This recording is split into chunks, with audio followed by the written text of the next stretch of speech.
the game of the true apocalypse. Greetings, fellow multiversal adventurers. It's an honor to have you back in this saga that has us all hooked.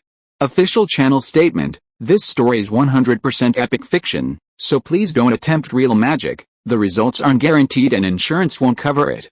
The rights to this masterpiece belong entirely to its brilliant original author. We are just a barge sharing it with you. Do you want to keep being part of this amazing community? Join our ninja army of subscribers on YouTube and give this content a like. And for true fans, our Patreon has exclusive ninjutsu waiting for you. Chapter 1, Can you be called a reborn person if you don't quit your job? Warm sunlight streamed through the office window onto Lin Mingyuan's face, illuminating his excited expression. I've truly been reborn. To the day before the apocalypse, Lin Mingyuan's heart surged, unable to contain his emotions. His life before his rebirth could be summed up in 8 words: an ordinary life, a miserable death.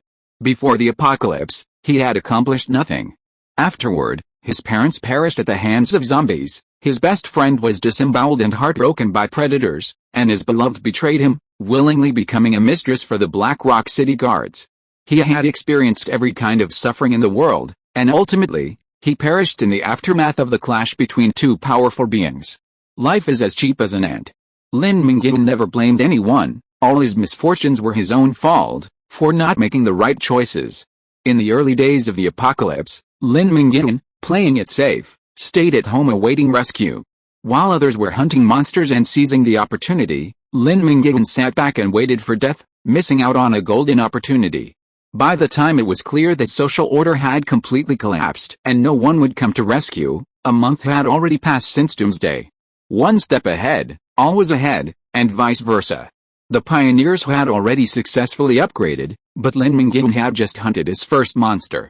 Fortunately, by then, his best friend, Li Tong, had successfully upgraded to a summoner, helping him through the most dangerous period.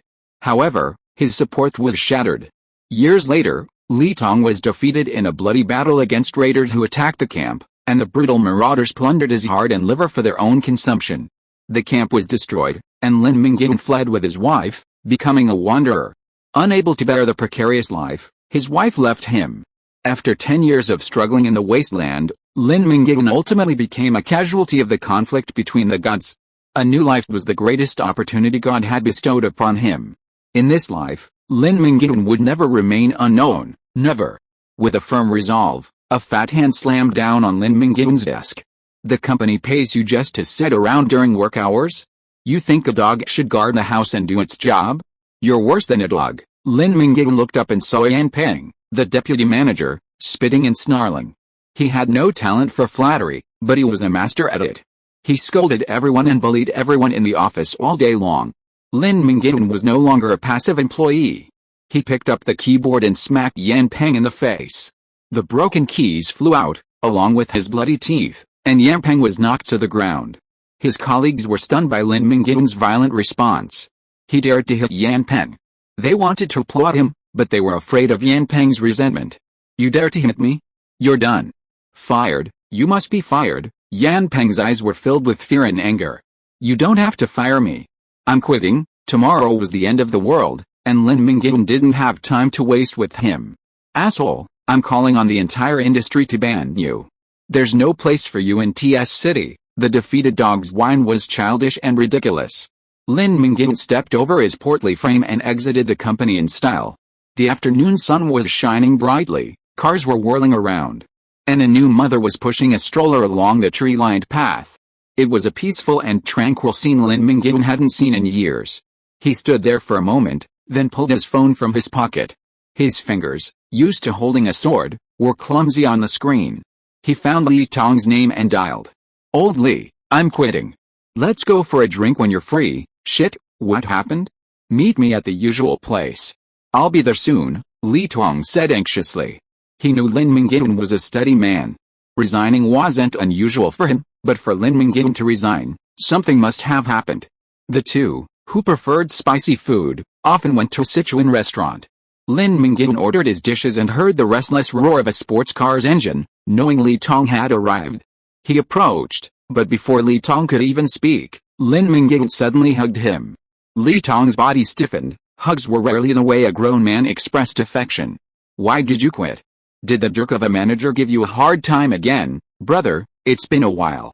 Let's not bring up such a boring topic, Lin Mingyuan said with a nostalgic smile. He had thought his tears had dried up after all they had been through, but seeing Li Tong brought them close to tears. Lin Mingyuan vowed to himself, I won't let you die a horrible death in this lifetime. Li Tong scratched his head. Last night, they had been playing games at an internet cafe, but Lin Mingyuan seemed a bit strange today. He'd booked a private room for some quiet time, but before the dishes were even served, he spoke first. I said tomorrow is the end of the world. Do you believe it? Lin Mingyuan's sudden outburst startled Li Tong. Li Tong spat out a mouthful of water. It's 2022, and we're still talking about the end of the world? I know a psychiatrist. Let's go straight to the hospital after dinner. This condition can't be delayed. Li Tong winked, but Lin Mingyuan didn't smile at all, his face serious. Are you kidding? Li Tong's smile faded. Lin Mingyuan said seriously, I know a little bit. If tomorrow really is the end of the world, I've known you since elementary school. How could I joke about the end of the world with you? Li Tong had to know the truth about the end of the world. They were friends, and apart from the biggest secret of his life, Lin Mingyuan would tell no one. Some information could be divulged to Li Tong. Wait, this is a lot of information. Give me some time. Li Tong held his forehead, his eyes flickering. If tomorrow really was the end of the world, what would he do? What would happen to his family? Would he still be able to survive? What does the end of the world really look like? Will it be the landslides and tsunamis in the movies, with the earth shattering, or will it be a lab virus leak that turns 90% of the world's population into zombies? Li Tong asked. The former is a natural disaster, while the latter is a man-made one, with natural disasters being far more powerful than man-made ones. Neither. The real doomsday is a celestial collision, with monsters invading. Whether it's an alien conspiracy or divine manipulation, no one knows. What is certain is that the old social order will collapse, and all the technology humanity prides itself on will become obsolete. At that time, humans will awaken their in-game stat panels and gain experience by killing invading monsters from other time and space, since you know tomorrow is the end of the world. You should be prepared, right? Li Tong's eyes sparkled. He was sure that Lin Mingyuan would have a solution. The tide of events cannot be altered by human effort. We can only make adequate preparations for the apocalypse. Food and water are crucial for apocalypse, so stockpiling them is essential. Also, weapons. Buy as many compound bows and crossbows as you can. We also need to stockpile some banned drugs, stimulants, adrenaline shots, and the like. Lin Mingyuan spoke eloquently, advising on preparing for any eventuality. But the real opportunity lay in the banned drugs. I understand food, water, and weapons, but what effect do stimulants have? Li Tong asked, unsure. Tomorrow morning at 9 o'clock will be the moment of celestial conjunction. At that time, all of humanity will be transformed into data panels, and the system will scan our bodies. If we take banned drugs before 9 o'clock to achieve a sudden and explosive improvement in our physical fitness, our physical data will be permanently fixed at that moment. Li Tong's eyes lit up. If that happens, it's a huge profit. Don't tell anyone else about this. I know this even if you don't tell me, brother. To be honest, I can't completely trust you right now. If I go around telling the world that the world is ending and nothing happens at 9 o'clock tomorrow, wouldn't I be a fool? Li Tong was a shrewd man. He would rather believe his childhood friend's words than not believe them. If tomorrow wasn't the end of the world, it wouldn't be a big deal to go crazy with a good friend. But if it was, then he would have made a fortune by stockpiling supplies in advance. We'll see tomorrow morning. Lin Mingyuan looked into the distance. Chapter 2, The End. After bidding farewell to Li Tong, Lin Mingyuan decided to make some preparations. He rented a car and drove to Zhang Baoku's clinic in the urban village. On the surface, it was an ordinary, sparsely furnished rural clinic, but in reality, Zhang Baoku, nicknamed Zhang with rotten teeth, was TS City's largest black marketeer, able to buy all manner of prohibited items. The moment he pushed open the door, the air filled with smoke. Zhang Baoku, with his mouth full of rotten, yellow, charred teeth, was puffing away on his water pipe. Zhang Baoku, with rotten teeth, glanced up at Lin Mingyuan. Seeing him as a stranger, he immediately said impatiently, "If you're sick, go to the city hospital. If you want medicine, go to the pharmacy. The clinic is closed." Lin Mingyuan didn't waste any time, pulling out 2 wads of crisp banknotes he'd just withdrawn from the bank and slapping them on the table. "I came here with Li Dadan. I'm hoping to find some good stuff. Buying on the black market requires more than just money, you need an introduction." Li Dadan was a black boxing fighter in TS City and a regular at Zhang Baoku's shop, so mentioning his name was effective. Both Li Dadan and Zhang with rotten teeth were acquaintances of Lin Mingyuan after the catastrophe of his previous life. Before the apocalypse, Lin Mingyuan was just an ordinary person, completely unaware of the underworld that roamed the legal fringes.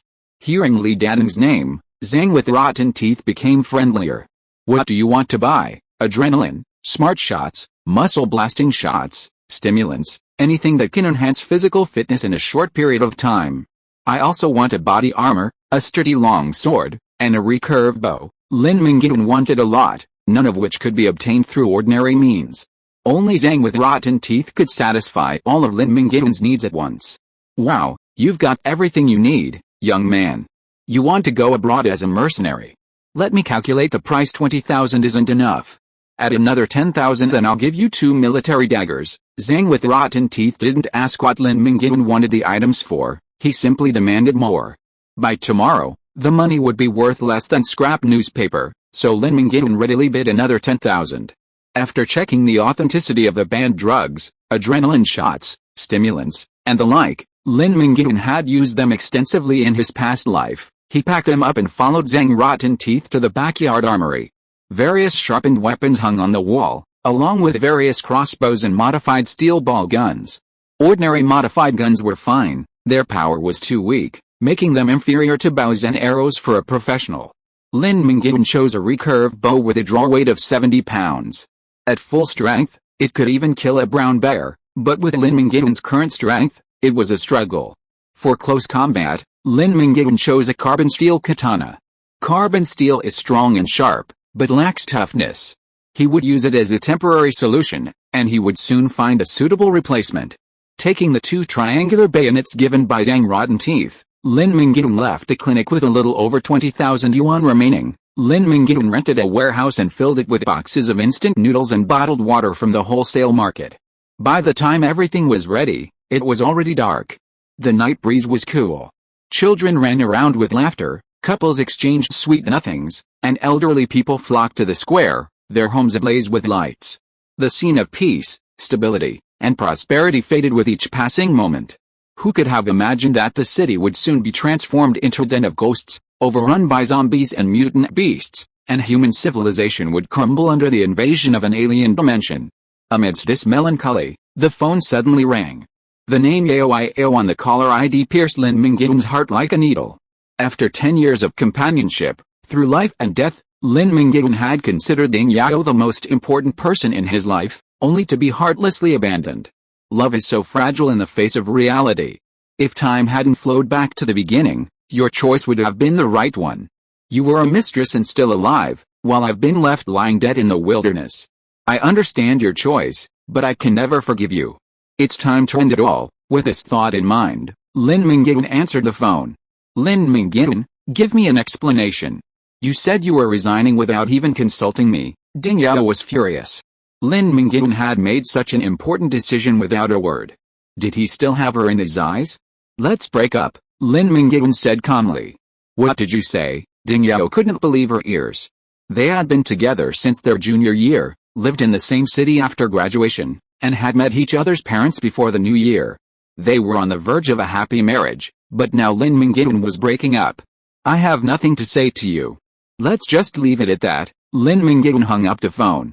Ding Yao had no idea that the reason Lin Mingyuan was breaking up was because her future self had betrayed him. Once betrayed, life is a lifetime.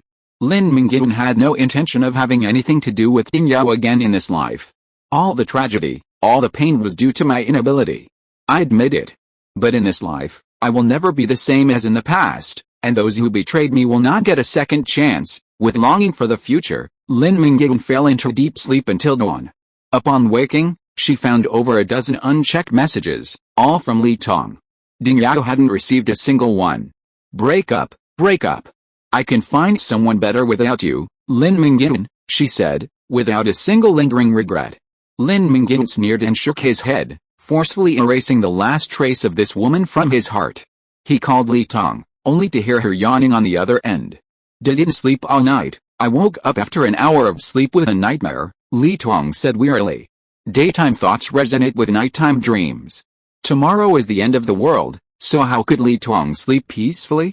Eat when you need to, sleep when you need to. Don't be too nervous.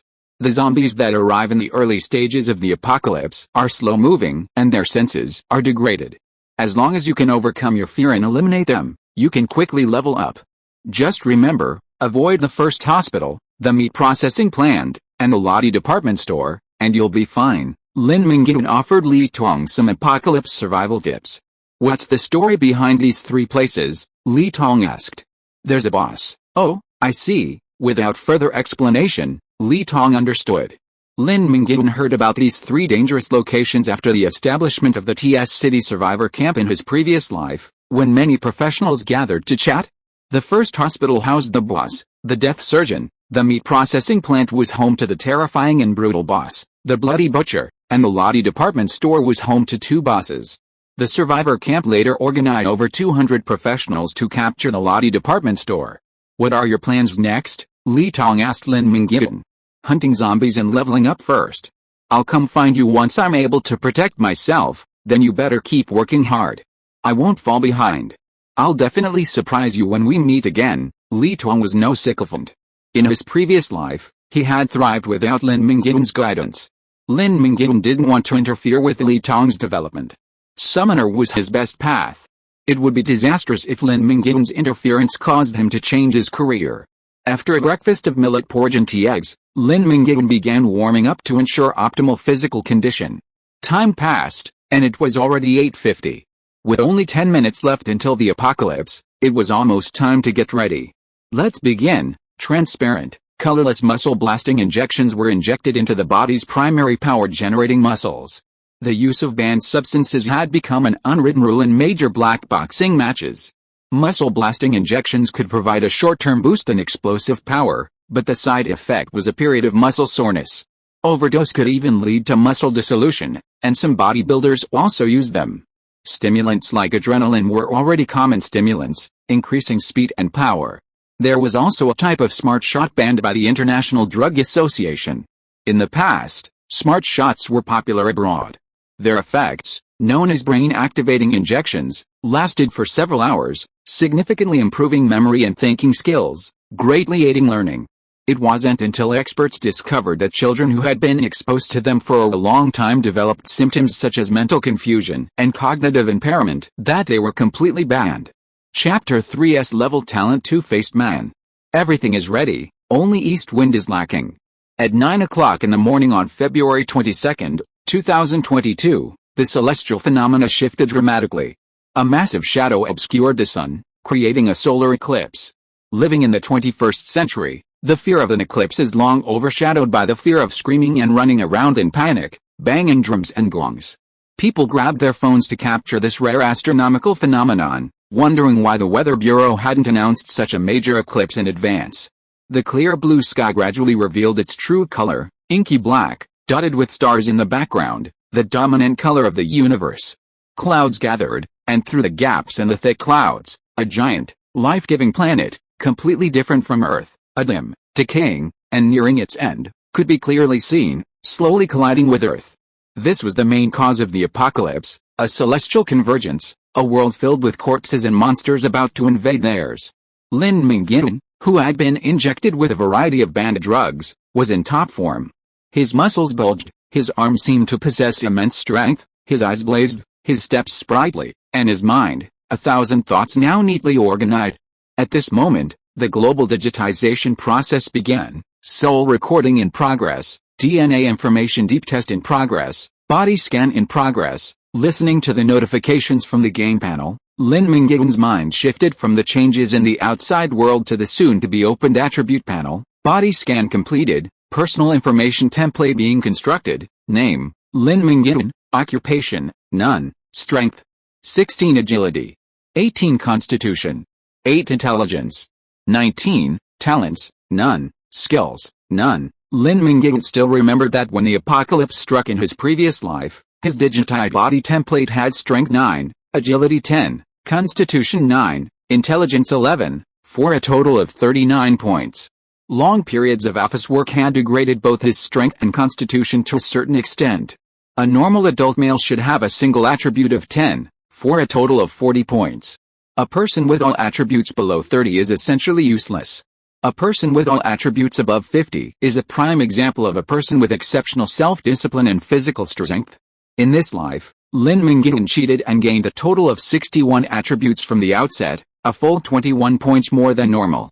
His strength, agility, and intelligence increased significantly, but his constitution was slightly weaker than normal. The answer is obvious: excessive use of stimulants has taken its toll on his body. There are gains and losses, and a small loss is entirely acceptable compared to the gains. The secret of permanently enhancing physical fitness by taking illegal drugs before the apocalypse was revealed by an African track and field athlete. Before the apocalypse, he had taken illegal drugs before a competition. After his body was digitized, he discovered that his strength and agility were significantly higher than those of athletes of similar ability. The boastful athlete immediately shared this information. Others were envious. After all, the opportunity only comes once, and if you miss it, it's gone forever. No one can get attributes for free this way. Lin Mingyuan, newly informed of this, lamented to himself that if he could return to the past, he only needed to do two things to completely change his mediocre fate. First, take a banned drug during the celestial conjunction to gain a large number of attributes. Second, bravely step out of his comfort zone and hunt zombies. Attribute points are extremely difficult to obtain during the apocalypse. The only conventional way to gain them is through character leveling, which grants a few free attribute points. The only other way is through the extremely rare drop rate of attribute fruits, each of which fetches a high price. The four-dimensional attributes are the foundation of any character, and Lin Mingyuan undoubtedly had a perfect start, possessing base attribute values equivalent to level 20 at level 0, which would greatly benefit his subsequent hunting. After constructing his attribute panel, Lin Mingyuan didn't rush into action. He had another important benefit to consider. At the time of the apocalypse, if all attributes of the character template exceeded 40 points, it would be standard and offer no rewards. If all attributes exceeded 50 points, it would qualify as an elite template and the system would randomly grant a talent. If all attributes exceeded 60 points, it would be considered an exceptional talent, and one of several talents could be selected. Your base attributes have exceeded 60 points. You can choose one of the following talents: strong bones and muscles. C. You are born strong, with powerful muscles and bones, gaining strength +3, constitution +3, kendo apprentice. B. You have received professional swordsmanship training and gain the skill of elementary swordsmanship. The experience required to learn swordsmanship skills is reduced by 10%. Collector. A. You are a well-known collector. You get 3 pieces of excellent equipment at the beginning and get an additional skill appraisal. Two-faced man. S. You have a unique talent and can ignore the rules to get a second job change. Special statement: after changing to dual profession, each upgrade will consume double the experience points. Lin Mingyuan's eyes were fixed on the moment the S-level talent appeared, and he couldn't move his eyes away from it. In his previous life, after 10 years of struggling in the wasteland, Lin Mingyuan only had 2 talents, the A-rank scavenger and the B-rank survivor. The scavenger talent allowed Lin Mingyuan to always find food and water in the wild, while survivor was his primary talent, increasing his dodge chance by 30%. Thanks to this 30% dodge chance, Lin Mingyuan escaped certain death on numerous occasions. Now, with an S-rank talent available from the start, what's the point? Lin Mingyuan chose Two-Faced without hesitation. His other talents are also powerful. Strong bones and muscles grants a 6-point bonus, which is quite affordable. Kendo apprentices gain entry-level swordsmanship right from the start, and experience bonuses for subsequent swordsmanship training, making them ideal for progression into swordsman, duelist, or ranger. There's also the collector. If the Two-Faced talent hadn't appeared, Lin Mingyuan would have definitely chosen the collector. Appraisal is a versatile skill. Even with a low-level combat ability, even major guilds and auction houses are willing to offer him a respectable job. Furthermore, he gets 3 pieces of excellent equipment at the start. Standard equipment in Doomsday is divided into 7 tiers: white, common, green, excellent, blue, rare, purple, epic, and orange, legendary, along with gold artifacts and silver sets. Lin Mingyuan had never heard of artifacts or sets, let alone seen them. Legendary is the highest tier equipment in the wasteland, and the appearance of legendary gear unleashes a wave of bloodshed, with countless battles fought over. White and green are the most common equipment in the wasteland, but even a barmaid with a blue item is eager to spend the night with him. With 3 green items available from the start, Lin Mingyuan can navigate the city in the early stages of Doomsday. His subsequent leveling journey will be incredibly smooth, and the two-faced talent won't help him in any way. Seize the present, invest in the future. Lin Mingyuan chooses the future. In Lin Mingyuan's previous life, there was a pervert nicknamed the Plate Mage. This mage possessed incredibly high attack damage, while also possessing the defensive and damage-reducing abilities of his second class, the Plate Guard. The mage's inherent vulnerability was completely absent, and he would stand in every battle, firing fireballs at the boss's face, his arrogance unparalleled. No one knew why the Plate Mage could possess both classes, but now Lin Mingyuan knew. He, too, possessed the S-rank talent, Two-Faced. Chapter 4 The hunt begins. Everyone was stunned by the sudden appearance of the attribute panel. The world had never been so quiet. After the silence, extreme commotion ensued. The panel's appearance signaled the completion of the celestial intersection, signaling the invasion of otherworldly monsters into the main world. Lower-level zombies, clad in tattered and faded clothing and rotting limbs, appeared on the streets and in crowded shopping malls. The long-starved zombies suddenly appeared before the unsuspecting crowds, their bloodthirsty instincts driving them to pounce and devour the flesh of the living. In the early days of the apocalypse, the monsters were relatively weak. As long as they could overcome their fear, even armed men could easily suppress the zombies. However, people, enslaved by long periods of peace, struggled to make informed decisions when faced with emergencies. Flocks fleeing in panic had no intention of resisting, falling prey to the zombies. Humanity is highly adaptable, and they will soon realize that the world has changed drastically and that survival is impossible without courage. It is the responsibility of leaders to awaken courage in the people. In his past and present lives, Lin Mingyuan was not accustomed to leadership. He was a lone ranger. Holding a long sword, carrying a recurve bow, and 2 daggers hanging from his belt, the fully armed Lin Mingyuan pushed the door open and walked out. Just as he was leaving, Lin Mingyuan suddenly heard a woman's shrill scream downstairs. In a trance, he recalled that he had heard a scream at the beginning of the catastrophe in his previous life, but at that time he chose to mind his own business and not meddle in other people's business. Change starts from this moment. He quickened his pace and went downstairs. When he was about to reach the first floor, he saw an ugly zombie with half of its face burned pounce on a woman in the corridor. To a zombie, no matter how beautiful a woman is, she is just a piece of tender and delicious meat. Help, help me. Seeing someone coming, the woman screamed for help at the top of her lungs. Lin Mingyuan calmly drew his bow and arrow. Less than 10 meters away, he didn't even need to aim. The arrow launched with immense force, piercing the zombie's eye socket with a sizzling sound. The heavy arrowhead tore off the zombie's skull, impaling it on the concrete floor with a puff of dark red, rotting blood. The arrow shaft still trembled slightly. The zombie's body was pushed aside by the woman. Its foul-smelling one nearly bit through the woman's delicate neck, but thankfully, no such gruesome scene occurred. Lin Mingyuan felt no wavering after saving the woman. In his past life, Lin Mingyuan had saved many lives, but not always with a happy ending. Gradually, his heart grew cold. He offered assistance to others based on whether it was convenient. If it was, he would help. But if it wasn't, he felt sorry for it, unable to do anything. A trembling woman, freshly rescued, was about to express her gratitude when she saw Lin Mingyuan about to leave. She quickly advised, "There are zombies everywhere outside. Don't go." Lin Mingyuan ignored her and stormed out, his words of thanks choking back. The neighborhood was in chaos. A diligent security guard risked his life to secure the gate, only to be dragged away and devoured by zombies. An elderly man strolling in the garden was killed by a zombie, but instead of devouring his flesh, the zombie set its greedy gaze on a pregnant woman, already enjoying the thrill of the slaughter. Zombies were everywhere, slaughtering humans. The terrifying zombies that had so intimidated him, fleeing in panic, seemed to Lin Mingyuan like docile lambs.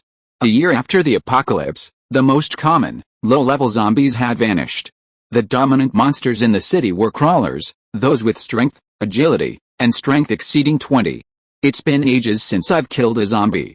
Let me indulge myself, Unable to suppress his excitement, Lin Mingyuan's katana flew effortlessly in his hands. With a flash of cold light, the head of the zombie chasing the pregnant woman flew high. Before the woman could even thank him, Lin Mingyuan had already reached the second zombie.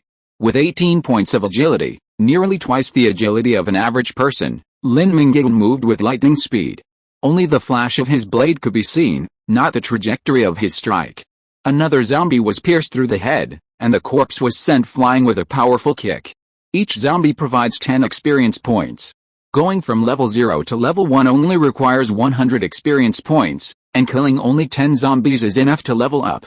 Dragging his katana, Lin Mingyuan danced like a butterfly among flowers, each strike costing a monster its life. You killed a low-level zombie, gaining 10 experience points. You have reached level 1, gaining 1 free attribute point. Before he could get enough kills, the experience bar was already full. Lin Mingyuan directly put his free attribute points into agility. He had a plan for the future, and agility would be his primary attribute. Leveling up in this real-life apocalypse game didn't replenish stats. There was no such thing as a situation where, after battling an enemy for 800 rounds, you suddenly killed a small monster and leveled up to full health and stats, counterattacking and killing the enemy. Even a single attribute point gained from leveling up couldn't reverse the situation. Lin Mingyuan, with his initial 61 attributes, was like a Superman against the ordinary zombies that arrived at the beginning of the apocalypse, all with less than 10 points in each attribute. The zombies couldn't even touch him before he was slashed clean through like melons and vegetables. In my previous life, the fastest leveler was Berserker Lin Mingyuan, the founder of the TS City Survivor Camp. He successfully reached level 20 and completed his job change just 2 weeks after the apocalypse, averaging more than 1 level per day. I apologize in this life, but I've earned the honor of being the first person in TS City to complete the job change. A smile played on his lips. Adding a bit of agility, Lin Mingyuan's speed soared even higher. He instantly burst forth with speed comparable to a professional sprinter. Fast as a gust of wind, he slashed through the zombie feeding on the ground, severing it in two. Blood instantly splattered across Lin Mingyuan's body like plum blossoms. The zombies roaming the neighborhood provided Lin Mingyuan with 1.5 levels of experience, saving the lives of several people, including a pregnant woman. The previously distraught and fleeing people stared at Lin Mingyuan, who looked like a god descended from heaven. They wanted to talk, but were afraid of his bloodied appearance and dared not approach. What are you looking at? If you have the guts, take up arms to defend your homeland and kill zombies. If you don't have the guts, just stay home and live one day at a time. Lin Mingyuan glanced at them and said directly. As soon as he finished speaking, everyone dispersed. No one responded to Lin Mingyuan's call. You're courting death? Lin Mingyuan shook his head secretly and took a sip of water to moisten his dry throat. His muscles were a little sore. After all, he didn't have the well-trained body of his previous life and was still a little delicate. Physical fitness was Lin Mingyuan's weak point. His endurance and ability to withstand blows were both low. When he arrived at the gate of the community and was about to leave, several residents hiding in the security room immediately ran out to stop him. You can't open the door. There are zombies everywhere outside. What if we open the door and let the zombies in? The security guard risked his life to shut the gate. You want to open the door now? We won't allow it, young man. Don't think you're so great just because you've practiced for a few days. I advise you to stay in the community and wait for the army to rescue you. Even with your mediocre skills, you'll be mauled to death by zombies if you go out. It's one thing to die outside, but I'm afraid you'll come back with a zombie virus and wreak havoc on us. Several people tried to stop him. The tall, thin man with the glasses was particularly harsh in his words, almost a curse. Lin Mingyuan shook his head and sighed. What a pity for the security guard. He risked his life to protect those useless people. You watched him being dragged away by zombies. You watched the zombies chasing the elderly and pregnant women. Now that everything is calm, you jump out to teach me a lesson. What? Do you think I don't dare to kill? The word kill was gnashed with murderous intent. Frightened by it, several people took a step back. No matter what, the gate must not be opened. It's easy to change a country, but hard to change one's nature. How could these cowards have the courage to challenge Lin Mingyuan? They only believed in one stubborn principle: the door must not be opened. What a joke. I need to open the door to get out. As he spoke, Lin Mingyuan soared into the air, leaping over the 2-meter-high fence gate in one leap, and was already outside when he finished speaking. Chapter 5, Treasure hunt at the antique shop. Exchanging more words with these useless people would be a waste of time. Lin Mingyuan crossed the gate and headed west. The initial chaos of the apocalypse was at its peak. Initial order would have to wait a month until elite professionals from all over the world stepped forward and established order. Now was a crucial period for development. A step ahead meant a step ahead. Many powerful figures in previous lives had already distinguished themselves in the early stages of the apocalypse.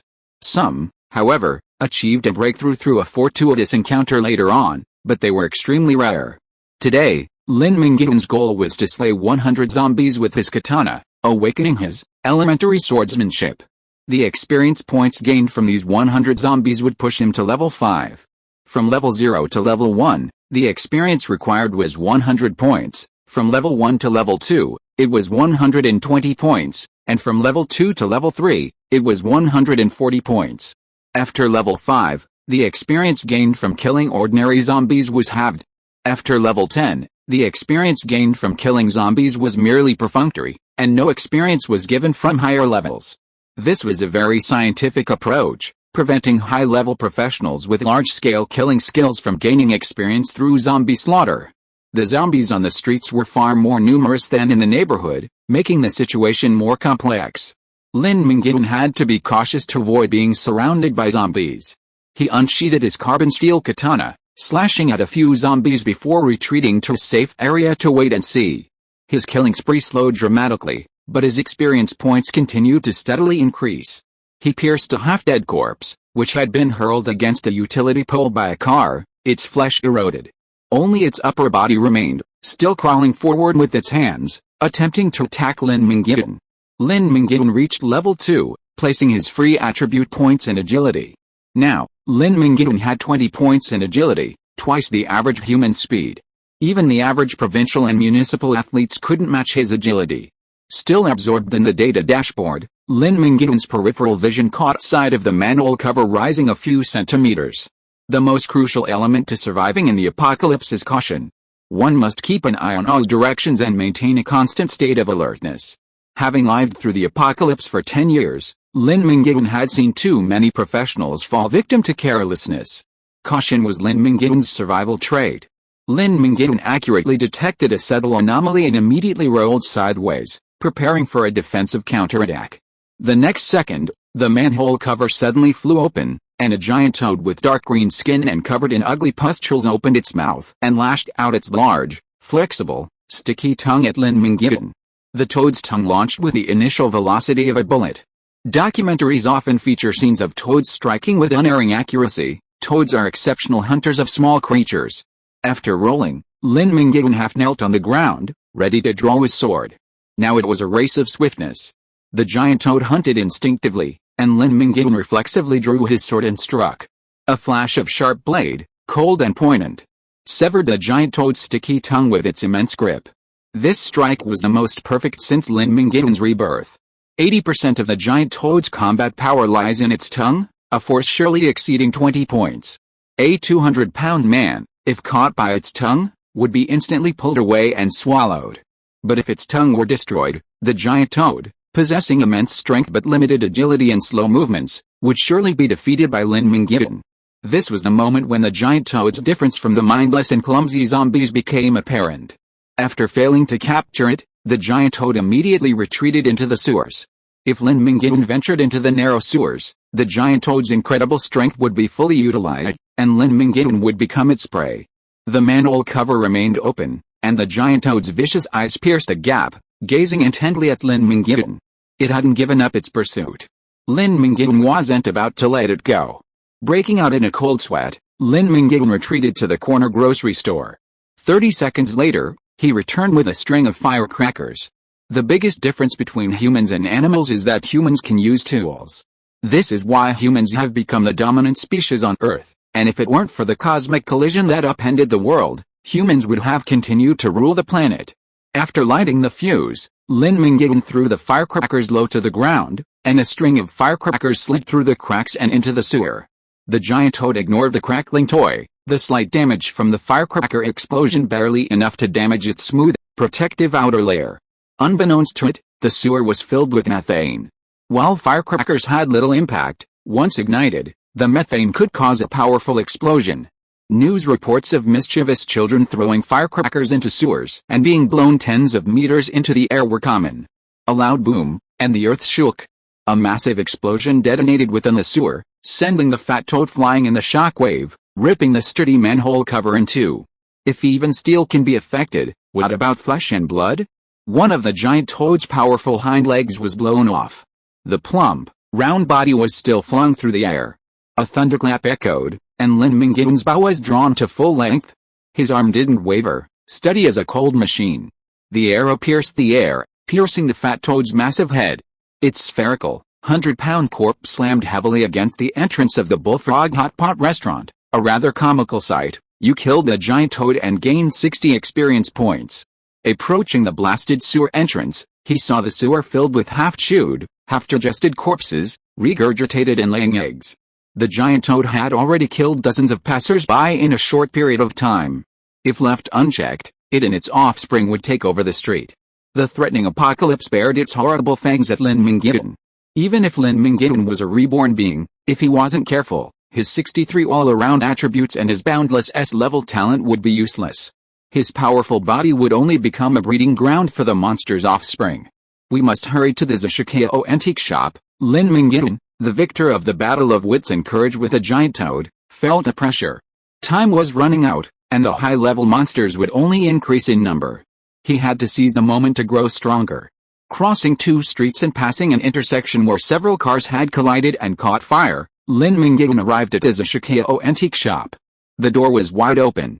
Many of the antique vases displayed on the shelves on both sides were shattered, and the precious agate bracelets and jade pendants on the counter had been looted. With the apocalypse approaching and the world in chaos, many speculators were looting jewelry and gold, hoping that order would be restored and they would suddenly become wealthy with the stolen treasures. Unfortunately, their dream of a day would never come true.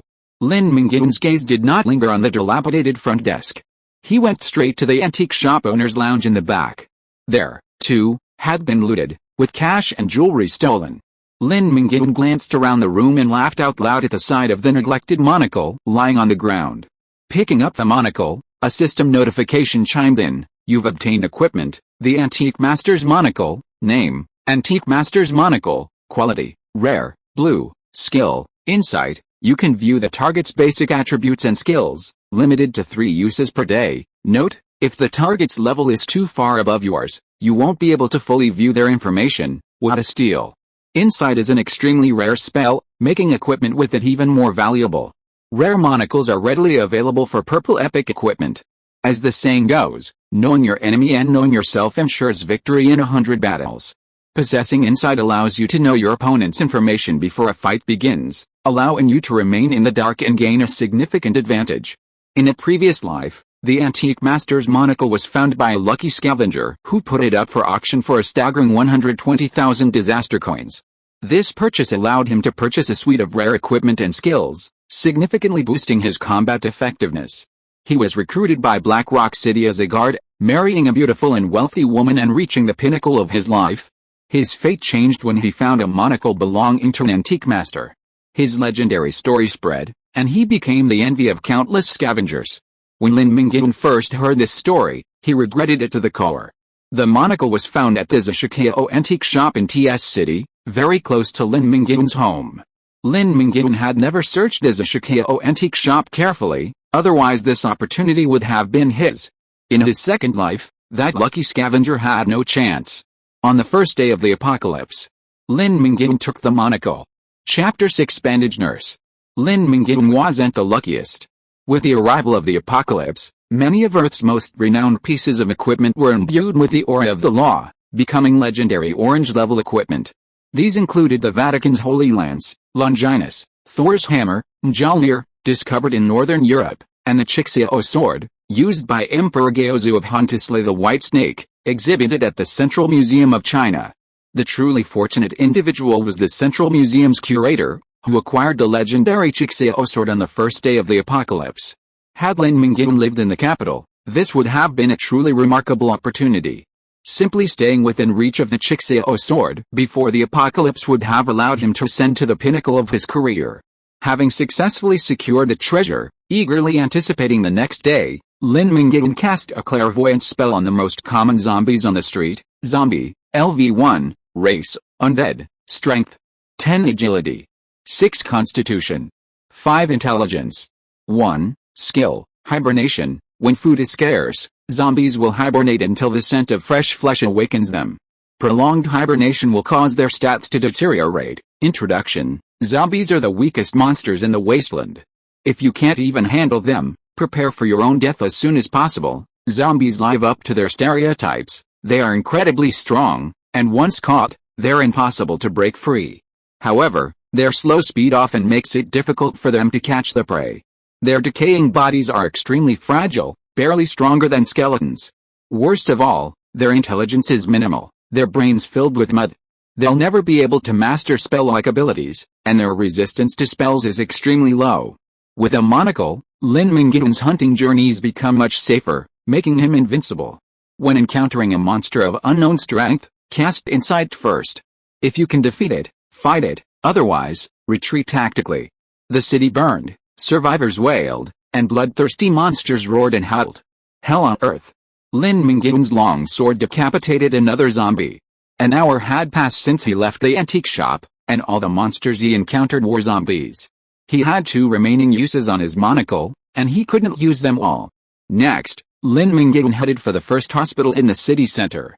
With the apocalypse, 3 dangerous areas emerged in TS City: the first hospital, the meat processing plant, and the Lottie department store, each garrisoned by a boss. The death surgeon and the bloody butcher were defeated by players, and the Lottie department store boss wasn't defeated until 2 months after the catastrophe. In any game, a boss represents a higher level of difficulty and greater rewards. Killing small monsters doesn't yield much, only bosses can boost your power quickly. Lin Mingyuan vaguely remembered that the first boss he conquered in his previous life was the death surgeon, who lurked in the first hospital. He was one of the weaker bosses in TS City, but the rewards for conquering him were very attractive. The death surgeon would drop a skill book, exactly what Lin Mingyuan needed.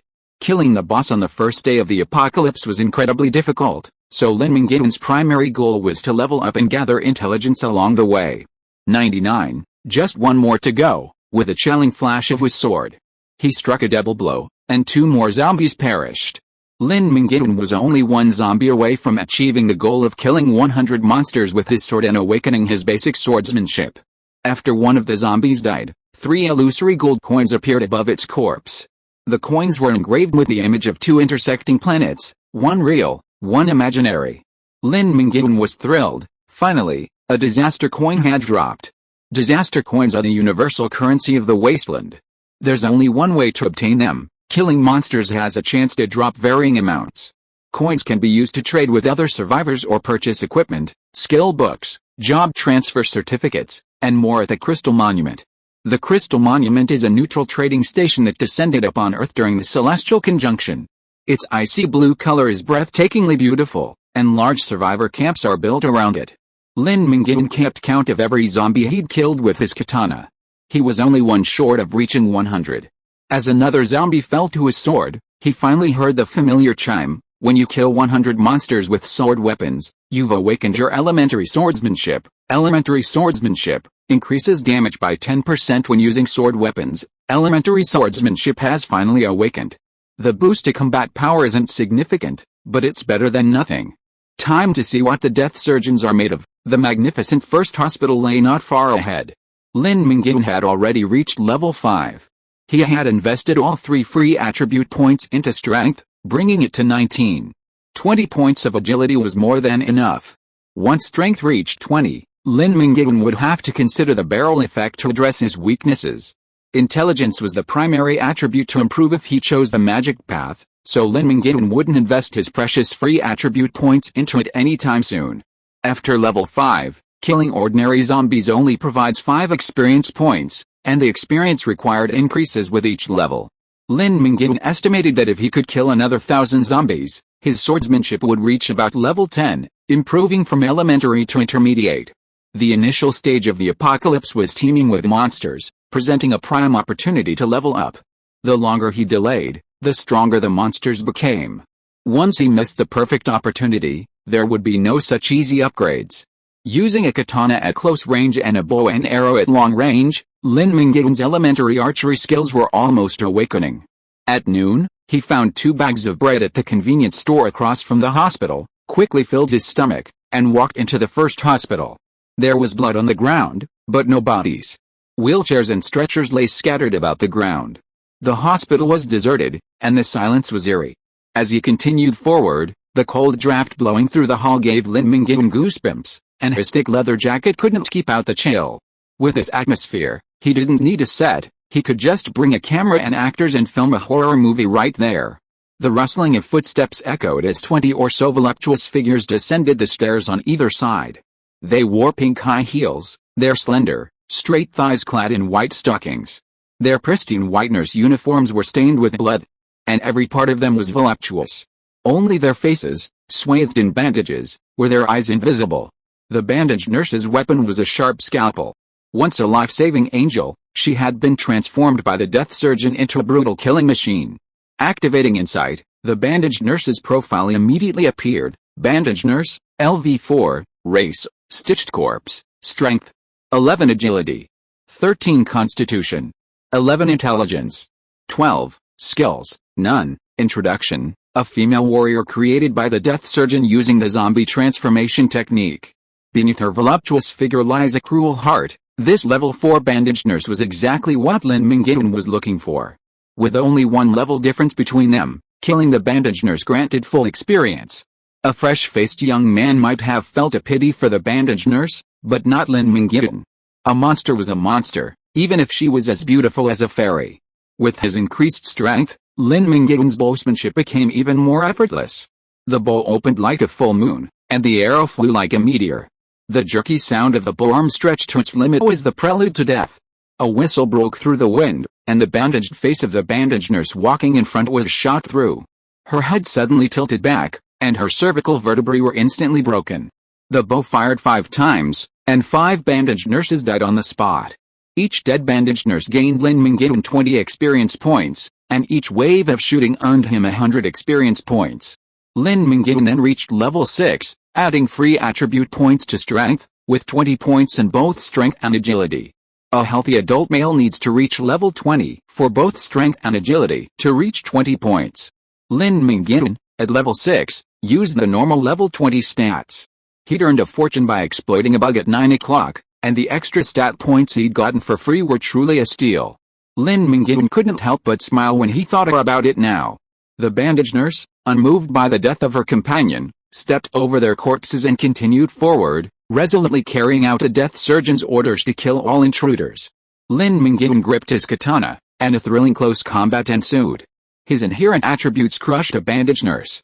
Like a human tank with the speed of a rocket, his moves were immensely powerful and swift. The bandaged nurse, with only slightly stronger stats than the average healthy male, was no match for Lin Mingyuan, whose strength and agility were both at 20 points. His blade flashed, his form swirling like a dragon as he danced a dance of death among the flowers. The blossoms withered, each transforming into experience points that filled his experience bar. He walked up to the 2nd floor, stepping over the bodies of the bandaged nurses. From a distance of 50 meters, he shot a lone bandaged nurse at the end of the corridor with an arrow. The wards were filled with the bodies of dead patients and medical staff. In just a few hours, the first hospital had been completely slaughtered. Surgeon of Death, you deserve to die. Chapter 7 Surgeon of Death. A small number of bandaged nurses remained on each floor. Their duty was to select the best female corpse parts and send them to the top floor operating room, where they would be transformed by the death surgeons into bandaged nurses, a growing team. It looks like the death surgeon is in the operating room. Let's clip his wings first. Lin Mingyuan didn't want any bandaged nurses to disrupt his final battle with the death surgeon. He fought his way up each floor, clearing out the few remaining bandaged nurses on the 6th floor. Just as they were about to ascend to the 7th, Lin Mingyuan spotted a survivor. In the utter silence of the floor, the survivor's heartbeat was as clear as the beating of a drum. He pushed open the door with a samurai sword, and a cold blade appeared before the survivor's eyes. Lin Mingyuan himself remained invisible, coldly saying, "Come out, strangers encountered in the apocalypse are often more dangerous than monsters." Although the apocalypse had just arrived and human nature hadn't yet become corrupted, Lin Mingyuan's cautious style remained unchanged. "No, don't kill me," the survivor emerged with her hands raised. She was a hospital nurse, trembling with fear like a quail. Lin Mingyuan, having transcended vulgarity, stared at the trembling white snow-capped mountain for only 5 seconds before looking away. He asked, "What happened in the hospital, brother? Can you please put down the knife?" "I'm nervous." Lin Mingyuan sheathed the knife, and the nurse finally spoke. "My name is Zhang Yan, and I'm a trainee nurse. I was dispensing medicine during the solar eclipse. Suddenly, zombies appeared in the hospital, killing many patients and their families. Not long after, a doctor over 2 meters tall arrived. He definitely wasn't from our hospital. He used a scalpel to kill everyone he saw, survivors or zombies. I stayed silent in the dispensing room and escaped." Later, the perverted doctor went upstairs, and a few minutes later, nurses with bandages on their faces appeared in the hallway. They seemed to be his subordinates. "I don't know anything else, I understand. Your information is very useful. You can choose to stay hidden here, or go downstairs now. I've cleared out the bandaged nurses downstairs." With that, Lin Mingyuan turned and left. "Brother, what's going on out there?" Zhang Yan asked timidly. "It's worse than here." The 11th floor was the operating room, also the slaughterhouse where the dead surgeons performed corpse reconstruction. From a distance, Lin Mingyuan could smell the pungent smell of blood. Thick blood continuously flowed down from the upper floors, and every step of his hiking boots made a smacking sound. Through the operating room glass, he could clearly see a tall, thick-boned doctor in a white coat that was almost blood-stained, modifying a female corpse. Insight was activated. Death Surgeon, LV10, race, half-giant, occupation, surgeon, strength, 25 agility, 18 constitution, 30 intelligence, 19, talent, giant bloodline, gain an additional 5 points of strength and 5 points of constitution, skills, cold cutting. The next 3 attacks have a piercing effect, and the damage is increased by an additional 30%. Corpse stitching modification, master the skills of stitching corpses. Equipment, modified scalpel, it is extremely sharp and is the favorite of the death surgeon.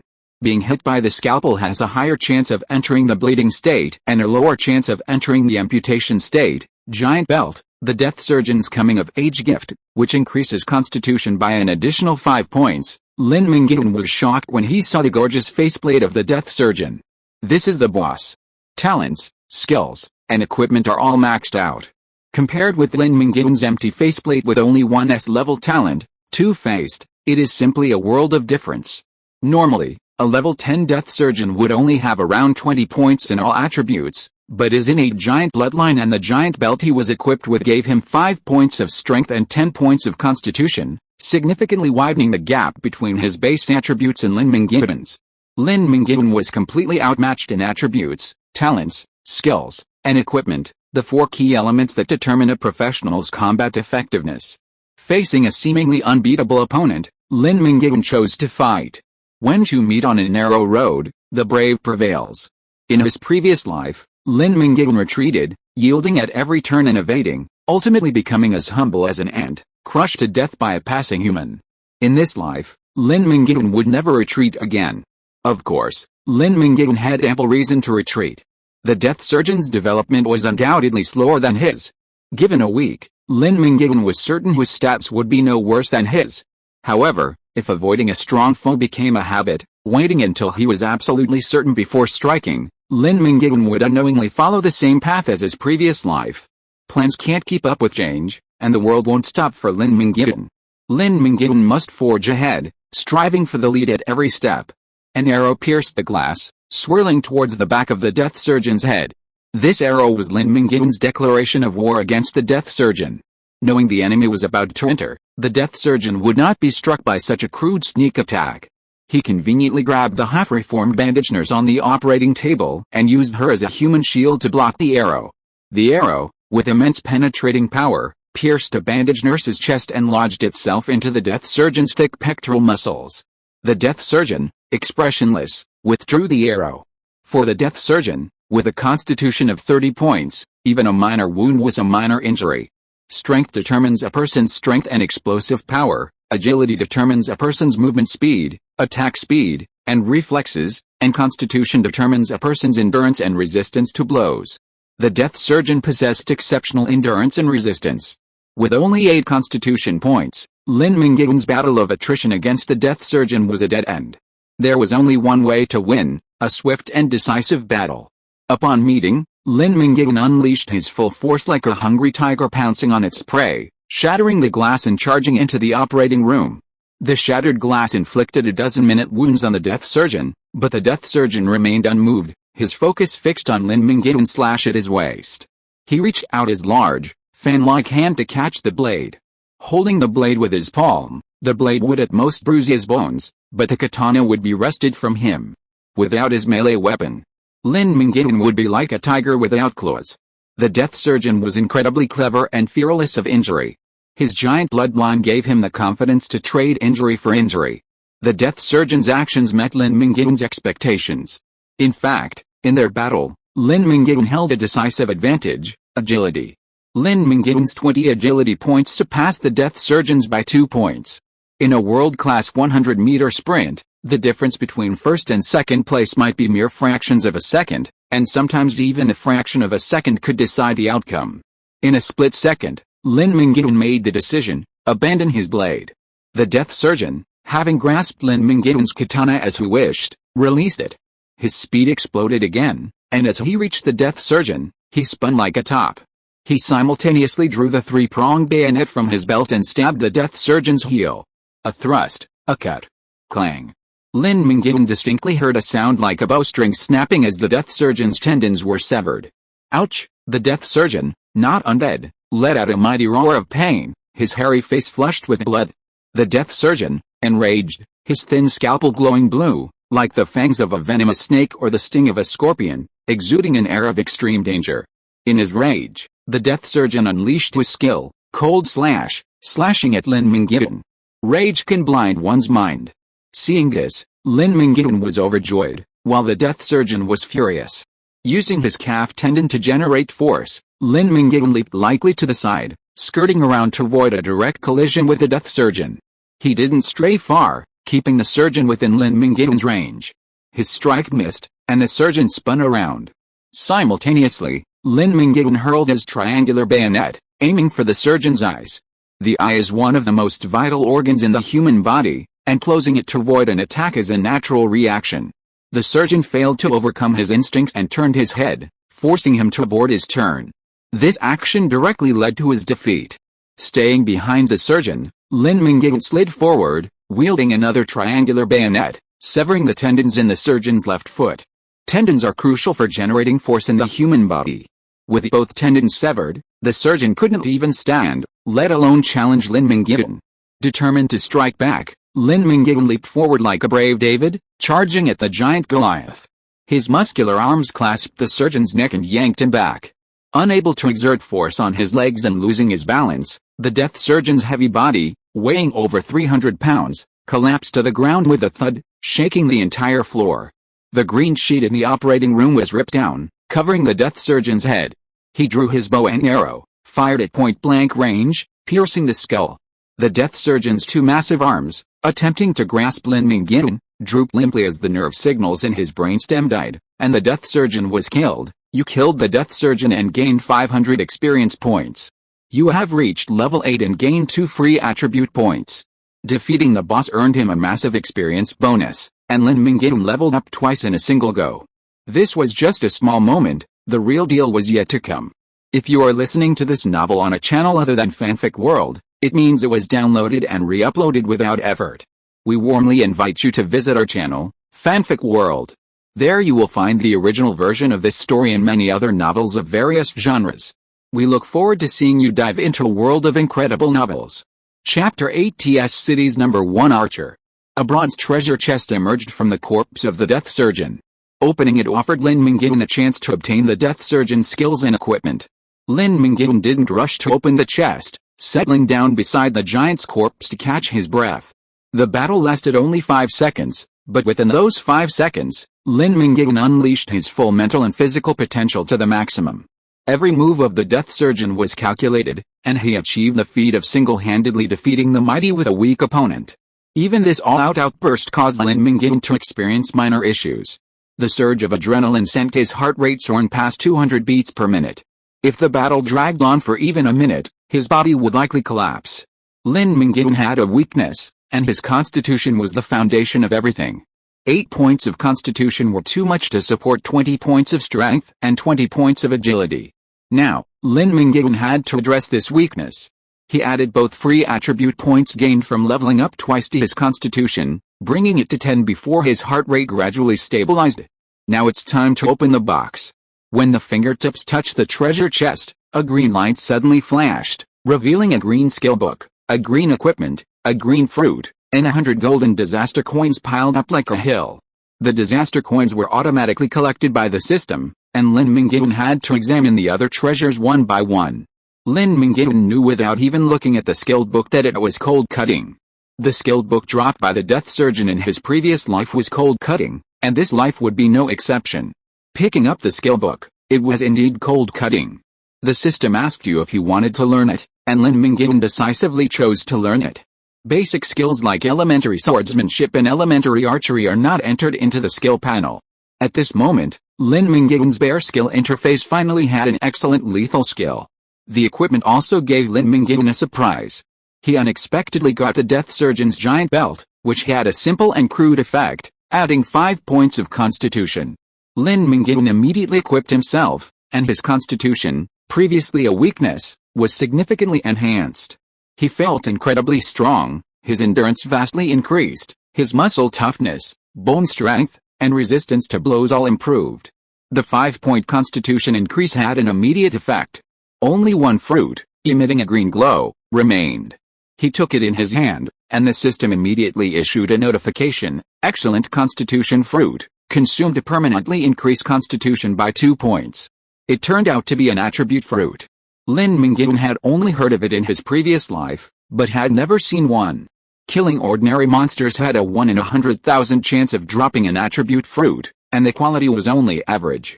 Killing bosses would increase the chance of a permanent attribute fruit by 1 point, but it wasn't much higher.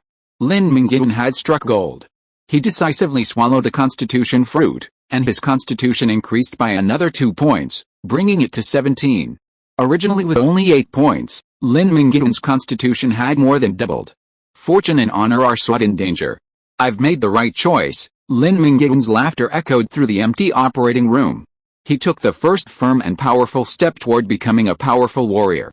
He didn't retreat, and reaped unimaginable rewards. Lin Mingyuan was now level 8, with strength 20, agility 20, constitution 17, and intelligence 19, nearly reaching 20 points in all attributes. In his previous life, he hadn't reached 20 points in all attributes even after a year had passed since the apocalypse. In this life, he achieved what had taken him a year in just 1 day. Only then did Lin Mingyuan truly realize that his fate had finally changed. In this life, he would no longer remain obscure. He would no longer rely solely on clever tricks and scavenging opportunities. He truly possessed the heart of a powerful warrior. Like a capitalist, Lin Mingyuan was perpetually hungry and insatiable. Leaving the first hospital, he began his return journey, transforming into the Grim Reaper, slaying any zombie he encountered. By dusk, Lin Mingyuan had reached level 9, adding free attribute points to his constitution, bringing it to 18 points. It was getting late, and it was time to go home and rest. At 18, his physique wasn't nearly strong enough for a tireless warrior fighting for days and nights. He needed to rest and recuperate before continuing the fight tomorrow. On his way home, Lin Mingyuan tried to call Li Tong, but the line wasn't working. The communication system, depleted by maintenance and rampant monsters, had completely crippled him. Tomorrow I'll challenge the Bloody Butcher, and the day after tomorrow I'll meet up with Li Tong. Lin Mingyuan planned his route, worried about his friends but not his family. His hometown was a rural area, sparsely populated, with few monsters and a simple, martial-minded people. In his previous life, Lin Mingyuan returned to his hometown 2 years after the apocalypse. His parents lived a comfortable life. If Lin Mingyuan hadn't been determined to take them to the survivor camp, they might not have survived if they had stayed there. The best way to protect his parents was to avoid seeing them. He abandoned all social connections and came to TS City alone to seek a career. No one knew his parents lived in a remote village in the northeast. Returning to Mingyuan community, Lin Mingyuan noticed a number of changes. The gates, which had gaps, had been boarded up, and the rear was completely blocked by private cars. Lin Mingyuan cleared the community of zombies. The residents weren't completely clueless, having some knowledge of how to deploy defenses. This level of defense was adequate against the zombies of the early apocalypse, but if elite monsters appeared, such crude defenses would be completely ineffective. Lin Mingyuan expressed pessimism about the residents' spontaneous defenses and easily jumped over the wall. After clearing the bodies from the community, Lin Mingyuan headed straight home. Shedding his leather jacket, stained with blood, slime, and clung to fragments of flesh, Lin Mingyuan leaned back on the sofa and took stock of the day's gains. His biggest gain was the monocle. It was precisely because Lin Mingyuan discovered his superior agility compared to the Death Surgeon that he formulated a series of battle plans. The powerful Death Surgeon was defeated by Lin Mingyuan before he could even touch him. The saying "know your enemy and you'll never be defeated" is true. In a war between two armies, information is always crucial. Besides the monocle, Lin Mingyuan also earned rewards for killing the boss, the Death Surgeon. With superior skills, superior equipment, and attribute fruits, he had reaped the rewards. Suddenly, footsteps in the hallway caught his attention. Was it a monster or a human? The footsteps grew closer until a knock on the door sounded. It's a human. Monsters aren't so polite. Undaunted, Lin Mingyuan opened the door. The woman before him looked familiar. She seemed to be the one he had rescued in the hallway that morning. What's going on? Lin Mingyuan's tone was cold and distant. Well, I came here specifically to thank you for saving my life. The woman twirled her fingers, nervous, especially at Lin Mingyuan's attitude. Thank you, I appreciate it. You can leave now. He was about to close the door, but the woman slipped in through the crack. What do you want? Lin Mingyuan's tone grew even colder. You haven't eaten yet, have you? I'll cook for you and even do your laundry. I can do so much. The woman bit her lower lip and gave Lin Mingyuan a coquettish look. If he stayed, she could do so much? Lin Mingyuan's response was simple. Get lost. The woman only slowed him down in drawing his sword. Please, stay. I don't know what to do. Yan Qianxue, swear to heaven that I will repay you. Your name is Yan Qianxue. Lin Mingyuan's unwavering determination to send her away was instantly shattered when he heard Yan Qianxue's name. Do we know each other? Yan Qianxue asked in surprise. Lin Mingyuan's demeanor shifted at the mention of her name. At least his tone was no longer cold. Lin Mingyuan shook his head. He knew Yan Qianxue, but Yan Qianxue didn't know him. In her previous life, Yan Qianxue was one of the top 100 warriors in central China and the best archer in TS City. Lin Mingyuan had only seen Yan Qianxue in photos. Back then, Yan Qianxue's face was covered in scars. She'd even cut off her right shank to make it easier to draw the bow. A ruthless warrior, yet now she was as innocent as a little white flower. You can stay, but I don't support idlers, boss. Don't worry. I'll definitely work hard. Yan Qianxue smiled, puffing out her chest in a salute, revealing her impressive cleavage. Lin Mingyuan didn't know what Yan Qianxue had endured in her past life, but her talent as a bowman was undeniable. Helping Yan Qianxue before she became successful, ideally forging a deep comradeship, would be beneficial for the future. Chapter 9, The Burden. Yan Qianxue is worthy of being the future #1 archer in TS City. The first thing she noticed in Lin Mingyuan's house was the recurve bow on the coffee table. Can I try it? Yan Qianxue's fingertips touched the bowstring gently, as if caressing a sleeping baby, her eyes full of concentration. As you wish, Lin Mingyuan answered nonchalantly, but his eyes were always focused on Yan Qianxue, and he would take her out for a walk to see if she was a mule or a horse. With her left hand holding the handle and her right hand drawing the bow, her body stood proudly like a pine tree, her sight, arrow, and target connected in a straight line. Her talent in archery was visible to the naked eye. The only imperfection was that Yan Qianxue's strength was too weak, and the heavy recurve bow could only be pulled 1/3 of the way. Have you practiced before? Lin Mingyuan was very curious. It was a miracle that a beginner could achieve such perfection as Yan Qianxue. Yan Qianxue said, No, I've watched shooting competitions on TV and have some basic knowledge. Lin Mingyuan said meaningfully, many people have seen competitions, but not everyone is as good as you. Since you like it, I'll give you this bow. Lin Mingyuan didn't have a high demand for long-range attack methods, so a recurve bow was unnecessary. That's not a good idea, take it. It's like paying you in advance. Thank you, boss. Yan Qianxue smiled sweetly and put the bow and arrow away. Returning the favor, Yan Qianxue patted her chest and promised to take care of Lin Mingyuan's food, clothing, shelter, and transportation, allowing him to fully devote himself to the battle without being distracted by trivial matters. She soaked Lin Mingyuan's blood-stained clothes in a basin of water and lit the alcohol stove to cook noodles. The faint flames brought a ray of light to the dark living room, bringing a touch of warmth to people's hearts. The white mist floating from the boiling pot of soup was the taste of happiness.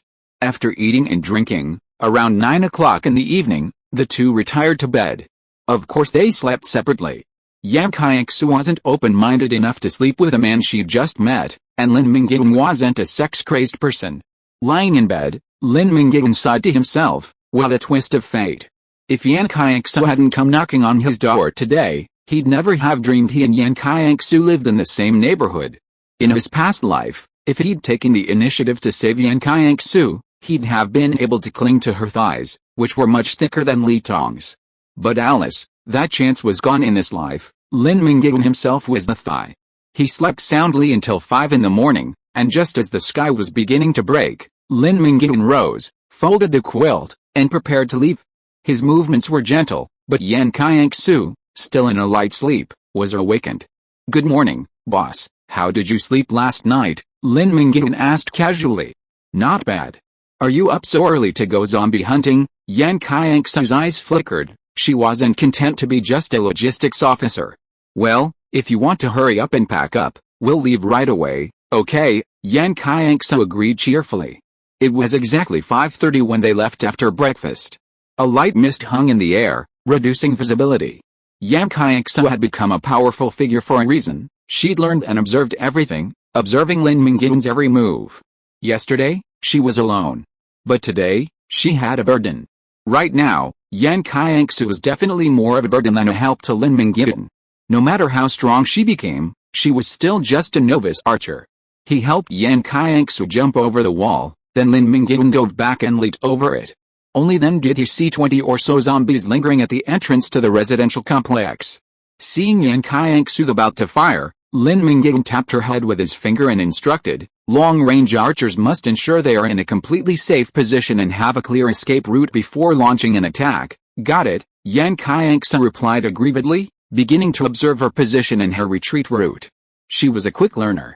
By then, Lin Mingyuan had already charged forward, slashing his sword like a whirlwind, plunging directly into the swarm of zombies. His blade flashed like a wheel, and in a flash, the zombies were chopped to pieces. There was no skill involved, only overwhelming power. Lin Mingyuan slew over a dozen zombies, sparing 5 leg wounds to slow them down, leaving them for Yan Qianxue. Actual combat was different from shooting at a target. With a mixture of nervousness and excitement, his wrist twitched, and the first arrow missed. It zigzagged towards Lin Mingyuan, only to be slashed away by a single blow of his katana.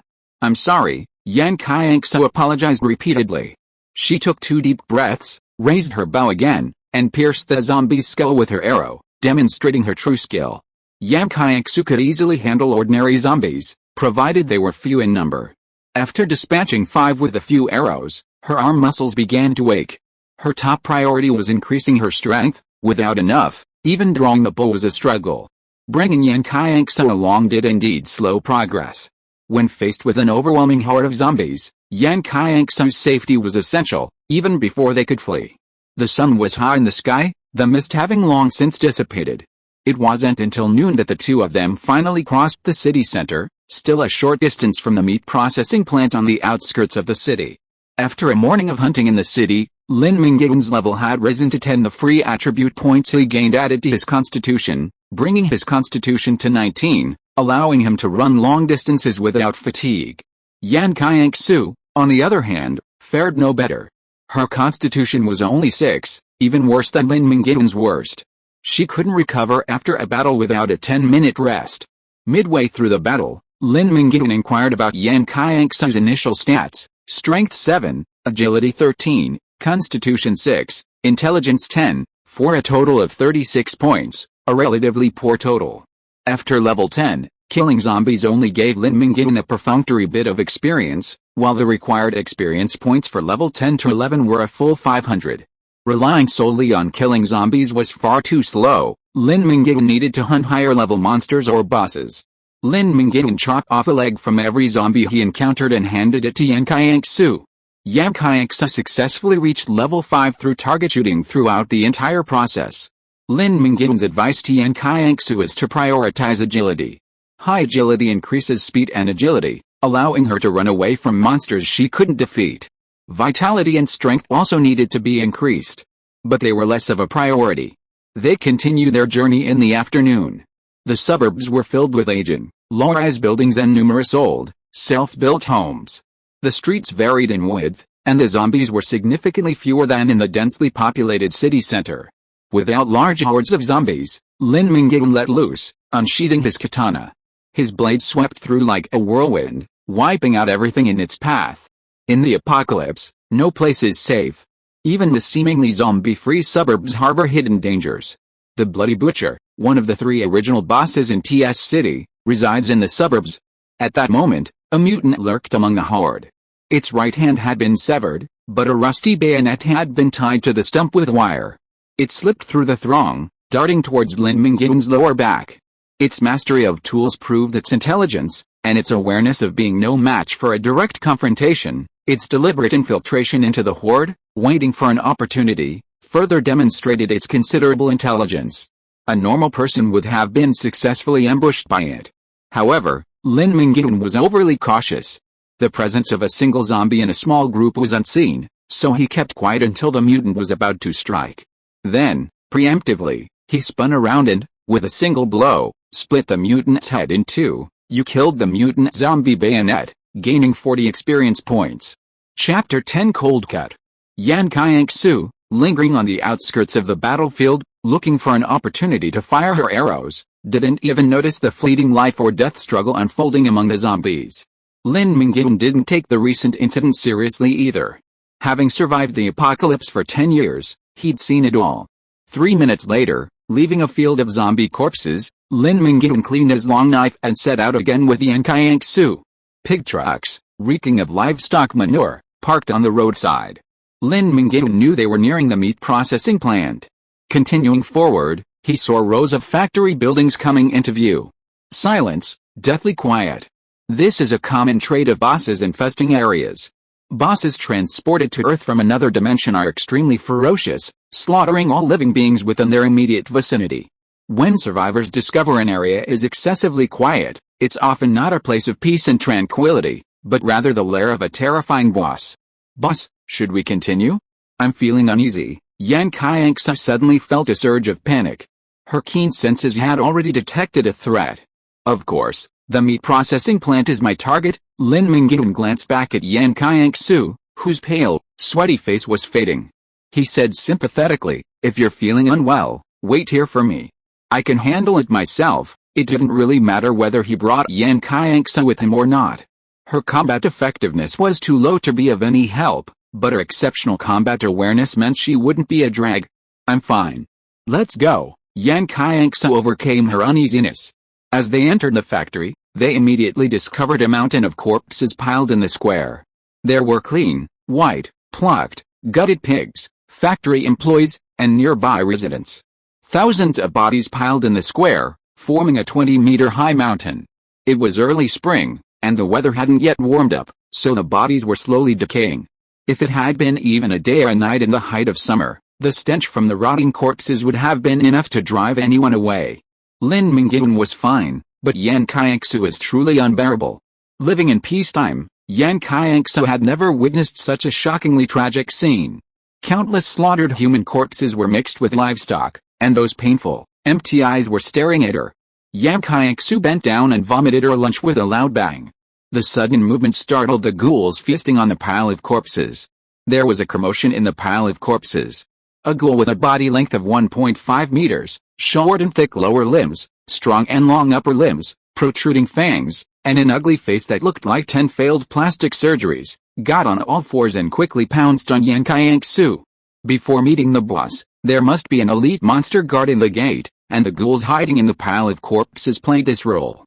Insight was activated. Ghoul, LV7, race, undead, strength, 15 agility, 12 constitution, 17 intelligence, 4, talent, feast, devour corpses, restore 30% of maximum health. Lin Mingyuan wasn't afraid of a single ghoul, an elite monster. However, The problem was that 6 ghouls appeared at once, each possessing the incredibly effective endurance talent, Feast.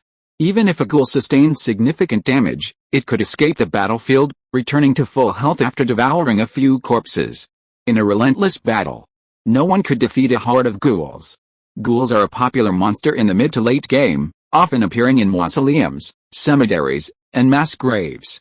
Any class focused on scraping damage would face a tough encounter with a ghoul. Even after battering a ghoul half to death, it would burrow into a grave and feed on a few corpses to heal its wounds. They were incredibly formidable. Breaking one finger is worse than injuring 10. The best way to deal with a ghoul is a single, deadly strike.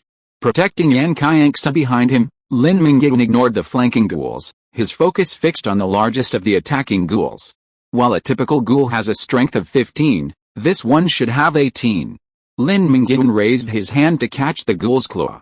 The muscle-bound monster's arm, twice as thick as Lin Mingyuan's, was inferior in sheer strength.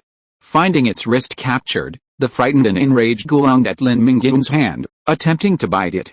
Grabbing the ghoul's arm, Lin Mingyuan exerted force, swinging it upwards and slamming it into the attacking ghoul from the left. The ghouls were incredibly muscular, with less than 3% body fat, their entire bodies awash in muscle. The 2 ghouls, one large and one small, rolled over 10 meters like gourds, then stood up and shook their heads, surprised to find nothing was wrong. Taking advantage of the enemy's temporary loss of numbers, Lin Mingyuan struck a killing blow. His sword shot out like a meteor, but the flash of his sword abruptly stopped mid-strike. Lin Mingyuan's sword pierced the ghoul's neck, but was trapped between thick muscle and bone, preventing him from withdrawing. The carbon steel katana, barely worthy of being called a white armor, revealed its weakness. It wasn't sharp enough. Lin Mingyuan reacted impulsively, abandoning his sword on the spot. With his palms brimming with immense force, he struck the ghoul's head with the force of 2 mountains. A piercing blow. The ghoul's head was instantly flattened, like a smashed watermelon, spilling red and white all over the ground. You kill a ghoul, gain 60 experience points. Retracting his katana, Lin Mingyuan no longer hesitated and activated his only mastered skill, Precision Slice. The Cold Slice skill description stated that the next 3 attacks would have a piercing effect, increasing their damage by 30%. This additional damage was merely a bonus and could be ignored. The true power of Cold Slice lay in the piercing power. Regardless of the enemy's armor or defense, the next 3 attacks would guarantee a complete penetration. In his previous life, the one who captured the Death Surgeon and obtained the Ruthless Cut was the berserker Li Zuan, founder of the TS City camp and the first person in TS City to complete a class change. In his previous life, he relied on this uncanny skill to achieve unparalleled victory during the early and middle stages of the Cataclysm. His numerous achievements had nothing to do with his own abilities, it was simply the sheer power of this skill. It wasn't until later in the game, as masters rose to prominence, that Li Zuan, relying solely on Ruthless Cut, gradually faded from the scene. Ruthless Cut made Li Zuan a force to be reckoned with, allowing a talentless young man to dominate TS City for years. Now, it would also help Lin Mingyuan reach new heights. Ruthless Cut activated, and the katana glowed with a cold, faint blue light, as if enchanted.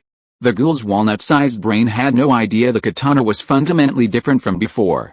It charged forward with its claws and fangs bared, only to be cut in 2. Strong muscles and sturdy bones couldn't alter the ghoul's fate. It was like a piece of fragile tofu, easily severed by the blade. The ghouls behind him had begun to slow, but inertia kept them closing in on Lin Mingyuan. Their heads flew high, and their headless bodies fell to the ground with a thud.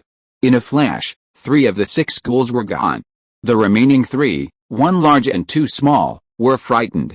They hadn't even touched Lin Mingyuan, and half of their men were dead in an instant. How could they survive if the fight continued? The ghouls tried to escape, but that wasn't allowed. Lin Mingyuan wouldn't allow a few ghouls to suddenly appear after his decisive battle with a bloody butcher and take advantage of the situation. He would kill all 3. First up was the strongest, the giant ghoul.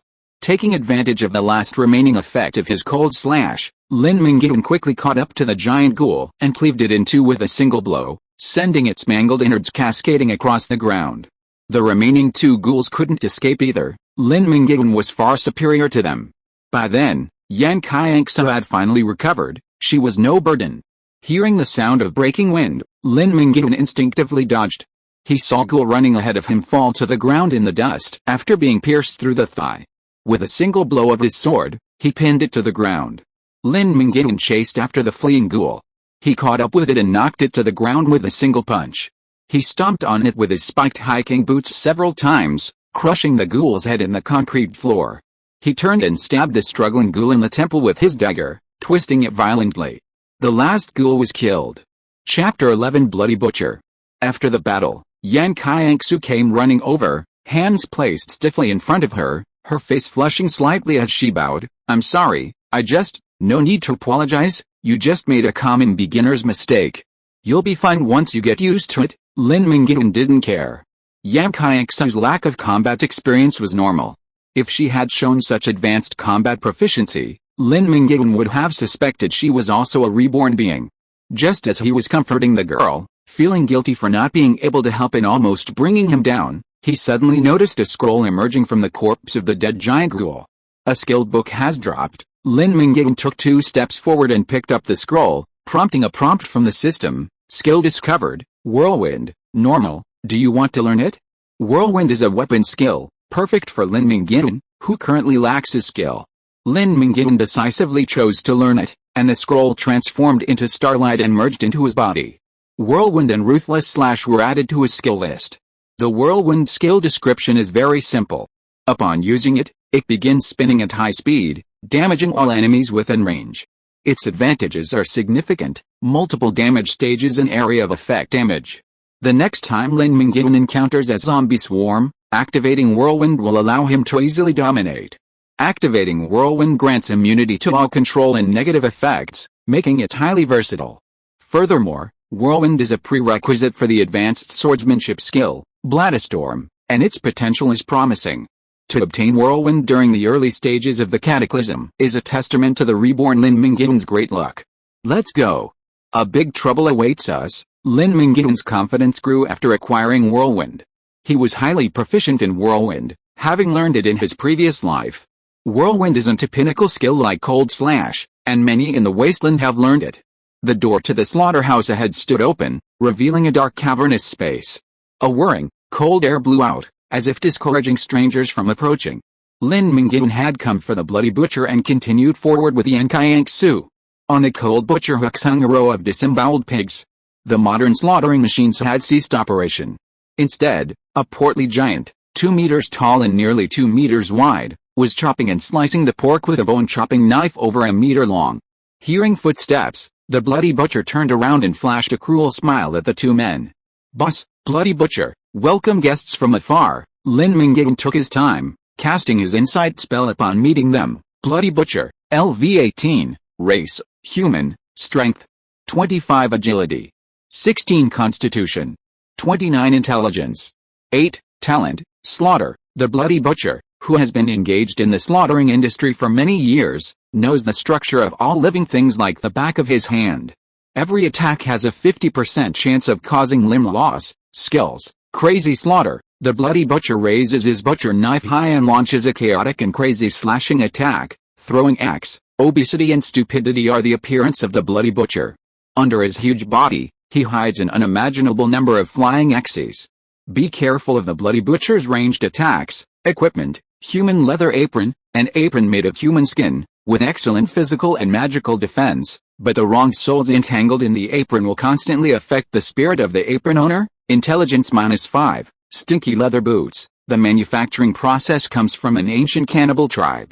Stomping on the floor releases a poisonous fog shock wave, causing poisoning and dizziness to enemies within a radius of 5 meters. The first thing that struck me upon seeing the Bloody Butcher's profile was how high his level was.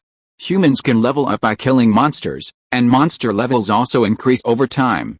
Killing human professionals also grants experience.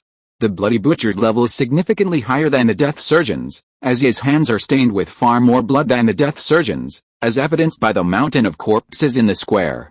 Lin Mingyuan outsmarted the Death Surgeon last time, but he might not be able to do the same against a Bloody Butcher.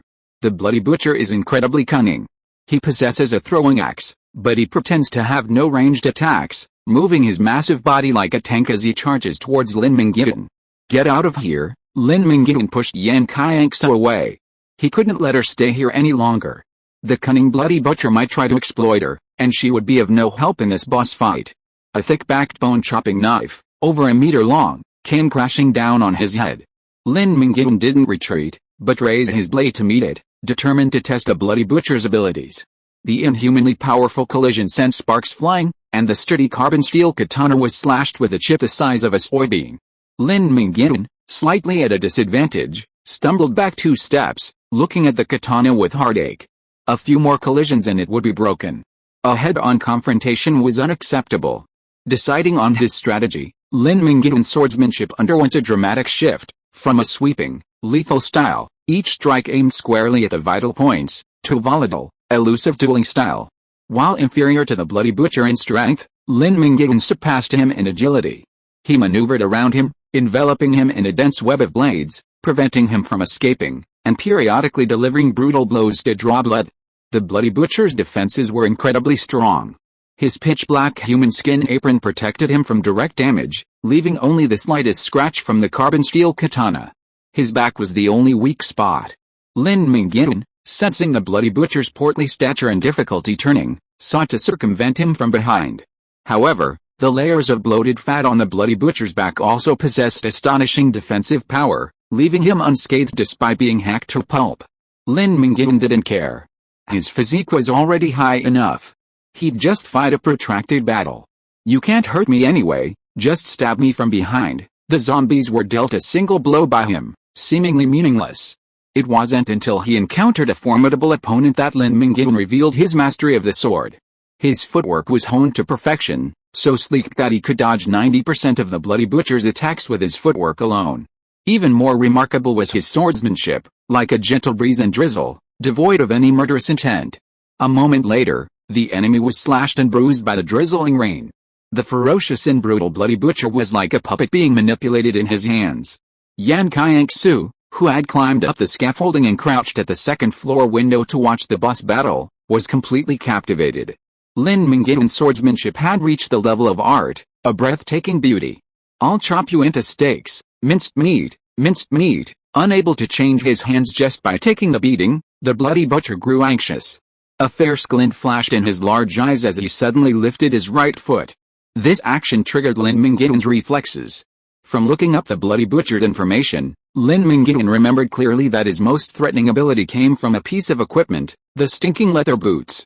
By stomping on the floor, he unleashed a toxic mist shockwave, stunning and poisoning everyone within a 5-meter radius.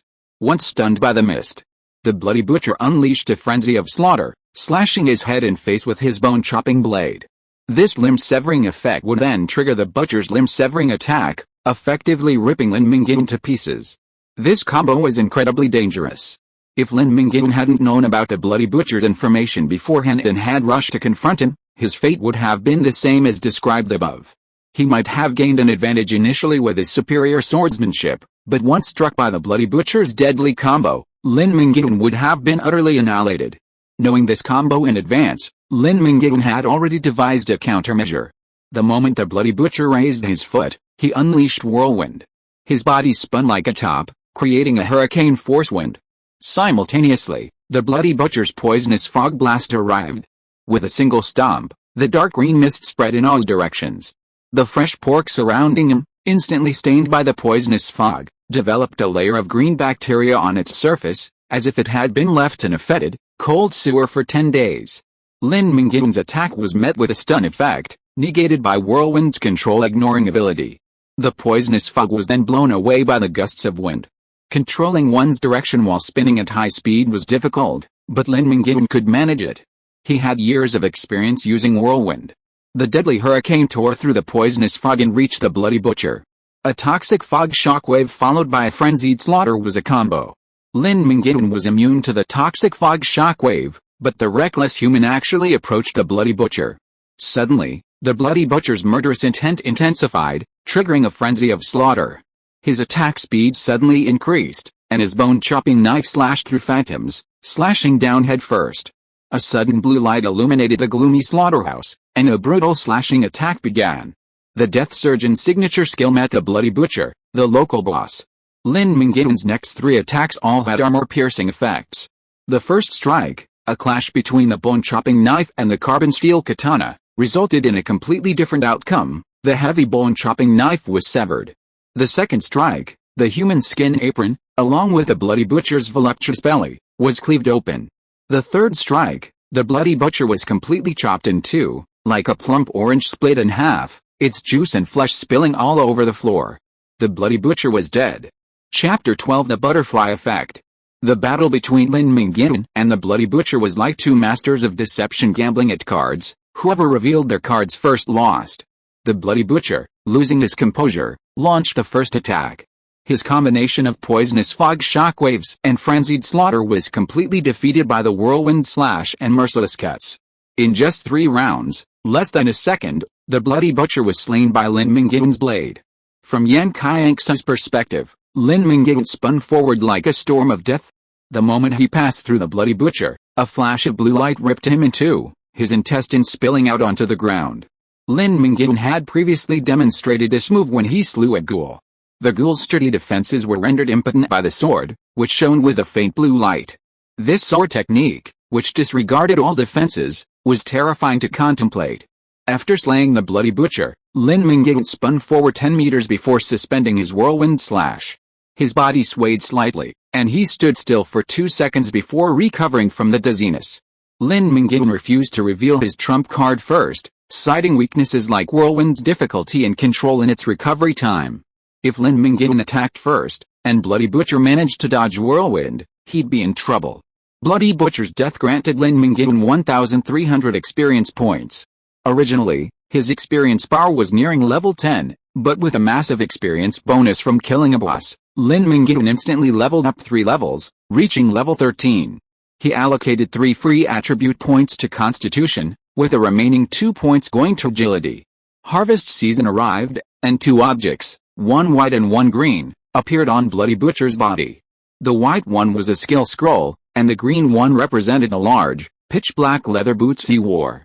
Logically, Bloody Butcher could only drop the stinky leather boots, rendering the bone cutter and human skin apron useless. Lin Mingyuan took them and equipped them. Equipment can adapt to the wearer's size, otherwise, the stinky leather boots, which fit Bloody Butcher perfectly, would be too large for Lin Mingyuan. After changing into new gear, his hiking boots transformed into large leather boots. While a bit ugly, the added skills were quite powerful. He picked up the skill scroll and realized it was for axe throwing. More skills aren't always better. Learning some useless skills is a waste of effort.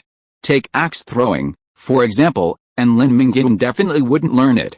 Yan Qianxue happened to walk by, and Lin Mingyuan tossed the skill scroll to her, saying, "If you're interested, you can learn it." Before Yan Qianxue could comment, she received the scroll when the system notification announced that axe throwing required a strength attribute of at least 15 points. Since she didn't meet the requirement, she couldn't learn it. She smiled wryly and said, "Forget it, it doesn't suit my style. When a bow skill drops, I'll definitely take it." Alright, no one learned axe throwing, so Lin Mingyuan kept it and waited to trade it later. Skills only dropped from elite monsters and bosses. They were quite valuable in the early stages of the Cataclysm, but in the later stages, only high-quality skilled books would attract competition from professionals. Time passed unnoticed and it was 3 o'clock in the afternoon. The Bloody Butcher had already conquered them and the two were ready to return. The road had been cleared once when they came here, so they would not encounter too much danger if they returned along the same route. The journey was smooth and there were no more setbacks. Just as it was getting dark, the two returned to the community. After climbing over the wall, they were suddenly illuminated by the orange beams of light from 7 or 8 flashlights. They were wearing security uniforms, with batons in their right hands and flashlights in their left hands. They were patrolling the community. When they saw Lin Mingyuan and Yan Qianxue crossing the wall, they immediately surrounded them and asked sternly, "Who are you?" "We are residents of the community." Yan Qianxue used her hands to block the light shining directly on her face and chest, and explained with suppressed annoyance. "You say it's true, but who can prove it?" They climbed over the wall in the dark. "I think they were probably thieves." Yes. "Let me search you to see if you've stolen anything." Several security guards were ready to brand Lin Mingyuan and Yan Qianxue as thieves. One of them, utterly daring, stepped forward and groped Yan Qianxue. Lin Mingyuan's face paled slightly. With a clang, the katana was unsheathed, the notch in the blade only adding to its aura of menace. With Lin Mingyuan's speed, the security guard had no time to react, and the blade was directly at his neck. What do you want to do? The security guard shuddered, and the others immediately surrounded him to support him. Let go of Yang He, or we'll treat you harshly. Don't act so arrogantly just because you have a knife. There are 10 of us. Lin Mingyuan remained unmoved. With a flick of his wrist, the blade flashed, and the sound of shattering glass could be heard. The area around the wall was pitch black, and in a second, all the flashlight bulbs were blasted by Lin Mingyuan. Zombies are attracted to light. Be careful not to attract them by turning on your flashlight so late at night. Everyone was stunned. Lin Mingyuan remained calm, unfazed.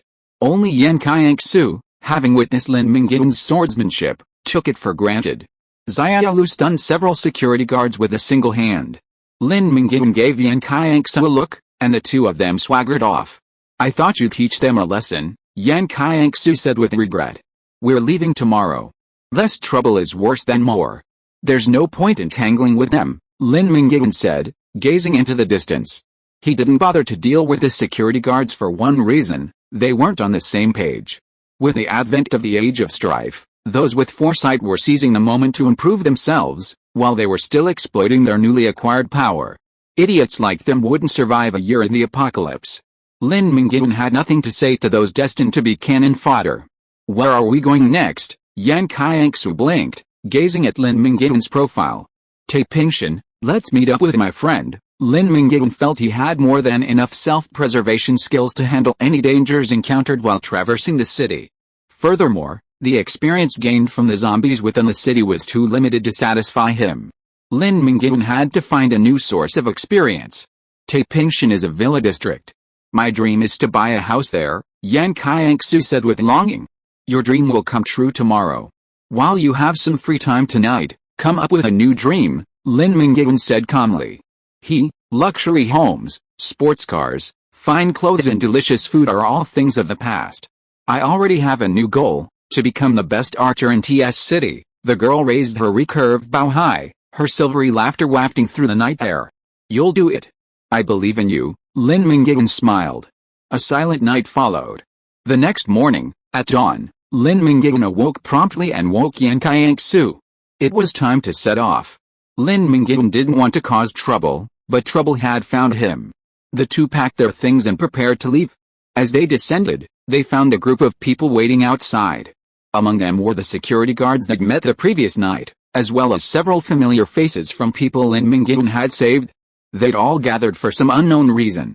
A man in his early 40s, with a side-parted hairstyle and a well-tailored suit, stepped forward and said with a broad smile, "Let me introduce myself. My name is Sun Yimin, and I'm the property manager for our complex. I'm honored by the residents, and I've been elected to manage it." What do you mean? Lin Mingyuan showed no interest in who he was or what he was up to. The butterfly effect had already begun.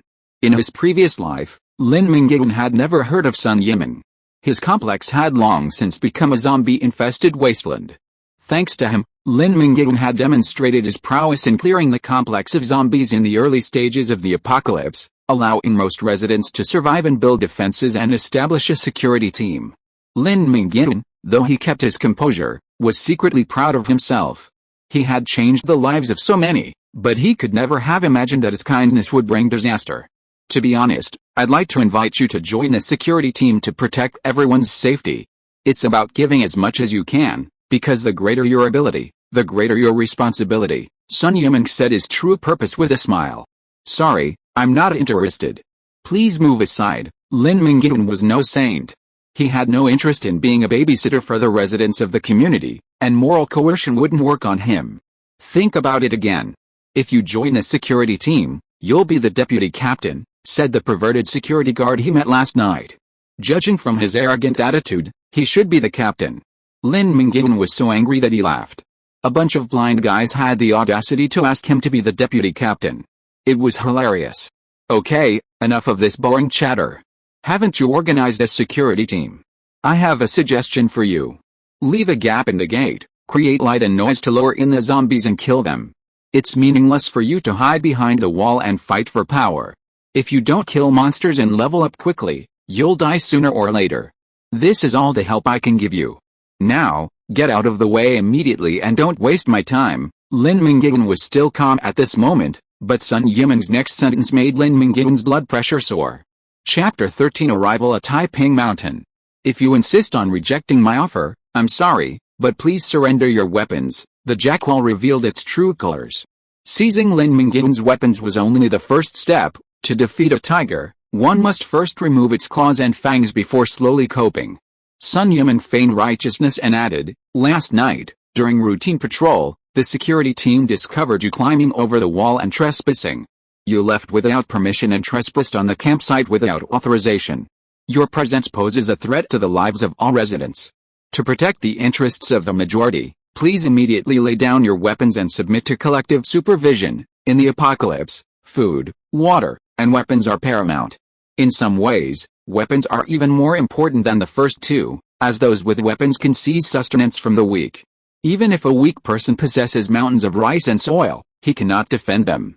Sun Yimin learned from residents rescued by Lin Mingyuan and from his brother-in-law, Security Captain Yang He, that Lin Mingyuan was a skilled and unruly swordsman. If he could tame Lin Mingyuan and use him, that would be ideal, otherwise, he would have to be eliminated.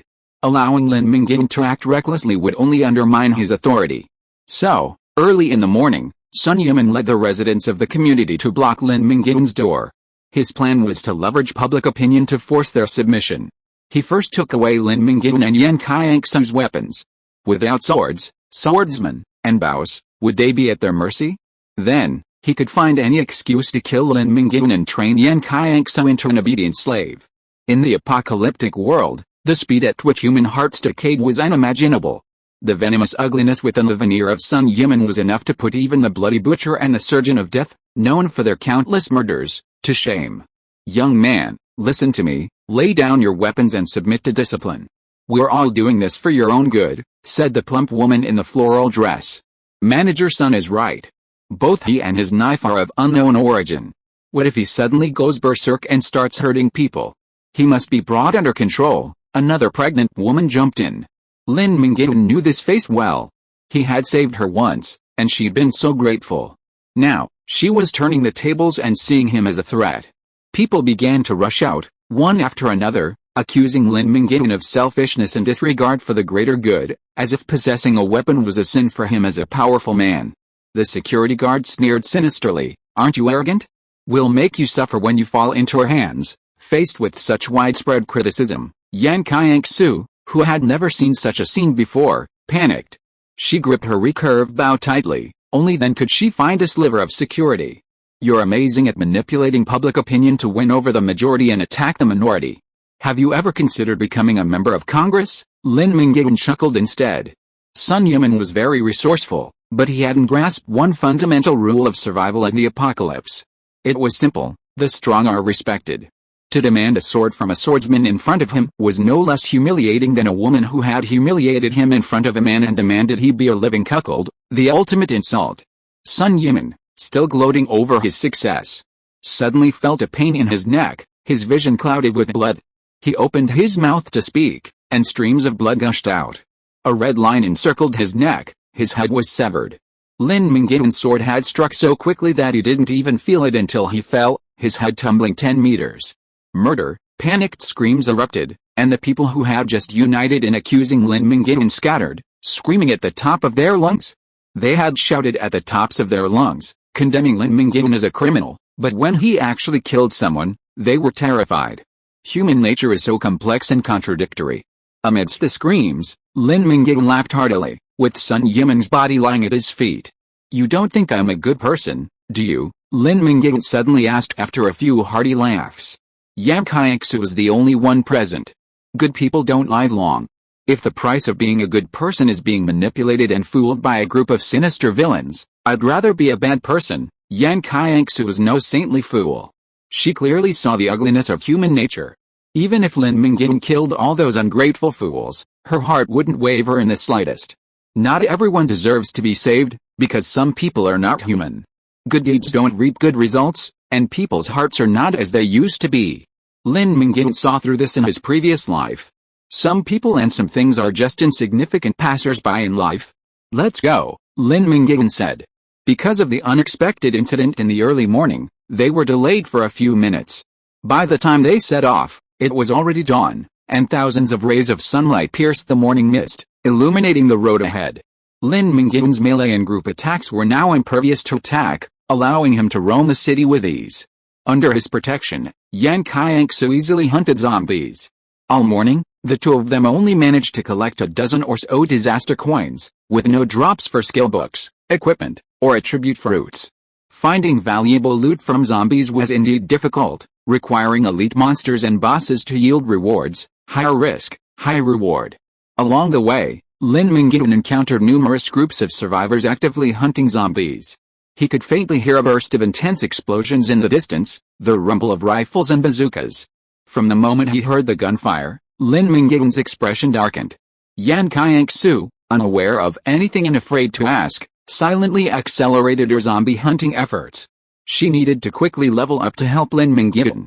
Humans killed monsters, monsters killed humans, and the two of them continued to move further away from the bustling city, arriving near the remote and tranquil Taiping Mountain. Standing on the road at the foot of the mountain, Lin Mingyuan gazed at Taiping Mountain and nodded to himself. The geographical location is excellent, perfect for setting up a camp. Taiping Mountain wasn't peaceful at the moment. Flames shot up from the villa area, and the forest wailed in the blaze. It looks like something's happened up there, Yan Qianxue said. Go help. Lin Mingyuan's lips twitched twice, the butterfly effect striking again. In his previous life, Lin Mingyuan had been taken to the Taiping Mountain camp by Li Tong for 6 months. Taiping Mountain, with its tranquil and beautiful scenery, had never experienced a fire. Old Li, hold on, I'm coming. Lin Mingyuan burst into action, as if on a hot wheel. Within seconds of starting, he had thrown Yan Qianxue dozens of meters away. 5 minutes later, Lin Mingyuan, his lungs aching from the exhaustion of running, finally saw the real reason behind the fire in the villa complex.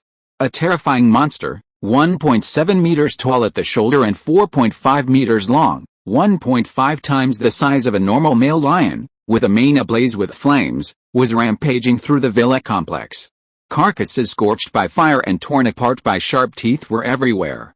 A dozen men, including Li Tong, were holding the lion back with spears. Casting insight on an unfamiliar monster is a good habit. Lin Mingyuan never underestimated the enemy. Cain, LV3, race, fiery mane lion, strength, 24 agility, 17 constitution, 22 intelligence, 14, talent, fire mane. Legend has it that the fiery mane lion possesses the blood of a red dragon. Cain, having activated his dragon bloodline, has proven the legend to be true. His proud mane can ignite an unquenchable flame, reducing fire damage by 90%. Dragon bloodline, primary, all attributes +5, skill, charge, locks onto target and charges. The greater the difference in strength, the greater the damage. A dozen people besieged the fiery mane lion, Cain, but he was still at a disadvantage. Previously, there were over 30 people besieging Cain, every able-bodied man in the villa district, but over half were killed or wounded. Big Cat, look this way, Lin Mingyuan shouted, the sound wave spreading in all directions until Yan Qianxue, halfway up the mountain, heard it. The dragon bloodline awakened. The fiery mane lion, with 14 intelligence points, even had its own name. Its intelligence was so high that upon hearing the provocation, it immediately turned and looked at Lin Mingyuan. Roar, the lion's roar carried a chilling infrasound. Come on, beast, your opponent is me. This provocation infuriated Cain, and he kicked the ground with all 4 legs, charging at Lin Mingyuan. Old Lin, be careful. Lin Mingyuan appeared in a critical moment, but Li Tong was unsure if he could handle the terrifying lion, so he shouted worriedly.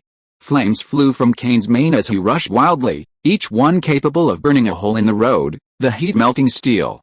Lin Mingyuan had no time to reply as the scorching heat washed over him. Even before he got close, his hair began to curl from the intense heat. Cain's charge must be stopped, or he would either be killed head-on or burned to ashes. A hero's appearance must be graceful, being charred to death is unsightly. He lifted his right foot and stomped down, activating his stinking boots. A thick green, poisonous fog blasted outward. Cain, caught off guard, inhaled the fog, the intense stench causing him to faint and instantly pass out. Lin Mingyuan unsheathed his sword, its sharp blade gleaming coldly as it sliced through fur and muscle, leaving several narrow wounds that damaged Cain's internal organs. The excruciating pain awoke Cain, but his body had been severely damaged. He struggled to his feet, blood pouring out from beneath him like a dam collapsing.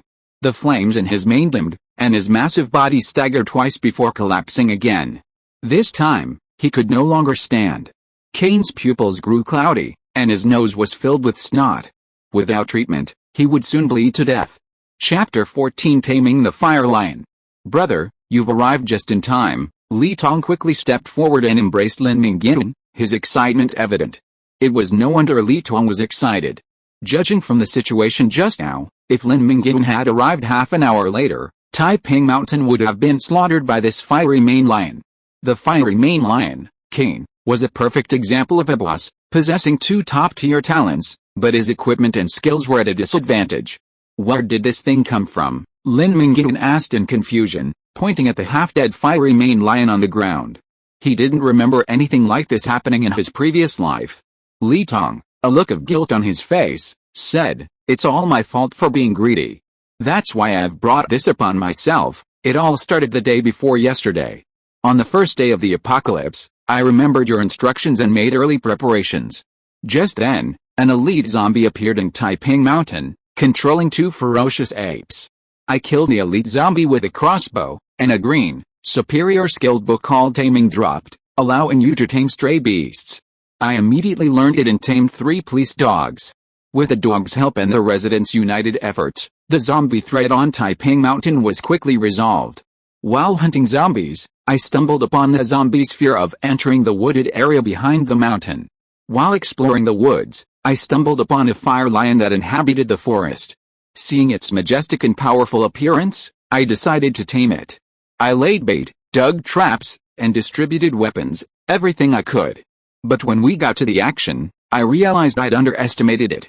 Its intelligence was too high to fall for our tricks, and instead, enraged by our actions, it rushed into the villa area and went on a killing spree. Alice. It's all my fault. I've ruined everyone. Li Tong recounted his experience, which was similar to what Lin Mingyuan had learned in his previous life, albeit much earlier. In his previous life, when Li Tong slew an elite zombie and obtained the taming skill book, it was already 2 weeks after the cataclysm. By then, either the fierce mane lion had already left Taiping Mountain, or it had become so powerful that Li Tong simply didn't dare provoke it. Therefore, the incident never occurred in his previous life.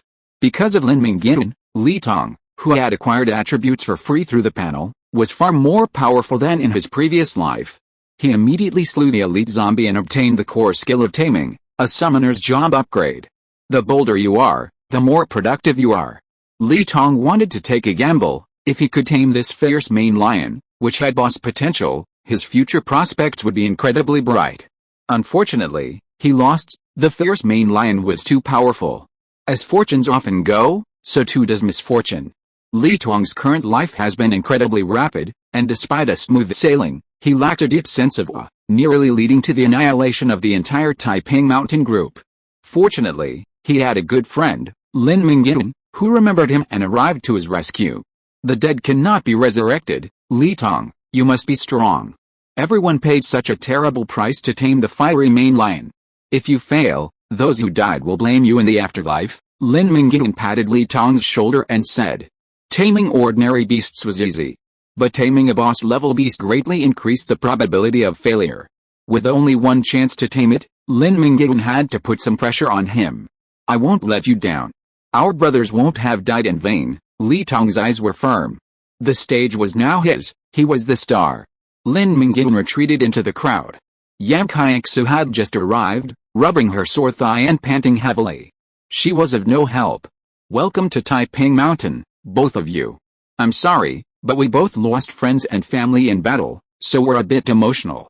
Please forgive us. Li Trang, with his tattooed arms resembling a rebellious youth but a gentle manner, had red eyes and fought back his grief as he welcomed Lin Mingyuan and Yan Qianxue. Lin Mingyuan knew Li Chuang.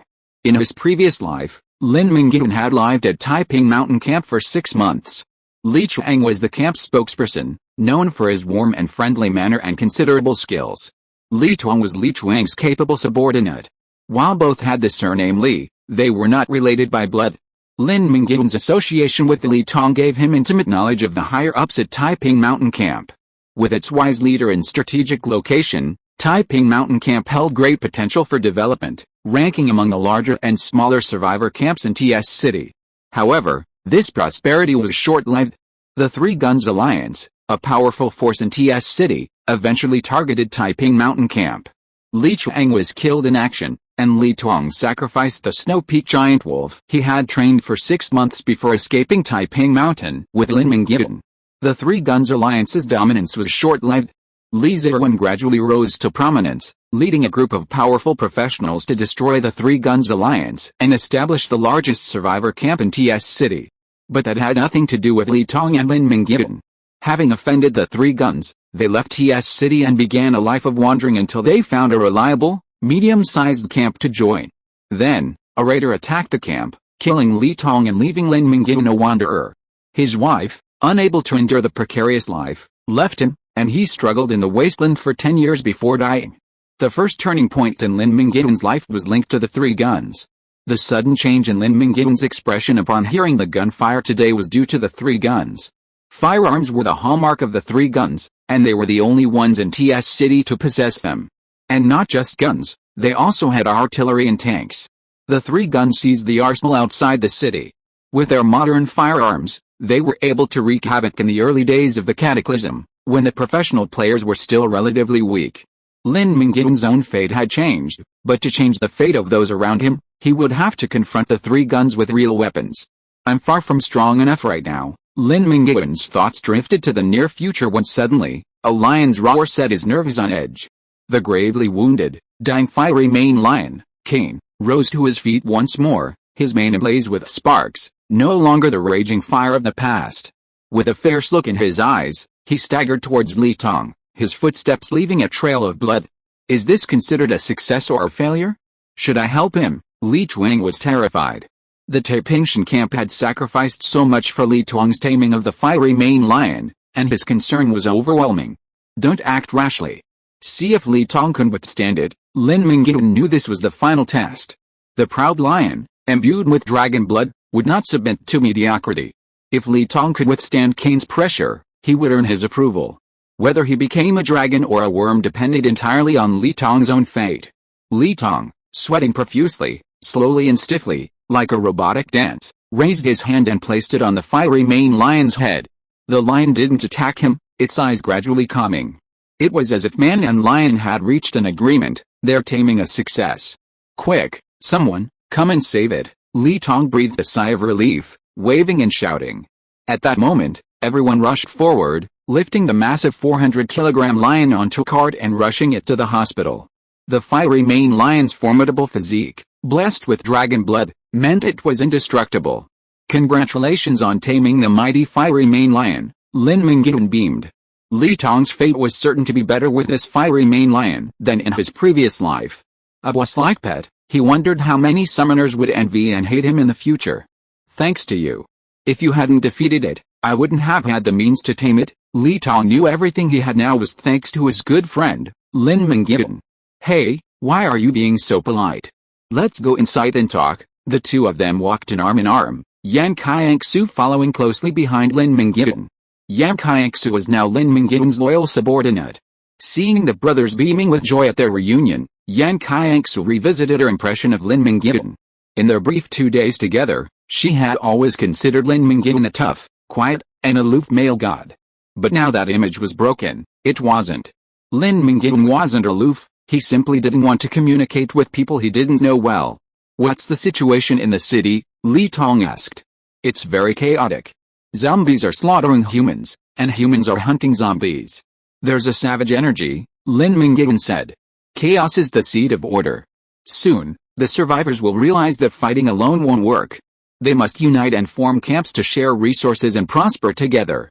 The next period is destined to be a period of brutal and bloody territorial division. Far away in Taiping Mountain, Lin Mingyuan needn't worry about this. The chaos in the city won't affect them. The world has changed a lot after not seeing it for 2 days. Li Tong has a lot to say. Yan Qianxue is very sensible and says that she wants to go out for a walk to adapt to the environment. If you are listening to this novel on a channel other than Fanfic World, it means it was downloaded and re-uploaded without effort. We warmly invite you to visit our channel, Fanfic World. There you will find the original version of this story and many other novels of various genres. We look forward to seeing you dive into a world of incredible novels. Chapter 15 Fishing. Lin Mingyuan recounted his experiences of the past 2 days, including his accomplishments soloing 2 bosses, in detail. He wouldn't hide anything from Li Tong. Their friendship had endured life and death, and Li Tong was the person Lin Mingyuan trusted most. Old Lin, there's something I've been puzzled about. How did you know the world would end on February 22nd? You knew everything, including the boss's location. You seem to know a lot about the apocalypse. Li Tong was genuinely curious.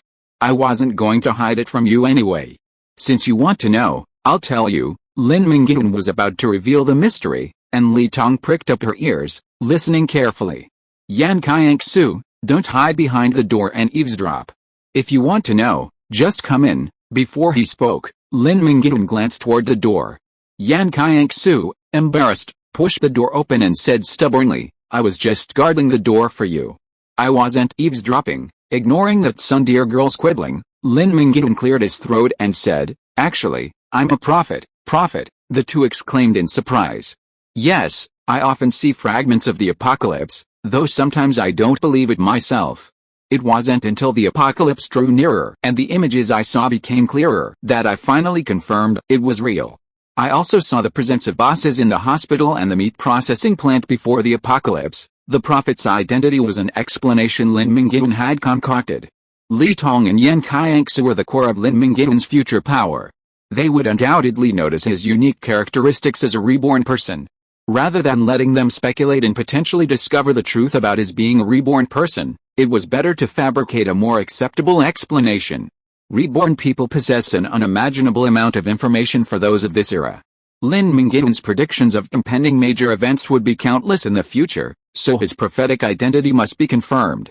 Yan Qianxue believed she had already noticed something. Yesterday, Lin Mingyuan's clear intention was to go straight to the meat processing plant and kill the bloody butcher. Without advanced knowledge, his purpose wouldn't have been so clear. Li Tong's question today resolved a dilemma for her. Li Tong still wasn't quite convinced, a look of doubt on his face. Is this true? If you were a prophet, why didn't you find out the winning numbers in advance and buy the lottery to make a fortune? I can only see what happens after the apocalypse, Lin Mingyuan said helplessly. I see, that's how it is, Yan Qianxue nodded, half understanding, accepting Lin Mingyuan's explanation. It made sense, and honestly, Yan Qianxue didn't want to delve into it. Everyone has secrets, and if she really tried to find out, she wouldn't even be friends anymore. After chatting, Lin Mingyuan was ready to take action. He came to Taiping Mountain first to reunite with his friends, and secondly to level up. Currently, the main monsters in the city are zombies, but during the celestial conjunction, it's not just zombies that descend on Earth.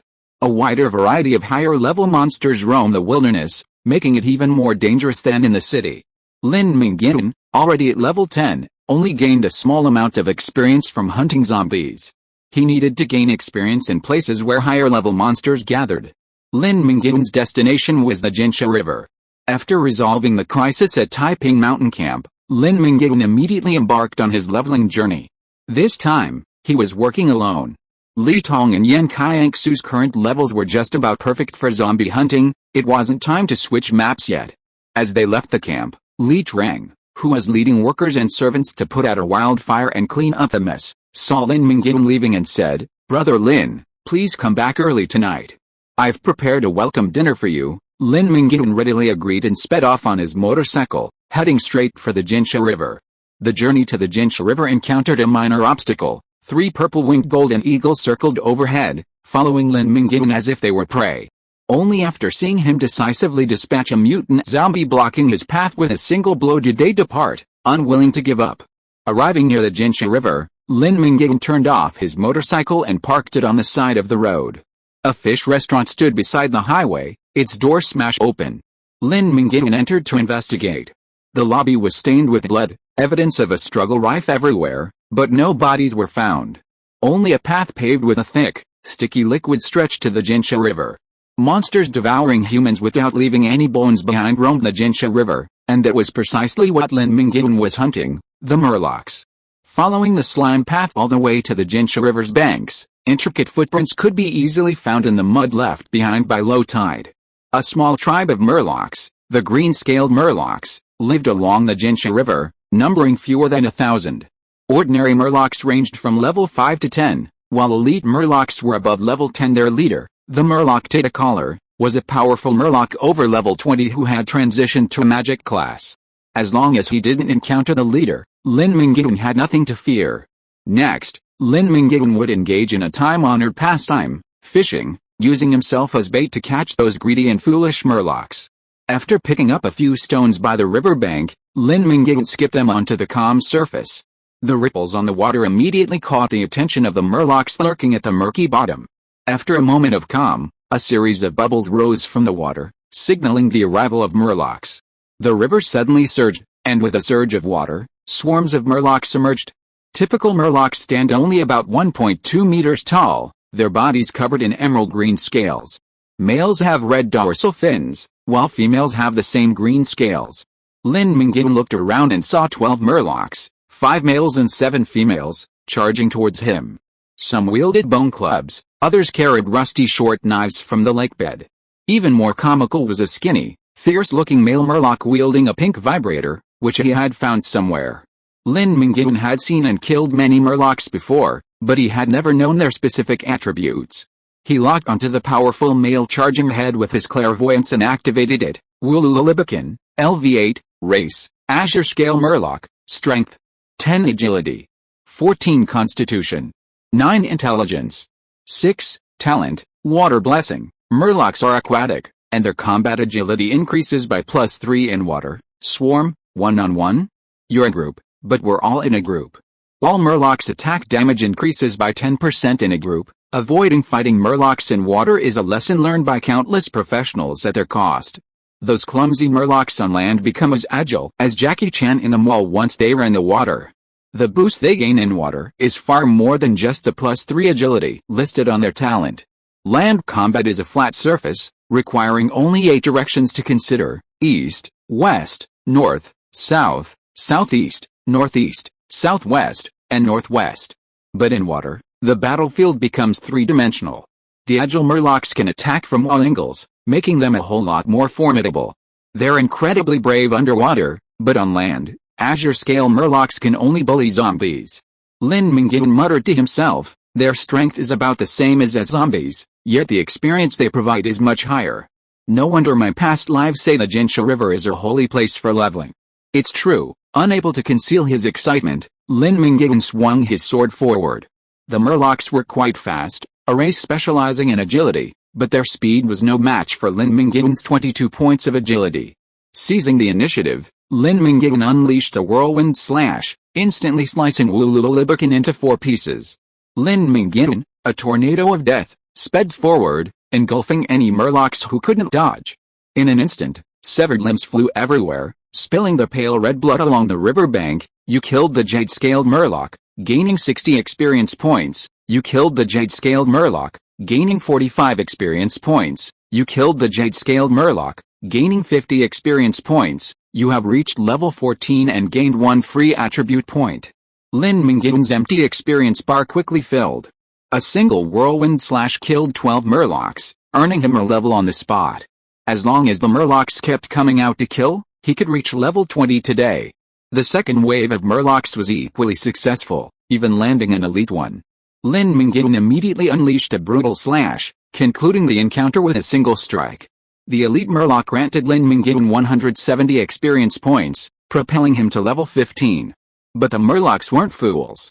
After 2 waves of murlocs had disappeared without a trace, the remaining murlocs underwater grew wary. Lin Mingyuan continued to throw stones, constantly teasing the murlocs until a 3rd wave arrived.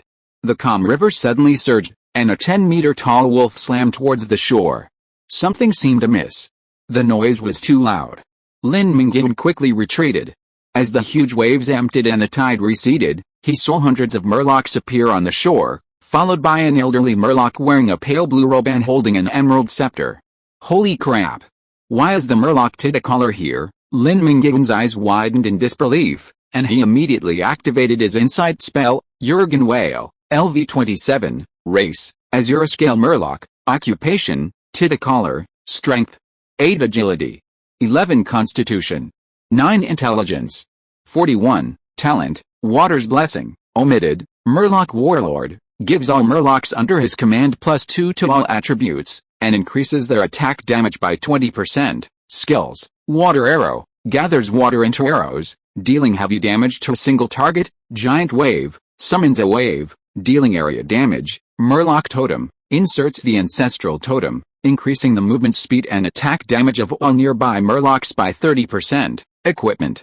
River Robe. Reduces the cost of casting all water spells by 50%. Corrosive Staff. Releases strong acid to damage enemies within range, limited to 3 times per day. Chapter 16 Dinner. Fishing caught a shark. The mere sight of the level 27 Murloc Titacaller Lin Mingyuan was enough to make him lose his will to fight. One-on-one, Lin Mingyuan was no match, let alone with hundreds of Murlocs surrounding him. 3 or 5 Murlocs wouldn't be enough, but with over 100, and the powerful buffs provided by the Murloc Titacallers, the Azure Murloc tribe could wipe out any human settlement. Without a second thought, run. When surrounded by others, you simply need to outrun them. When you're alone, running requires a certain strategy, and as a seasoned scavenger, no one knows how to run better than Lin Mingyuan. Lin Mingyuan ran straight ahead for 10 meters, then suddenly turned 90 degrees, risking the Murloc's approach and running sideways, simply to avoid the Murloc Titacaller's spells. As expected, just as Lin Mingyuan dodged to the side, a massive water arrow, roughly the thickness of a child's arm and over a meter long, blasted into the ground, creating a massive crater in the mud. The shattering water droplets, with their powerful kinetic energy, ripped through Lin Mingyuan's leather jacket and struck his back, leaving a bruise. Had Lin Mingyuan run straight ahead, he would have been ripped apart by the water arrows. Following the 90-degree dodge, he followed up with a lightning-fast S-shaped run, denying the Murloc Titacaller a chance to aim its water arrows. He invested both of his upgraded free attribute points in agility. Lin Mingyuan now had 24 agility points, running faster than Usain Bolt. He covered the several hundred meters from the riverbank to the road in just 15 seconds. The sheer danger sent Lin Mingyuan's adrenaline racing, pushing him to run at his fastest pace ever. Seeing Lin Mingyuan about to escape, the Murloc Titacaller raised his corrosion scepter and launched a final attack. A thick green ball of corrosion, the size of a fitness ball, flew towards him at high speed and exploded less than 30 meters away.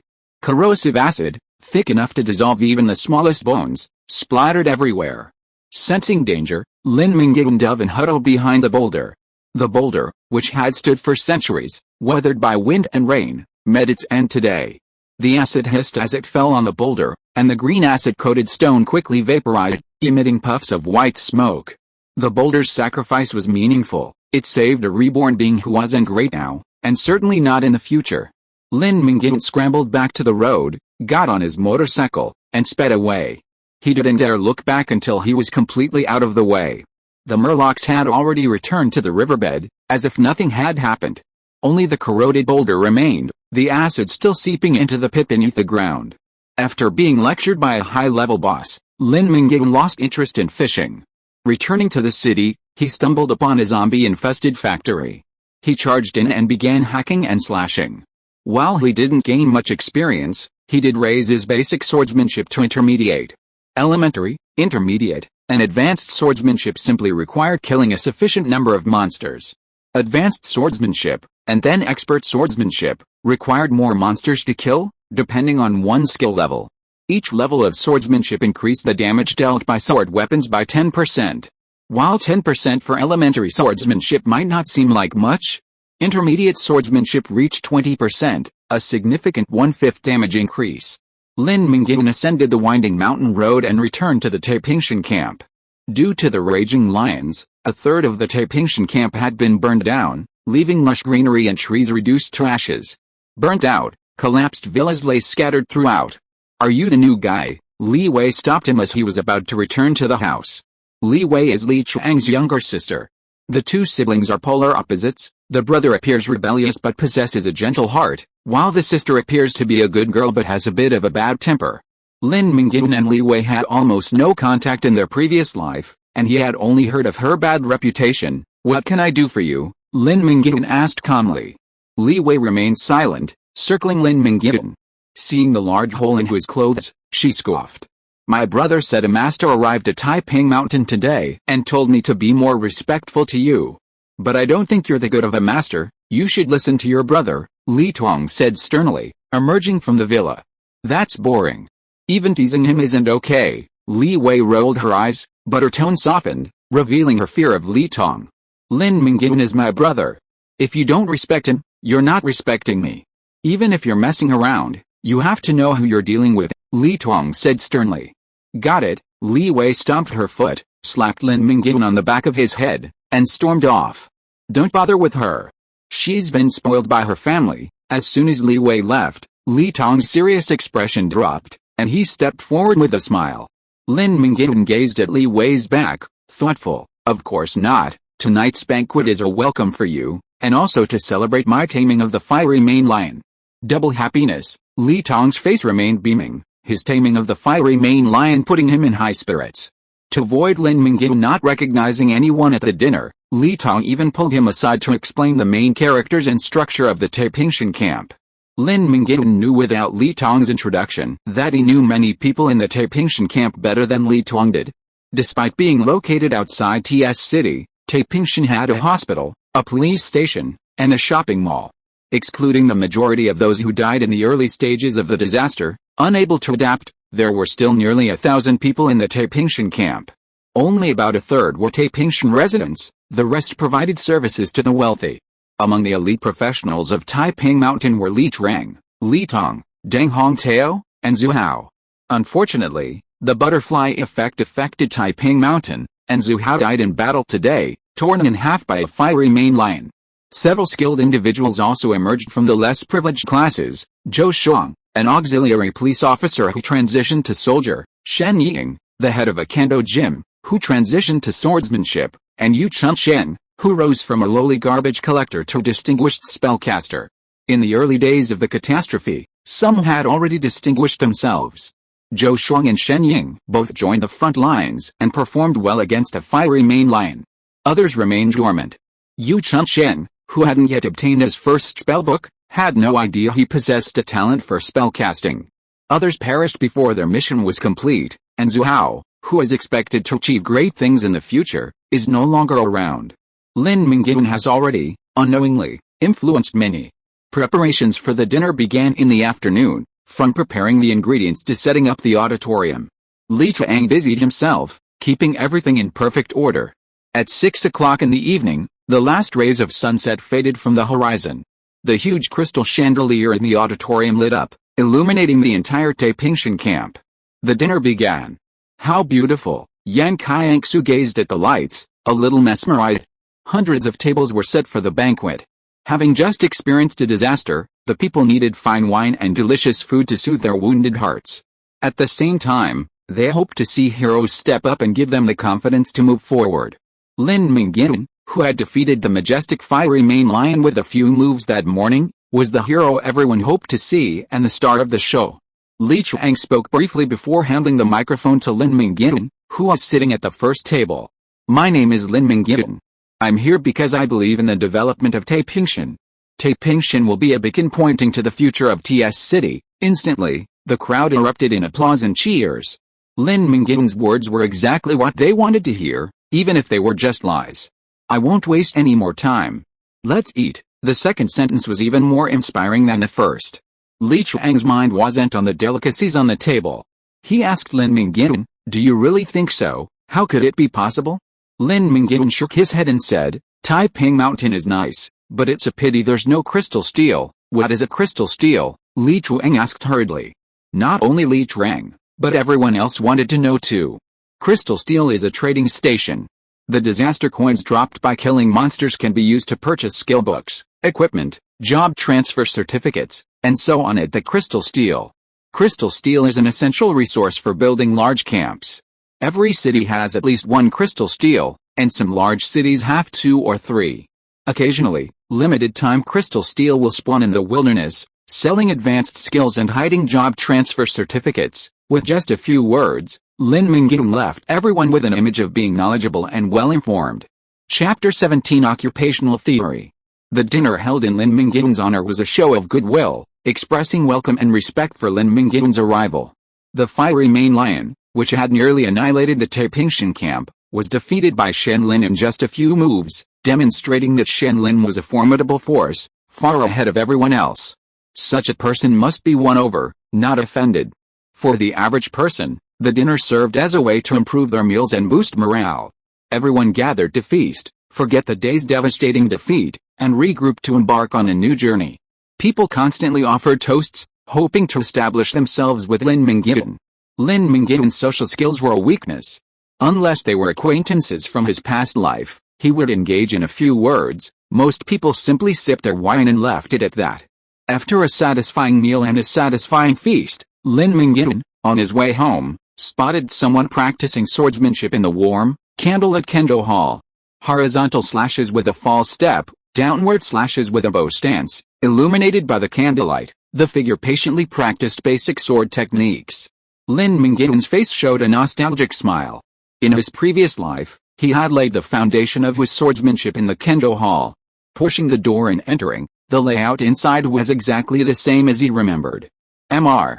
Lin, nice to meet you. The owner of the Kendo Hall, Shen Ying, who had left the dinner early, still remembered the celebrity at the dinner. Shen Ying was wearing a loose training suit and holding a wooden sword for training. At this moment, his eyes were focused on the samurai sword at Lin Mingyuan's waist. Mr. Lin can also use a sword. He witnessed the whole process of Lin Mingyuan defeating the fiery main lion this morning. Lin Mingyuan did not show much of his swordsmanship. He relied entirely on the skill of releasing poison gas to knock down the fiery main lion. I studied for a while 10 years ago, but unfortunately the Kendo Hall closed down not long after I started. After that, the improvement of my swordsmanship depended entirely on actual combat, Lin Mingyuan reminisced. Shen Ying stood in order. Swordsmanship is the art of killing. Only swordsmanship tested in actual combat is truly effective.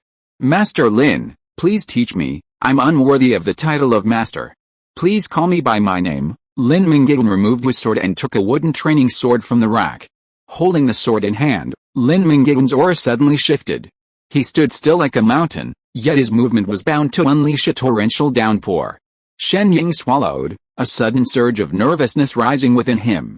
He had never felt so nervous before, even facing talented swordsmen from all over the world at the National Swordsmanship Competition.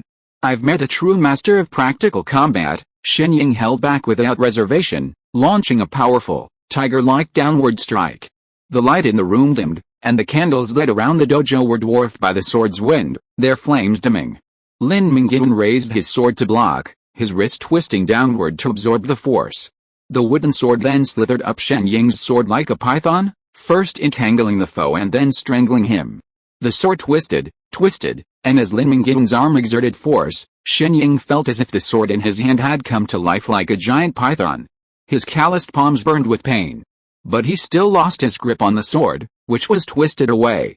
"I lost," Shen Ying said with a wry smile, never expecting to be defeated by Lin Mingyuan in a matter of seconds. "Our base attributes differ by at least twice. That's too great a gap to bridge, even the most refined swordsmanship can't make up for," Lin Mingyuan said. "You won't comfort me. Physical fitness is also part of swordsmanship, and besides, your swordsmanship is indeed several levels higher than mine." Shen Ying was not one to be afraid of losing. In this world, no matter how good your swordsmanship is, it's all about chance, opportunity, and the ability to enhance it with powerful skills, Lin Mingyuan said with a subtle resentment. Lin Mingyuan was a swordsman prodigy, even in his previous life. After only a month of practice, he could fight Shen Ying, who had practiced swordsmanship since childhood, to a draw. Shen Ying described him as a rare swordsmanship prodigy, so he wouldn't dare accept Lin Mingyuan as his disciple, fearing he would mislead him. Although Lin Mingyuan had started later than others, his exceptional kung fu talent convinced him he would become a powerful figure, master his own destiny, and protect his friends and family. When it came time to change his class, Lin Mingyuan resolutely chose the swordsman, considered one of the two most powerful classes alongside the mage. In any world or dimension, spellcasters are considered the most powerful and prestigious. To become a mage requires supreme talent and the dedicated training of a powerful authority. For example, there are 3 requirements for becoming a mage. The first is an intelligence score of 35 or higher, which alone eliminates 90% of candidates. A healthy adult has 10 points in all attributes. Upon reaching level 20, they gain 20 free attributes. Even if all 20 free attributes were added to intelligence, they still wouldn't reach 35. To qualify for the mage class change, one must have a starting intelligence of 15 or above, and all subsequent attribute points must be added to intelligence. Because all attribute points are initially added to intelligence, a mage's physical fitness at level 20 is comparable to that of an ordinary person. Even being attacked by zombies could be fatal. Without the protection of a reliable force, the early stages of a mage's life are extremely difficult. After meeting the first suggestion, conditions 2 and 3 remain: mastering 3 spell-related skills and obtaining the meditation technique. Spell-related skills are extremely rare. Among all the bosses and elite monsters Lin Mingyuan encountered, only the Murloc Titacaller had a chance of dropping a spell-related skill. Clearly, killing a Murloc Titacaller is incredibly difficult. And it requires not just 1, but 3. As for the meditation technique, the only way Lin Mingyuan knew to obtain it in the early stages was by exchanging it at the Crystal Monument. He had never heard of a boss dropping it, at least not near TS City. Meditation techniques also affect a mage's future potential.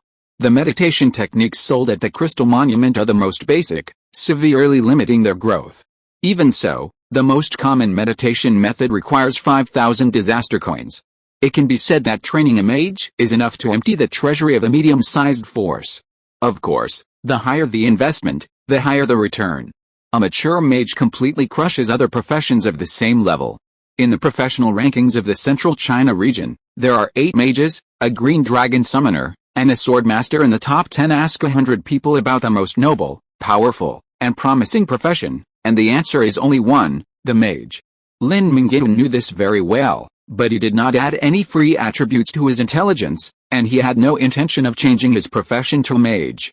Having never been exposed to the mage profession was one thing, but more importantly, Lin Mingyuan mastered another path to the sky. The swordsman, known as the strongest profession alongside the mage, is more accurately the swordsman's second job change, the swordsman. In the wasteland, the first job change is to determine the profession, and the second job change is to deepen the profession. Let's take the mage as an example. Within the mage class, there are numerous subclasses, including necromancers, elementalists, illusionists, enchanters, and transmutation mages. Even elemental mages can be divided into fire mages, ice mages, and math mages. The initial class changes like elementary school, middle school, and high school. Everyone learns the same things, but through the long process of learning, one determines which major they're best suited for: liberal arts, science, software engineering, or finance and trade. The second class changes like attending university and choosing a major that aligns with their interests. Mages are undoubtedly born into Golden Age, attending prestigious elementary and high schools. Even with a poor college entrance exam score, they can still pursue a degree abroad. However, even from humble backgrounds, genius can emerge. Among the many classes, the most talented person to rival the mage is the swordsman. First, let's look at the swordsman class change requirements. They also have 3 requirements: 20 points of agility, 15 points of strength, and 10 points of constitution, a feat that most people can achieve. The second condition is intermediate swordsmanship. Killing 1,000 zombies with a sword weapon will allow you to master intermediate swordsmanship, which is not difficult. Professionals who intend to change their profession to swordsman will definitely use a sword. Killing thousands of monsters during the period of reaching level 20 is easy. The third condition is equally simple: mastering 3 sword skills. Compared to the rarity of spell skills, the evaluation of swordsmanship is very lenient. Weapon skills such as cold slash and whirlwind slash are considered sword skills. As long as they can be performed with a sword, they are considered sword skills. Lin Mingyuan now has 2 of them. It is difficult to get started as a mage. There are strict requirements on personal talent, financial resources, and the size of the faction, but it will get easier as you progress. It is easy to get started as a swordsman, but it is extremely difficult to change to a swordmaster. In his previous life, Lin Mingyuan failed on the road to becoming a swordmaster. Chapter 18: Crow Walter. The division of power at Taipingtian camp was completed on an ordinary night. Li Tong and Li Chang were both delighted, but Li Wei was the only one not quite satisfied. She had once been the most powerful princess in Taipingtian camp, but now she had more people to control her. At the morning assembly, the two announced the matter, and the vote was unanimous. The fiery main lion, which had nearly destroyed Taipingtian camp single-handedly the previous day, now lay at Li Tong's feet. No one dared to object. Li Tong no longer had to worry. With a fiery main lion, a boss-level template summon, he could handle most situations and had already shown some potential as a powerful figure. The new official took on the first few tasks. Li Trang organized workers to build a camp, while Li Tong led his men down the mountain to scavenge supplies, kill monsters, and level up. Yan Qianxue also joined Li Tong's team to gain experience. Lin Mingyuan continued to operate alone. His strength had already surpassed that of ordinary professionals, and he needed high-level monsters and challenging challenges. The Qianxue River was out of the question for the time being, as it was too dangerous. Besides the Qianxue River, Lin Mingyuan knew of several other leveling spots. There was no need to rely on just one. Not far from TS City were two other areas active with monsters generally above level 10, the Raven Altar and the Deep Mine. The Raven Altar, located in Jinggu Town, was, like the Deep Mine, a dangerous place formed by the confluence of celestial bodies, where projections of an alien world merged with a real world. Lin Mingyuan's next target was the Raven Altar. He would visit it sooner or later, as it was better to go early than later. One of the three inherited sword techniques required for the Sword Saint class advancement could be obtained at the Raven Altar. Riding a motorcycle along the highway to the outskirts of Jinggu Town, a large billboard emblazoned with SOS, the International Distress Signal, was painted in bright red. The signs were stale, and he wondered if anyone in the town was still alive. Entering the town, a desolate atmosphere washed over him. Dead leaves and dust covered the streets, making them feel soft beneath his feet. Lush trees lining the road withered and died. A yellow fog obscured the sky, blinding even the sun, a mere reddish disk. Hearing a constant stream of bewitching, blasphemous words, he declared Jinggu Town cursed, its ominous aura repelling all outsiders. Lin Mingyuan continued forward, the sound of shattering glass suddenly echoing. Suddenly, a dozen or so crowmen, with bird-like heads, wielding sickles, their skin dark blue, and wings scraggly with gray feathers, burst from the shops lining the street. Lin Mingyuan activated his clairvoyance, and the crowmen's statistics were listed one by one. Uncompleted crowman, LV11, race, crowman, strength, 14 agility, 14 constitution, 11 intelligence, 10, equipment, crowman scythe. Each hit inflicts a curse on the enemy. The curse stacks 5 times, weakening the enemy. 10 times, aging the enemy. 20 times, permanently reducing the enemy's constitution. Lin Mingyuan knew the crowmen's origins well. These crowmen were originally residents of Jinggu Town. On the day of the apocalypse, monsters descended, and zombies overran. Also present in Jinggu Town was an altar to the Crow God. Legend has it that the Crow God is an evil deity who gained divinity by consuming the corpse of the creator god, and thus attained deification. His altar also carries evil influences. Offering the heart of a loved one to the Crow God's altar transforms one into a crowman, granting them immense power. Under the terrifying threat of the ferocious zombies, countless ruthless individuals have been seduced by the Crow altar, killing their parents and sacrificing their hearts to transform into crowmen. The zombie threat has been resolved, replaced by the crowmen, minions of the evil god. Their most repulsive aspect is their weapons. All crowmen's sickles share a common curse. If attacked and wounded multiple times by a crowman, the curse will be applied infinitely, ultimately permanently reducing your health to 0. Do not show mercy when facing the crowman. Lin Mingyuan immediately activated his ruthless slashing technique. His katana glowed a faint blue as he charged forward, his dazzling blade severing the crowman's incoming scythe, slaying them in the process. You kill an incomplete crowman and gain 70 experience points. With a flash of his blade, Lin Mingyuan slashed 3 crowmen with his might. In his ruthless slashing mode, he was unstoppable. After 3 crowmen were killed, 5 remained. Transformed by the altar, the crowmen were tall and long-armed, wielding long-handled weapons. Wielding their scythes, they weren't as fast as Lin Mingyuan, but their attacks arrived before him. Lin Mingyuan took a defensive stance, parrying each blow with the honed skill of countless years. The clash of sword and sickle produced a resounding sound of hammering iron. He fended off 4 crowmen's attacks in a row, the last remaining crowman swinging its sickle at Lin Mingyuan's arm. The opportunity to break the siege had arrived. Lin Mingyuan raised his arm to clamp the sickle, then pressed forward, his sandbag-sized fist smashing the crowman's head. With his fist still stained with brains and feathers, Lin Mingyuan, furious at the close-quarter slaughter, leaped forward and sent one flying with a knee. Before it even touched the ground, 2 triangular bayonets whizzed through its chest. In a flash, Lin Mingyuan achieved a pentakill. The 3 remaining crowmen huddled together for warmth. If they dispersed, Lin Mingyuan would have to deal with them one by one.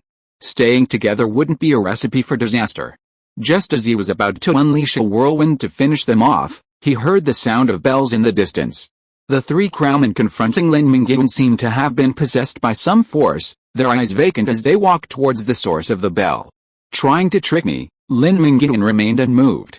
He drew his bayonet and swung it at one of the crowmen. The crowman didn't react, the bayonet piercing the back of the head and falling dead to the ground. His companions didn't even glance at him. They've really been controlled. Lin Mingyuan, faced with a golden opportunity, didn't hesitate. He stepped forward, swiftly dispatching each crowman with his sword. He quickly climbed the tall building and surveyed the area below. The entire town's crowmen were rushing towards the sound of the bell, as if something major was about to happen. Lin Mingyuan seized this opportunity to eliminate 2 more crowmen, reaching level 16 and agility of 25. He then quietly followed a lone crowman into the park where the crow altar was located. The closer you get to the Raven altar, the more the scenery resembles a dim, lifeless, otherworldly planet. Crowmen gather in groups beneath bizarrely shaped rocks, while craggy, sinister-looking trees stand atop branches, protecting the Raven altar. 500 crowmen gather here, most of them untransformed, though some are fully transformed. Their bodies are covered in glossy black feathers, a stark contrast to the tangled, grayish feathers of fledglings. Crowmen with jet black feathers are above level 15, boasting improved strength and agility compared to regular crowmen. They also gain a new talent and skill, shadow feathers, granting the ability to glide and a 1-point increase in all attributes at night. Their skill, Unholy Crow Slash, unleashes a slash imbued with unholy energy. Their stats are decent, and their talents and skills are equally impressive. Elite crowmen are formidable.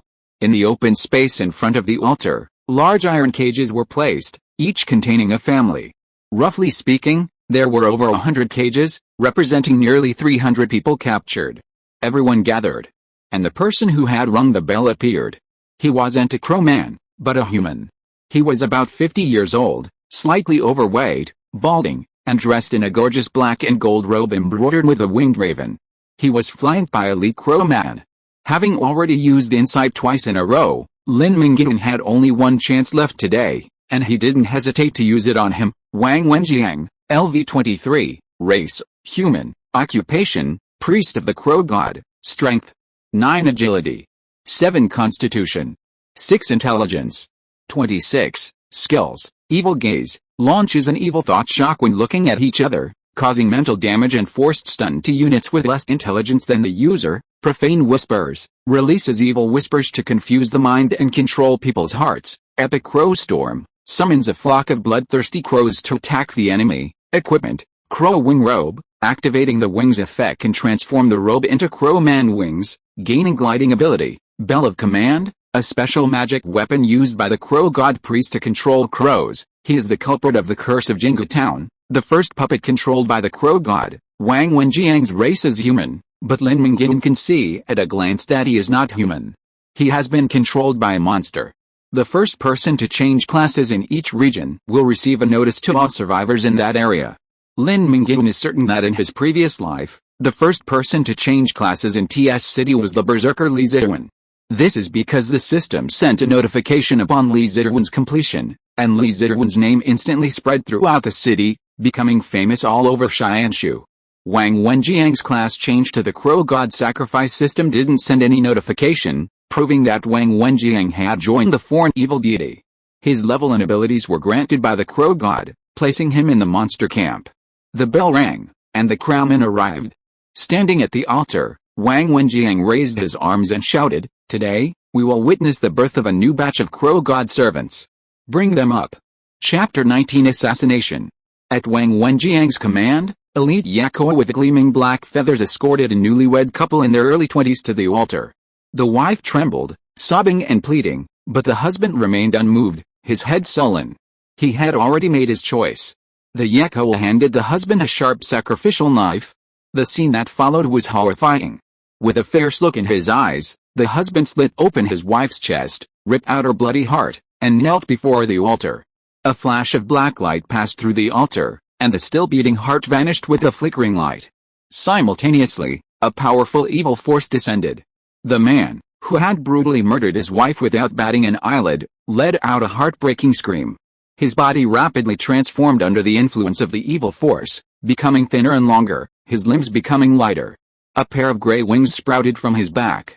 Unnecessary bones within the Yakoa's anatomy were ripped out piece by piece, forming the Yakoa side, a powerful curse. Thus, another unfinished Yakoa was born. Open your eyes and see clearly. This is the power of the Crow God. The Crow God is the only true God on the world. Believe in him, and you will gain unprecedented power.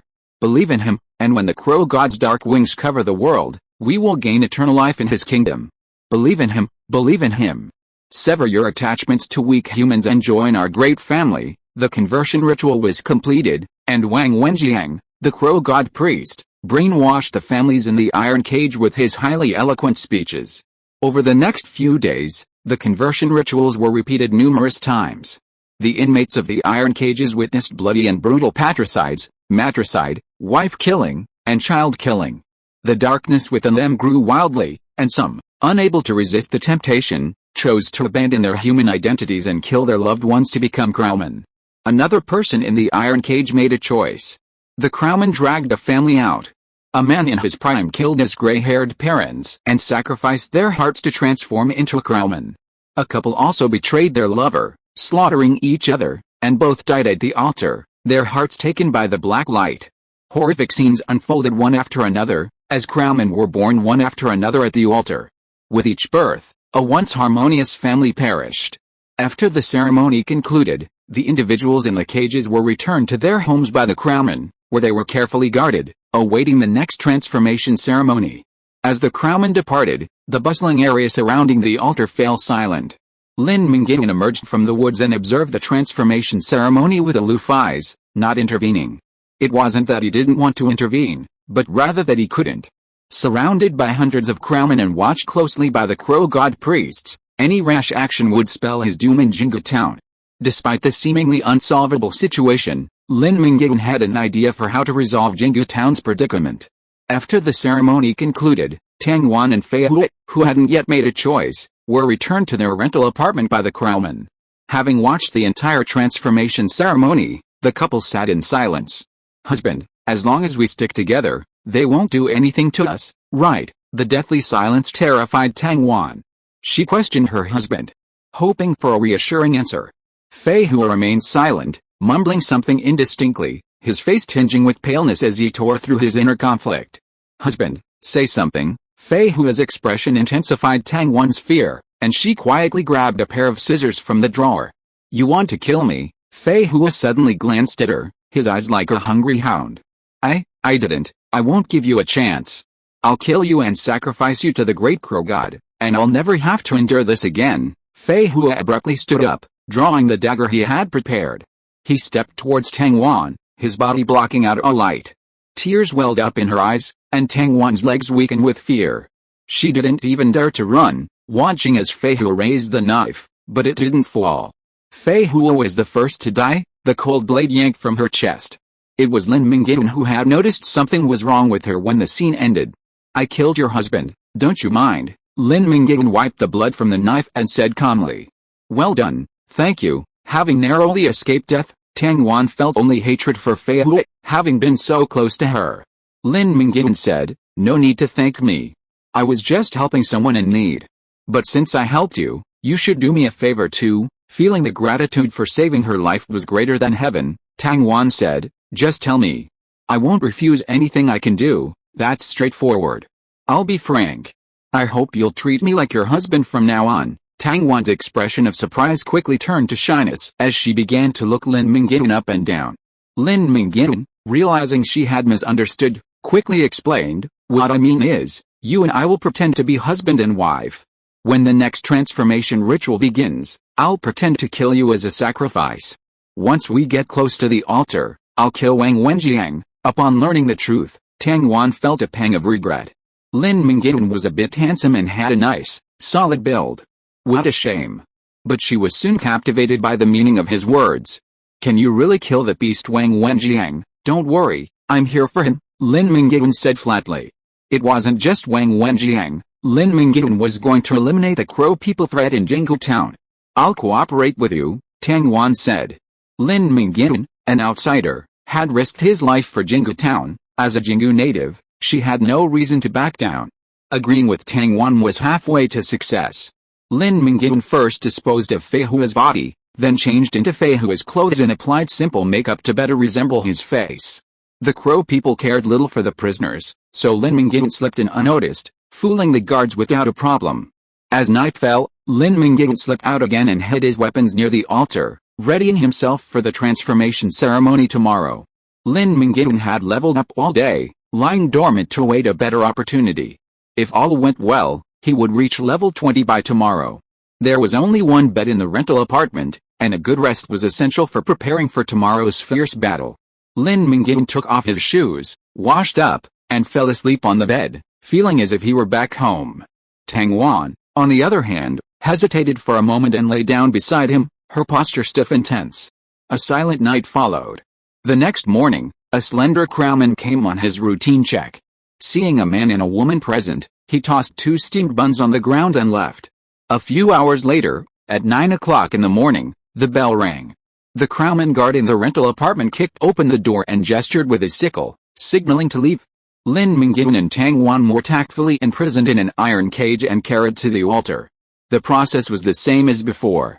Wang Wenjiang first captured a typical example to make it clear to everyone that by completing the sacrifice, they could become powerful crowmen.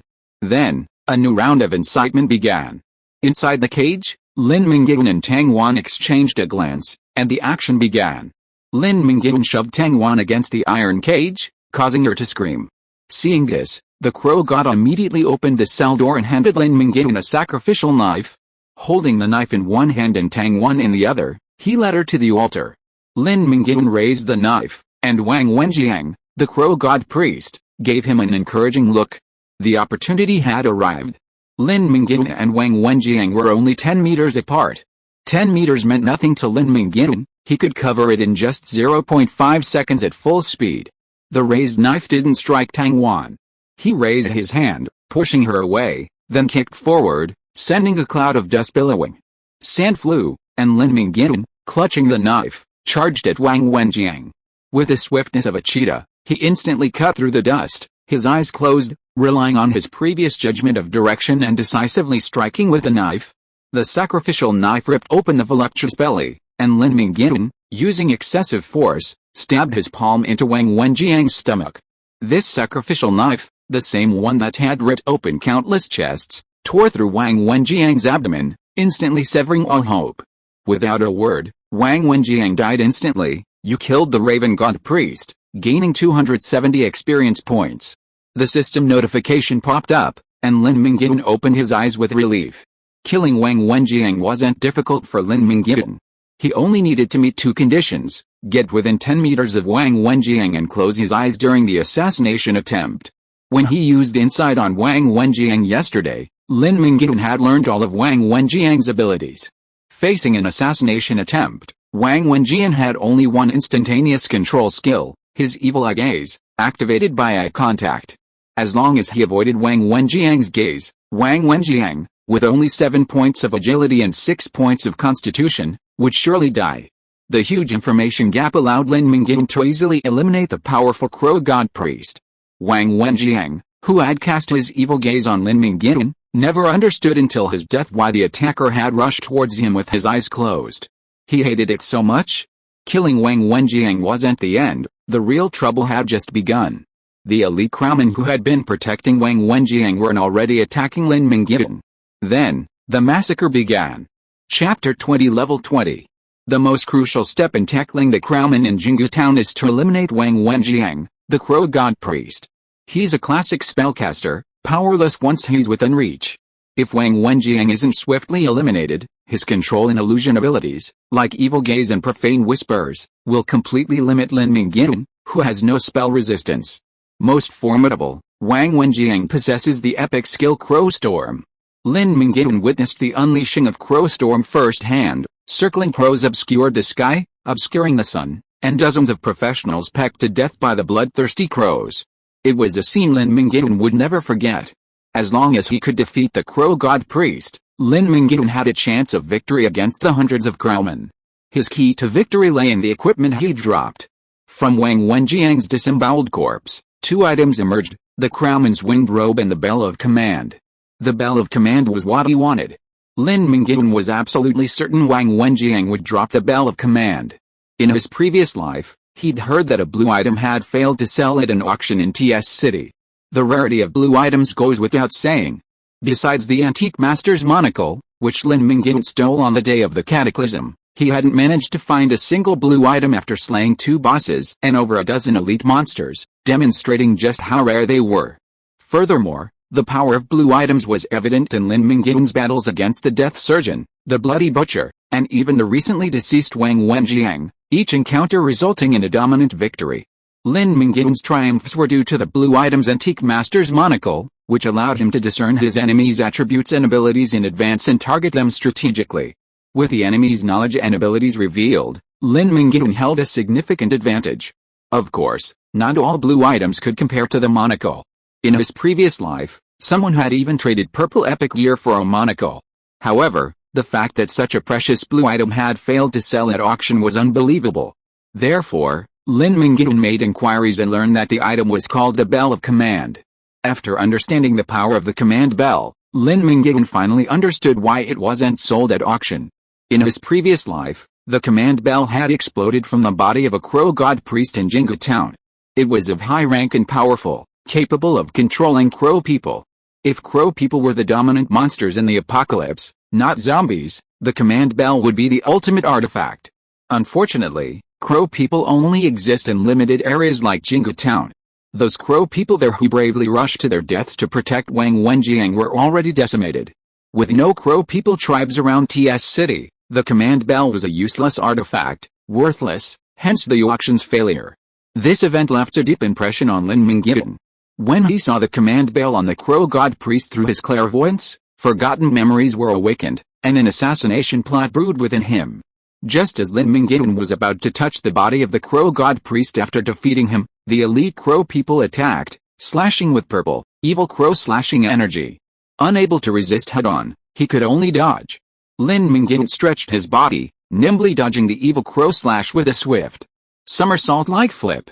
The instant his foot landed, he stomped the ground hard, sending a toxic fog shockwave in all directions. The elite crowmen, their wings spread wide, their lithe bodies aiding them. They retreated several meters with the force of the shockwave, their feathers dangling with a faint, shimmering green venom. They weren't seriously poisoned, nor did they suffer from the stun. But Lin Mingyuan's goal had been achieved, to drive back the elite crowman and seize the command bell. Lin Mingyuan momentarily ignored the crowman's winged robes, clutching the bell in his hand. The system immediately notified him of the rare-level equipment, the command bell. He suppressed a burst of laughter and shook the bell. In an instant, the crowmen, who had been surrounding him with ferocious fury, froze in their positions, awaiting Lin Mingyuan's orders. The crowman tribe of Jinggu Town had been conquered by Lin Mingyuan. The untransformed crowmen were powerless to resist the will of the command bell and surrendered. However, the elite crowmen were not among them. They were confused for only 2 seconds before their eyes grew fierce again, swinging their scythes at Lin Mingyuan. "You're looking for death?" Lin Mingyuan's eyes glared coldly. The elite crowmen were far more powerful than the ordinary crowmen. If they behaved, Lin Mingyuan might be able to keep them. If they didn't, he wouldn't let them become a threat. His first order to the crowmen was given, and he pointed at the elite crowmen: "Kill them." The confused crowmen found their target, flapped their wings, and swung their scythes. The crowmen, once part of the same faction, engaged in a desperate fight. The elite crowmen didn't want to harm their controlled brethren, but they had no choice. The ordinary crowmen were too numerous. The elite crowmen knew only too well the terrifying curse of the crowmen's scythes, drawn from their own bones. To protect themselves, they were forced to take ruthless action against their former comrades. A whistling purple evil crow slash could carve up the bodies of 4 or 5 crowmen. While the stats of elite crowmen and those who hadn't fully transformed didn't differ significantly, the difference in strength was indeed significant. Lin Mingyuan wasn't idle either. He unsheathed his katana, hidden beneath the altar, and blended in with the crowmen. He encountered crowmen half dead from the evil crow slash and stabbed them through the head, offering them salvation. Lin Mingyuan didn't want to cultivate the crowmen. He killed any injured crowman he saw with a single blow. He also swooped in to snatch the lives of besieged elite crowmen as they near death. Lin Mingyuan, mingling among the crowmen without a fight, always aiming for the final blow, effortlessly leveled up 2 levels, so quickly that he barely had time to add stat points. With the help of hundreds of crowman thugs, leveling up was incredibly easy. Soon, fewer than 20 elite crowmen had been decimated, bringing Lin Mingyuan's level to 18.5. Just 1.5 levels away from reaching level 20, Lin Mingyuan began to think of a solution. After the Civil War, the injured Arakoa killed by Lin Mingyuan, combined with those slain by elite Arakoa, accounted for a third of the Arakoa population. Lin Mingyuan estimated that killing 100 or so more would bring him to level 20. Lin Mingyuan arranged all the Arakoa in a long line, each one advancing. Then, he raised his butcher knife against the controlled Arakoa. This was no longer a battle, but a slaughter. The Arakoa controlled by the command bell obediently approached, held out their heads, and were beheaded by a single blow, before the next one took his place. Lin Mingyuan felt no compunction in killing the Arakoa. Every one of them was a heartless, cold-blooded butcher. He didn't kill them all simply because the Arakoa tribe's surplus value had yet to be fully exploited. The inhabitants of the cages, still waiting to be released, watched in amazement as Lin Mingyuan slaughtered the Arakoa like an executioner, trembling in fear. No one dared to speak, fearing that he would chop them off in his excess. You have killed an untransformed Arakoa, gaining 19 experience points. You have reached level 20, gaining 1 free attribute point. It has been detected that you have reached the critical point. Please select a profession and complete the job change as soon as possible. Note, you will no longer gain experience points by killing any monsters before the job change. Note, 2, the job change certificate needs to be purchased at the crystal tablet. The crystal tablets are scattered in major cities and the wilderness. Please be patient in searching. After reaching level 20, Lin Mingyuan finally stopped killing crowmen with satisfaction. At this time, there were less than 100 crowmen left. There was no other way. The higher the level, the lower the reward for killing crowmen. When I first arrived in Jingu Town, I could get 60 to 70 experience points by killing a crowman. After level 19, crowmen could only provide less than 20 experience points. The higher the level, the harder it was to level up. Lin Mingyuan took the most dangerous path and reaped the sweetest fruits. He leveled up 4 times in one day and reached level 20. Besides experience points, Lin Mingyuan also gained a wealth of equipment from slaughtering the crowmen. The Bell of Command and the Winged Robe of Crows were dropped by Wang Wenjiang, the Crow God Priest. Elite crowmen also dropped the White Crowman Scythe and the Green, Superior Skill, Unholy Crow Slash. Unholy Crow Slash is a sword skill from Inheritance, Crow Court Swordsmanship, and learning it in advance would be helpful for Lin Mingyuan's future mastery of the inherited swordsmanship. Ordinary crowmen only drop the Crowman Scythe. In the apocalypse, bosses are always the most profitable, followed by elite monsters. Killing ordinary monsters rarely yields anything, and even after 400 crowmen died, only 1 crowman scythe dropped. In this real-life apocalypse, equipment left behind by fallen crowmen can still be used, but if it wasn't dropped, it would have no special effects. It would just be an ordinary sickle. Only dropped equipment would have any effect. Chapter 21 The Eve of Job Change. His primary purpose in coming to Jingu Town was to quickly level up and, incidentally, eliminate the guardians at the Crow Altar, paving the way for his future acquisition of the Crow Court's inherited swordsmanship. Having achieved both goals, Lin Mingyuan ordered the Crow people to release all survivors, only to receive a surprising surprise. You single-handedly eliminated the Crow people threat in Jingu Town, leaving a deep impression on the local residents. Your deeds are widely praised by the survivors. Regional Legend +1. Legend is a very unfamiliar term to most of the unknown in the apocalypse. Legend is divided into 2 types, regional legend and world legend. Those who attain world legend are those who stand at the pinnacle of the powerful, having accomplished world-changing deeds. World legend is too difficult to obtain, so let's leave that aside for now. Let's focus on regional legend. If you have made notable achievements in your local area and their reputation spreads, you will earn regional legend status. While this doesn't offer any direct benefits, at most, others will recognize you and exclaim, "Oh, so that's who he is. I've heard of him." He did X in X place. He's an amazing person. Lin Mingyuan knew that the easiest way to gain regional legend status was to be the first to complete a job change. Then, the whole city would know your name, and you would instantly gain some legend status. The saying a skilled warrior without illustrious achievements doesn't exist after the cataclysm. If you keep thinking, there will be a response. There are gods above you, the world records everything you do, good or bad, and every single one will be recorded. Anything worth noting will be converted into legend status. Legend status is reserved for the powerful. In his previous life, Lin Mingyuan was a minor figure, having only heard of others' legends, never dreaming he would become the creator of his own. Lin Mingyuan was quite pleased. He thought the sight of the crowdmen beheading each one shocked the residents of Jinggu town. The crowdmen who enslaved and abused them were slaughtered like chickens by Lin Mingyuan. This scene was truly legendary. Moreover, Lin Mingyuan's single-handed attack into Jinggu town and his clever capture of the crowdmen tribe was already legendary. Lin Mingyuan didn't take it too seriously. Legendary status was a benchmark for evaluating a professional in the future, and it was of little use now. The rescued residents still feared the tall, slender crowdmen around them. Those who had tried to resist were killed by the crowdmen's sickles. In their hearts, the crowdmen were the embodiment of evil. Don't be afraid, everyone. I have completely conquered the Crow people. From today on, the Crow altar will be permanently sealed. The Crow people will guard it and forbid any sacrificial rituals. No new Crow people will be born. Lin Mingyuan stood among the Crow people and shouted, I can't and shouldn't destroy the Crow altar. The best way to stop the Crow people from causing trouble is to seal it off and deny access. As long as there's no second Wang Wenjiang in Jinggu town, the Crow people's troubles will naturally be prevented. My benefactor, you saved Jinggu town. May I ask your name so that we can erect a monument and write a biography in your honor? The survivors, tears welling in their eyes, expressed their gratitude. My name is Lin Mingyuan. There's no need for a monument. As long as everyone is alive and well, my trip is not in vain. Lin Mingyuan, unfazed by the praise, spoke humbly. The words were harsh, but they were the most simple truth. The zombies were slain by the crowdmen, and the threat from them was resolved by Lin Mingyuan. If the survivors of Jinggu town managed the town well, trained a few outstanding professionals, and recruited more, it might become a paradise in the apocalypse.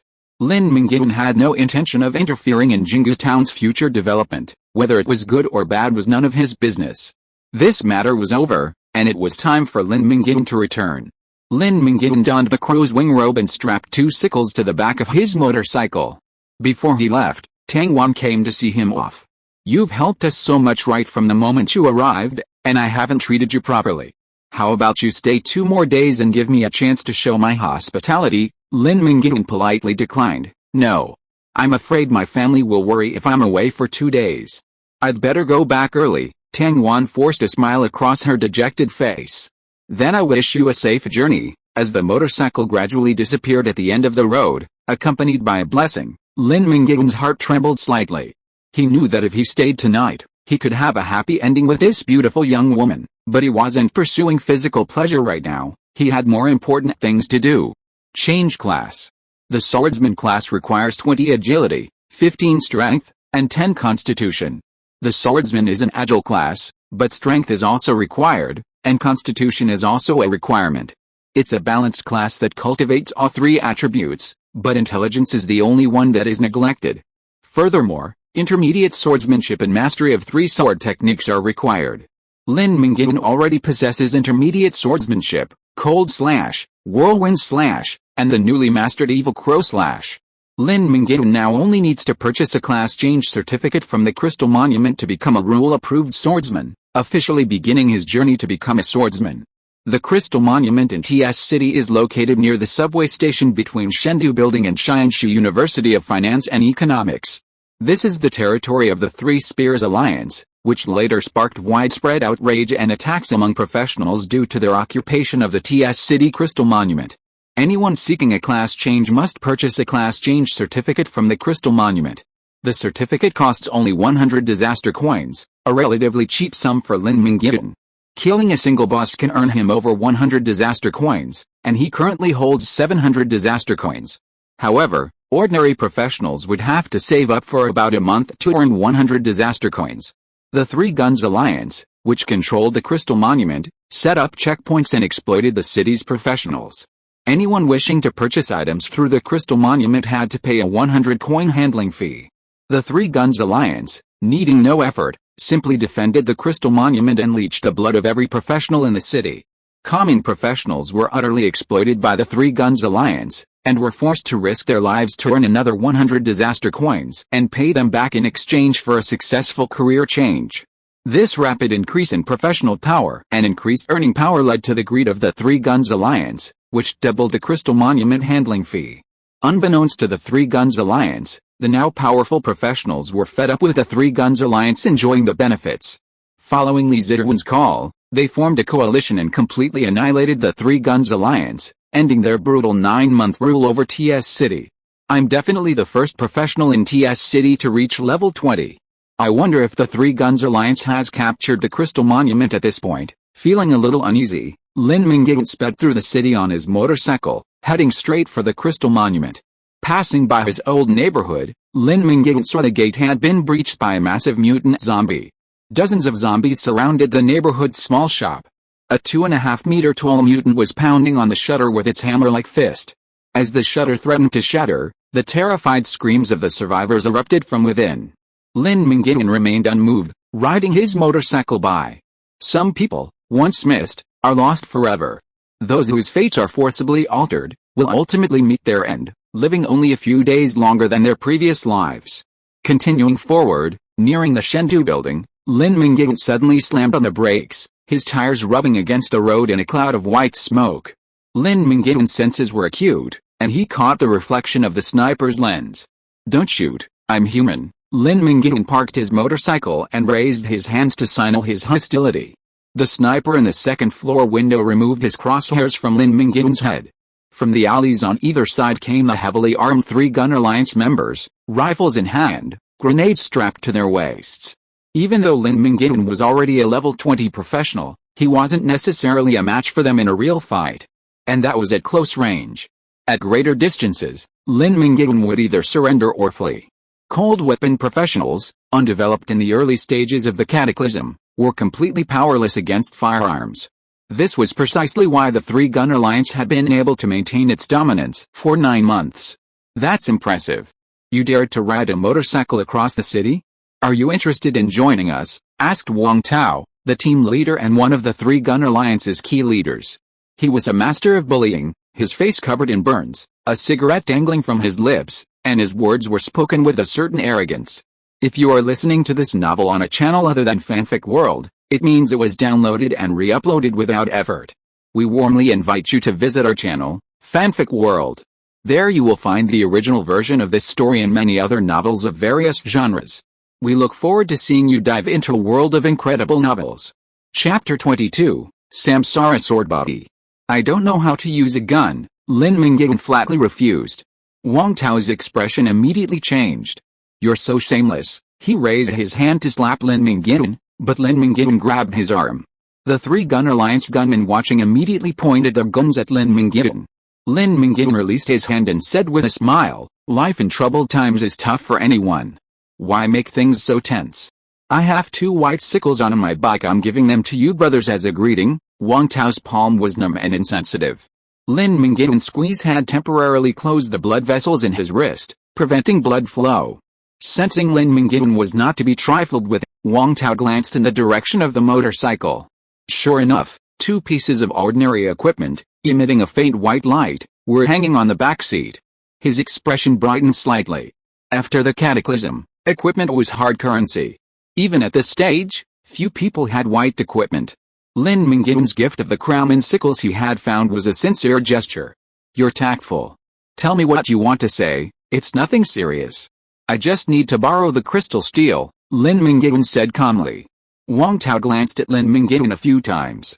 At the meeting 2 days ago, Boss Liu Baojin had declared the crystal steel a cash cow. As long as they protected it, money would roll in. Lin Mingyuan's arrival confirmed Liu Baojin's words. In a good mood, Wang Tao was especially pleasant to talk to. "You're our first customer. According to the rules, we should charge you 100 disaster coins. Since you're sensible and you're first, I'll waive that." "Pass on, thank you, Brother Wang, for your mercy," Lin Mingyuan said with a smile. Turning around, his expression darkened. In his previous life, Lin Mingyuan lived a cautious life, rarely making enemies. But Wang Tao was an exception, and Lin Mingyuan hated him to the core. In his previous life, it was Wang Tao who led the destruction of the Taipingxian camp, leading to the subsequent series of tragedies. In this life, he had Wang Tao on his to-kill list. Watching Lin Mingyuan walk toward the crystal monument, Wang Tao scratched his chin and asked his subordinate, "How did he know my last name was Wang? Did I just introduce myself? Hey, Boss Wang, you're a powerful figure in East City. Everyone knows you." "That guy has good eyes," Wang Tao, flattered by his subordinate's flattery, hummed a few times with satisfaction before putting the matter behind him. Lin Mingyuan approached the crystal monument, its engraved lines of mysterious energy carved into them. An illusory exchange list immediately appeared before his eyes: equipment, skills, and, most importantly, a job transfer certificate.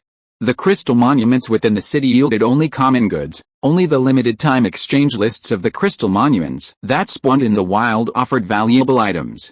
A quick glance revealed the same basic items from his previous life: strength wristbands, agility slippers, and an infinite ammo desert eagle, all worth hundreds or thousands of disaster coins. Lin Mingyuan lost interest. He opened the job transfer certificate interface, chose the swordsman's job transfer certificate, and exchanged it for 100 disaster coins. He also bought a pine-grain sword worth 500 disaster coins, spending most of the disaster coins in his account and leaving the crystal monument satisfied. The pine-grain sword was just a blank piece of equipment, naturally much sharper than the katana that the system didn't recognize. In addition, it was also sturdy, so the blade wouldn't break after a few blows against enemy weapons like a katana. With a pine-grain sword, the carbon steel katana could be retired. With a job transfer certificate tucked into his pocket, Lin Mingyuan, carrying the pine-grain sword, left under the watchful eyes of the three-gun Alliance gunmen guarding the crystal monument. If Lin Mingyuan had exchanged for the unlimited ammo desert eagle that the gunmen had always coveted, they might have killed and robbed it, but Lin Mingyuan exchanged for a sword. They were gunmen, so who would care about a broken sword? Riding his motorcycle, Lin Mingyuan finally left the Sanjiang League's sphere of influence. He pulled out his class transfer certificate. It felt like leather, though the specific leather was unknown. A few lines of small text spelled out the requirements for the class transfer, which Lin Mingyuan had already achieved. Beneath the text was a towering tree, its countless branches dotted with a vast sea of stars. Each star represented a skill, but 99% of them were dim. Only the swordsman branch, located on the far left of the skill tree, flickered, as if breathing. Lin Mingyuan remembered that the mage branch was on the far right, with the left side representing the pinnacle of physical classes, and the right side representing the pinnacle of magic classes. Later generations generally believed that classmate skills lacked combat effectiveness before their class transfer. During this period, classmate skills were learned from whatever was available, often haphazardly acquiring a haphazard collection of skills. Their skills lacked a coherent structure, lacked synergy, resulting in relatively weak strength. Only after changing classes, gaining access to a skill tree and purposefully learning a systematic set of skills, can a professional be considered stable in combat. Lin Mingyuan was actually doing quite well. Every skill was useful. Cold Slash was a powerful skill he'd been planning for a long time, useful well into the later stages of his career. Whirlwind Slash was a must-learn for swordsmen, and the unexpectedly acquired Evil Crow Slash was a fundamental sword technique and the inherited sword art he would later learn. The flaws of ordinary professionals were absent from the reborn Lin Mingyuan. His hand trembled slightly as he grasped the class change certificate. Finally reaching this point, there was no need to hesitate any longer. Lin Mingyuan had clearly planned his future path since the first day of his rebirth. Change to swordsman, you have obtained the class change certificate. Fulfilling all requirements, you have changed classes to swordsman. You are the first person in TS City to change classes, a pioneer in the path of all other professionals. Your achievements will spread throughout the city. Regional Legend +1, Rebirth of 2 Humans, Recultivating the Swordsmanship, you gain the S-rank talent Samsara Sword Body. A series of system notifications popped up, sending Lin Mingyuan from surprise to ecstasy. The first two were standard notifications for changing classes to swordsman, a message he had received in his previous life. The third offered a bonus for being the first in his region to complete the job change.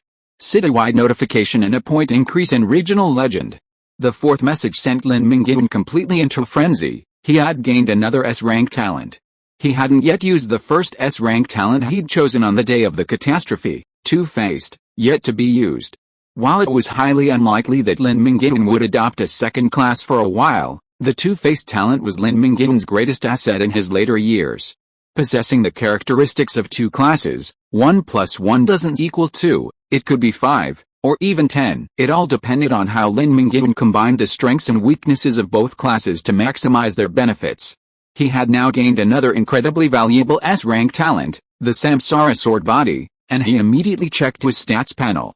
His stats panel was now quite impressive. Name, Lin Mingyuan, LV 20, Occupation, Swordsman, Strength, 20 Agility, 29 Constitution, 20 Intelligence, 19, Talent, Two-Faced, S. You can advance to second class. Samsara Sword Body, S. Every 10 levels, you gain 1 evolution skill point. Currently, you have 2 evolution skill points, skills, Ruthless / Whirlwind / Evil Crow / Equipment, Pin of Sword, White, Giant Belt, Green, Fetid Leather Boots, Green, Raven Wings Robe, Green, Antique Master's Monocle, Blue. If anyone else with the Insight skill had seen Lin Mingyuan's stats, they would have run away. They would have thought he was a hidden boss disguised as a human. How could someone possess such impressive skills and talents just a week before the cataclysm? Lin Mingyuan was primarily focused on the effects of the Samsara Sword Body. When he saw the word evolution skill, his eyes widened. Lin Mingyuan used an example to illustrate the power of the opportunity to evolve skills. In his previous life, a notorious necromancer learned the extremely rare hidden skill, Finger of Death.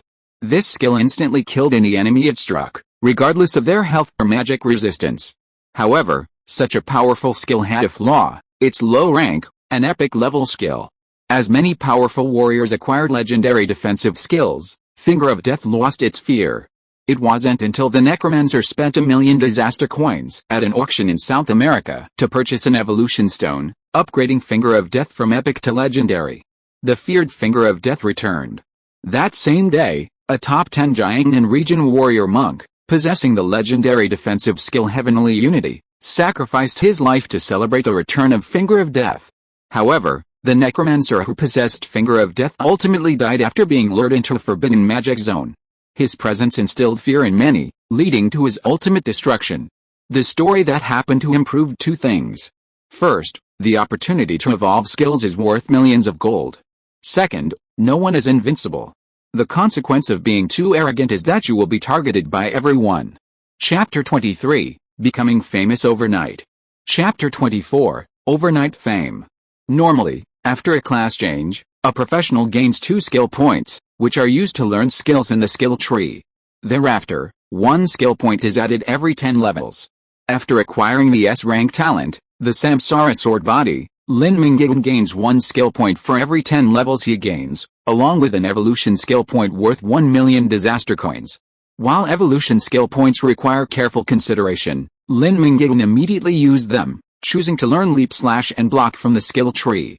His original plan was to learn Leap / and Sword Key /. Leap /, as the name suggests, involves leaping forward and then slashing, making it a great entry and escape skill and a must-learn for swordsmen. Sword Key / is one of the few ranged attack skills a swordsman can use in their early stages and is also essential. However, after Lin Mingyuan mastered the equivalent Evil Crow /, there was no need to learn Sword Key /, so he opted to learn Block instead. Using Block to perfectly parry an enemy's attack the instant it arrives can expose a flaw. The ability to effectively block can determine whether a swordsman is a master or novice. The swordsman is a very plain class in the early stages, with standard skills and no frills.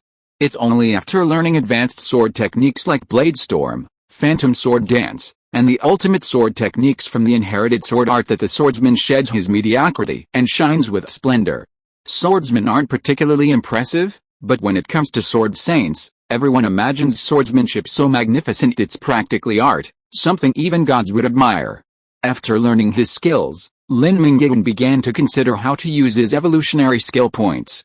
He would never resort to the foolish strategy of saving points and waiting until a critical moment to add them. Upgrading skills in a crisis is too late, and using newly upgraded skills before they've fully adapted will significantly reduce their power. Furthermore, in the apocalypse, danger can strike at any moment, and no one can predict which will come first, tomorrow or an unexpected event. Therefore, if you have a trump card to boost your strength, use it now, don't hold back. Lin Mingyuan's first skill to evolve is definitely Ruthless Slash. Ruthless Slash is a powerful skill in the early stages, but less effective in the later stages for the same reason as Finger of Death. Its low rank makes it easily outmatched by higher ranked skills. But what if Ruthless Cutting could also be upgraded to Legendary? Ruthless Cutting might have the potential to become the next Finger of Death. Precious evolution points were directly used on Ruthless Cutting. With a flash of light, Ruthless Cutting's rank was upgraded from green to blue, and even its name changed. You lose the skill Ruthless Cutting, green, and gain the skill Ghost Blade, blue. Your weapon becomes a ghostly material. Your next 5 attacks ignore all defenses, your attack speed is increased by 50%, and you can damage spirits. Ghost Blade's effects are identical to Ruthless Cutting's, both ignore enemy defenses, but it has 2 additional uses compared to Ruthless Cutting, and it also has 2 additional benefits, double the attack speed, and it can damage spirits.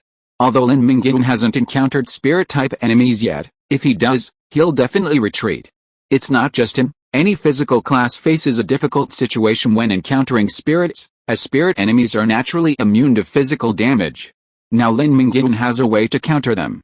The effect of the evolution skill points was so significant that it completely transformed Ruthless Slash. With 1 remaining evolution skill point, should he use it on the revamped Ghost Blade to further enhance it? After a moment's reflection, Lin Mingyuan abandoned the idea. Ghost Blade would be sufficient for a long time to come, it was already strong enough, so there was no need to make it even stronger. Now was the time to address the shortcomings in other areas. Lin Mingyuan had a wild idea, to use the evolution skill point to evolve Whirlwind into Bladestorm. Bladestorm was a high-level sword skill, and Whirlwind was a prerequisite for it. Only after learning Whirlwind could one learn Bladestorm. Lin Mingyuan was certain that evolving Whirlwind would evolve Bladestorm. However, Bladestorm could be acquired using skill points after level 50. Wasting a precious evolution skill point a waste of talent? Lin Mingyuan considered sacrificing some of his potential to acquire high-level sword skills ahead of time, thus gaining greater combat power. After a brief moment of reflection, the answer dawned on him. Lin Mingyuan's late-game power couldn't have been greater. His chosen class, the swordsman, grew stronger as he progressed, and he possessed 2 S-rank talents guaranteeing his late-game power. Skill evolution points weren't so precious to him. If he only had 1, he'd have used them with extreme caution. But with a Samsara sword body, he gained 1 skill evolution point every 10 levels, making them no different from ordinary skill points for Lin Mingyuan. Your skill Whirlwind, white, evolves to Bladestorm, blue. Bladestorm is a comprehensive evolution of Whirlwind, faster, stronger, and more controllable, with a wider range. Its rotation creates a veritable tornado of death from sword energy. This represents the comprehensive improvement Lin Mingyuan gained from completing his class change. At this point, he could undoubtedly outperform his pre-class change counterpart. If he had possessed this skill from before, he could even consider jumping out and starting a team fight in Jingu Town, without resorting to assassinations. That was the end for Lin Mingyuan, but the turmoil his class change caused in TS City didn't stop there. At the Chengdu building, the headquarters of the Three Guns Alliance, Zhang Jianbai, Liu Baojun, and Wang Cheng, 3 heavy smokers, were savoring Cuban cigars that Wang Tao had looted from the office of a company CEO. Zhang Jianbai puffed out clouds of smoke, squinting his eyes in pleasure as he said, "When I was a bodyguard, I could only watch my boss smoke cigars.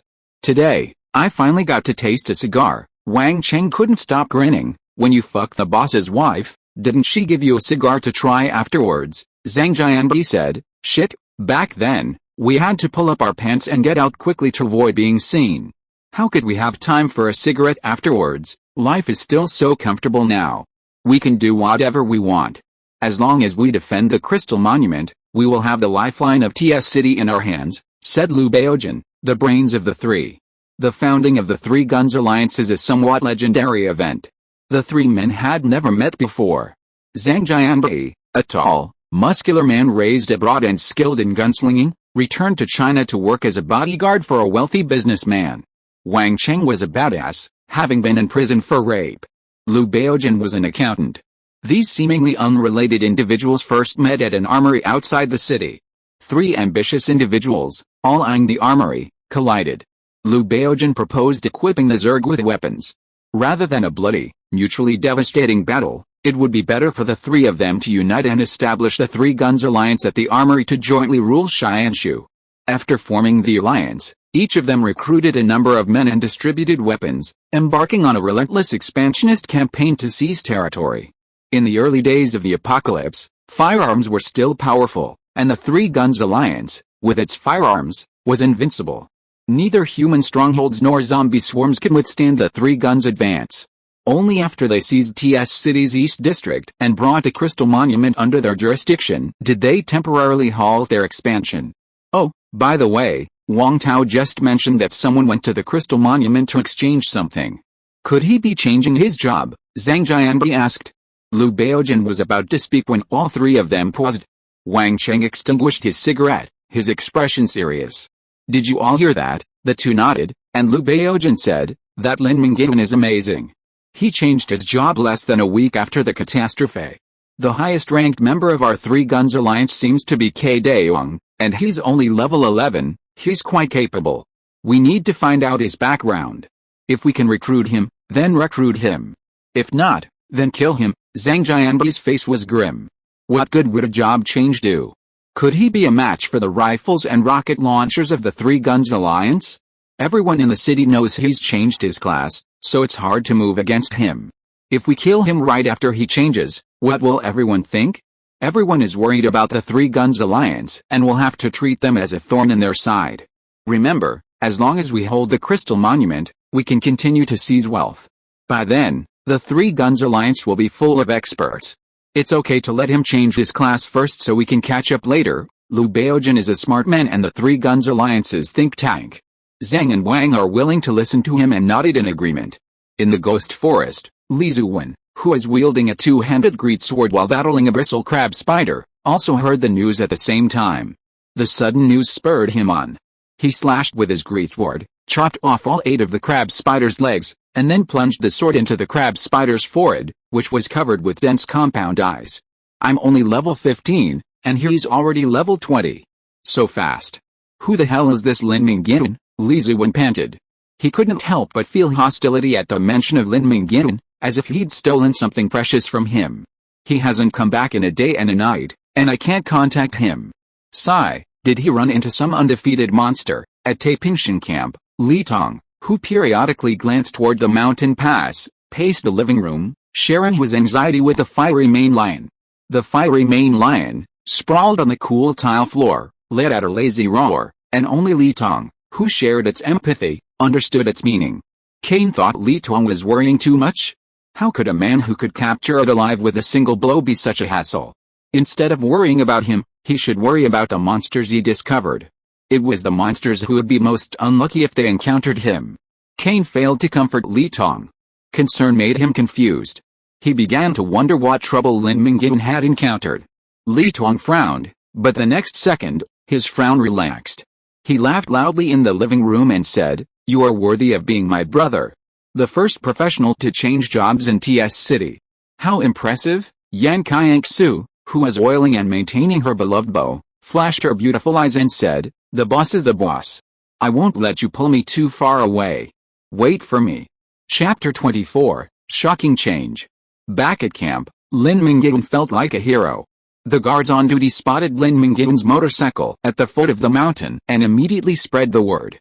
By the time he emerged from the mountain pass, Li Tong and Li Trang, along with the camp residents, were already welcoming him at the camp gate. Thunderous applause erupted. Having spent his entire life in obscurity, Lin Mingyuan was now in the spotlight for the first time. He had to get used to it, as he would have plenty of opportunities to shine in the future. "Welcome back. You're the pride of Taipingxian camp," Li Trang congratulated him, stepping aside to allow Li Tong and Lin Mingyuan to have a chat. "You changed your job without any notice. If it weren't for the city-wide announcement, we probably wouldn't have known." Li Tong stepped forward, gave Lin Mingyuan a warm hug, and said, "Brother Yuan, I'll hug your thighs from now on." "Haha, go ahead. My thighs are pretty thick," Lin Mingyuan joked. He exchanged a few more words with familiar faces like Yan Qianxue and Kendo Gym Master Shen Ying, and the pleasantries concluded. Li Tong immediately announced a party tonight to celebrate Lin Mingyuan's achievement as TS City's first class changer. While Lin Mingyuan's achievements and prestige didn't matter much to the common people in the camp, a party meant a decent meal, and the applause and cheers were even louder. Yesterday, I led my team to capture 2 farms outside the city, housing 3,000 pigs. With good management, we'll never have to worry about meat again. On the way back, I even encountered an ice-horned green sheep being slaughtered by a fiery-maned lion. I saved it and will roast it whole when you get back. On the way home, Li Tong boasted about his achievements. While Lin Mingyuan was away, Li Tong hadn't been idle either, having done a lot of work, scavenging supplies and increasing his level by 2 levels. Keep up the good work. Oh, and by the way, whether you're scavenging, killing zombies, or leveling up, avoid going to the DC area, Lin Mingyuan reminded him. There's another boss in East City, even scarier than the boss. A newly formed gang called the Three Guns Alliance has taken over the DC area. They're outnumbered and armed, so they were hard to mess with. Li Tong asked in surprise, even you're no match, brother. I'm not Superman. I'm made of flesh and blood. If I'm injured, I bleed. If I'm shot, I die. Lin Mingyuan couldn't help but smile bitterly. Li Tong thought too highly of him. True, Lin Mingyuan was indeed very powerful now, practically a human-like boss. However, bosses come in different strengths. Strong bosses rule their territory, and no one dares to mess with them. Weaker bosses are quickly defeated. TS City has 4 bosses, the Bloody Butcher at the meat processing plant, the Deathly Surgeon at the first hospital, and 2 more bosses at the Lottie Mall. Lin Mingyuan first killed the Deathly Surgeon, then the Bloody Butcher. 2 days before the disaster, Lin Mingyuan killed both bosses in a row. But now, almost a week after the apocalypse, Lin Mingyuan still had no intention of heading to Lottie Mall. The reason was that the 2 bosses there were too powerful. With Lin Mingyuan's current strength, going there would either result in a boss fight or a death. I understand. Just don't provoke them, Li Tong nodded. The Three Guns Alliance was still a faction Lin Mingyuan was reluctant to provoke. But he had already developed the ability to protect himself. He couldn't afford to provoke them, but he wasn't afraid of them either. If God wants to destroy them, he will make them mad.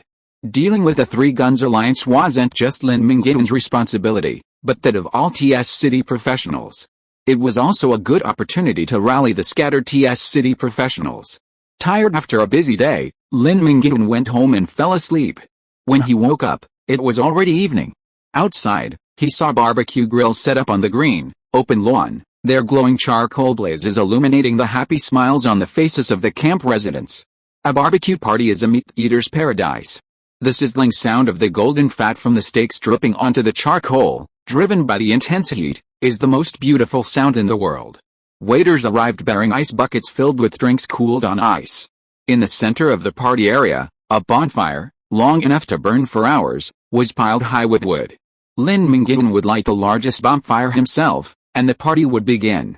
Lin Mingyuan washed his face, shed his gear, changed into casual clothes, and headed out the door, encountering Yan Qianxue on the way. You're awake. I was just about to call you. Yan Qianxue, with her hair in twin ponytails, 2 strands of long black hair cascading down her sides, looked charming and charming. Lin Mingyuan took a few glances at her new hairstyle and said, with a serious air, don't listen to Li Tong's nonsense anymore. I'm not a ponytail person. His words were insincere, and Lin Mingyuan clenched and unclenched his fists, unable to resist the urge to grab Yan Qianxue's ponytail. Got it, boss. Yan Qianxue lowered her head. Arriving at the party, the DJ, wearing a colorful fluorescent jacket, roared into the microphone in an exaggerated tone, let's welcome the host of the party, TS City's first job changer, Lin Mingyuan, with a DJ responsible for heating up the atmosphere. Even if Lin Mingyuan was not good at speaking, there would be no dull moment. Hello everyone. Waving to everyone, Lin Mingyuan took the compound bow and rocket handed to him by Yan Qianxue, and accurately hit the bonfire from 100 steps away. The gasoline ignited, the flames shot up into the sky, and the party began. Whether it was a party or a more formal banquet, it made no difference to Lin Mingyuan. He was only responsible for eating. First, he satisfied his hungry appetite, and then raised the champagne to deal with the endless toasts. Everyone said the same thing, congratulations, "I drink, you can do whatever you want." It was not until Li Chuang brought his sister Li Wei to toast that things became interesting. Xiao Wei said something careless the other day and offended Brother Lin. "I want to apologize to you on her behalf." Li Chuang was indeed a good man. He brought Li Wei here to apologize, picked up the wine glass and drank it straight away without hesitation. Li Chuang had finished drinking, but seeing that Li Wei hadn't moved, he nudged her with his elbow. "Well, Brother Lin, you are a magnanimous person. Don't take my words to heart." Li Wei's face flushed, not only because of the bonfire reflection but also because of shame. "I didn't take it seriously at first, but since you've come here to apologize, I'll give you a clear answer. This matter is over, and don't mention it again in the future." Lin Mingyuan put an end to the matter. Li Wei came to pick a fight because she was angry for her brother. Now that Li Tong and Li Chuang have been confirmed as the two leaders, there is naturally no conflict between the two sides. Lin Mingyuan, whose mental age is in his 30s and almost 40, is not going to argue with a little girl whose mind is still immature. After the two siblings left, Li Tong, who was drunk and reeking of alcohol, appeared and said, "Li Chuang is so funny. He was afraid that you would not accept his apology, so he came to ask me to say a few words for him. I told him at the time that my brother is broad-minded and it is impossible for him to hold on to one thing." As he spoke, Li Tong suddenly felt a little emotional. "Now I know how awesome you are." Such a small thing scared Li Chuang so much that he came to me 3 times in the whole afternoon. Lin Mingyuan shook his wine glass, and felt the same emotion in his heart. He said, "No one has ever taken me seriously before. No one cared whether it would hurt my feelings when they joked about my wife running away. Who will apologize when they pointed at my nose and spoke ill of me? In the final analysis, it's 4 words, the strong are respected. As long as you are strong enough, the world will revolve around you." Your wife ran away with someone? When did that happen? No, you are not even married. Who is your girlfriend? Li Tong asked Lin Mingyuan's sleeve with drunken eyes. He didn't get the point at all. Lin Mingyuan smiled and ignored him. Don't talk to a drunk, because he'll forget everything the next day. The night was bright. Lin Mingyuan grabbed a cocktail, sipping it and enjoying the gentle breeze, savoring the quietness detached from the bustle. People were reveling, swaying around the bonfire to the music. Everything was beautiful until a burst of intense gunfire shattered the party. At first, the revelers thought someone was setting off firecrackers and looked around. It wasn't until someone with eyes saw the continuous stream of flames from the guns below that they realized a gunfight was underway, screaming and fleeing in panic. Lin Mingyuan was the quickest to react. The moment the gunfire rang out, he was back in the house, changing his gear. Smelling the gunpowder, Cain, the fiery lion, rushed to his master's side, only to find him completely drunk. He pushed him several times, but to no avail. Cain simply used his paw to press Li Tong's head into an ice bucket. The icy water finally sobered Li Tong. He wiped his face twice, then looked down the mountain at the side of the gunfire, his face suddenly changing. Chapter 25 Anger. Chapter 26 Rage. What's going on? Lin Mingyuan asked. Li Tong's face darkened. Before the disaster, I asked you what you were preparing for.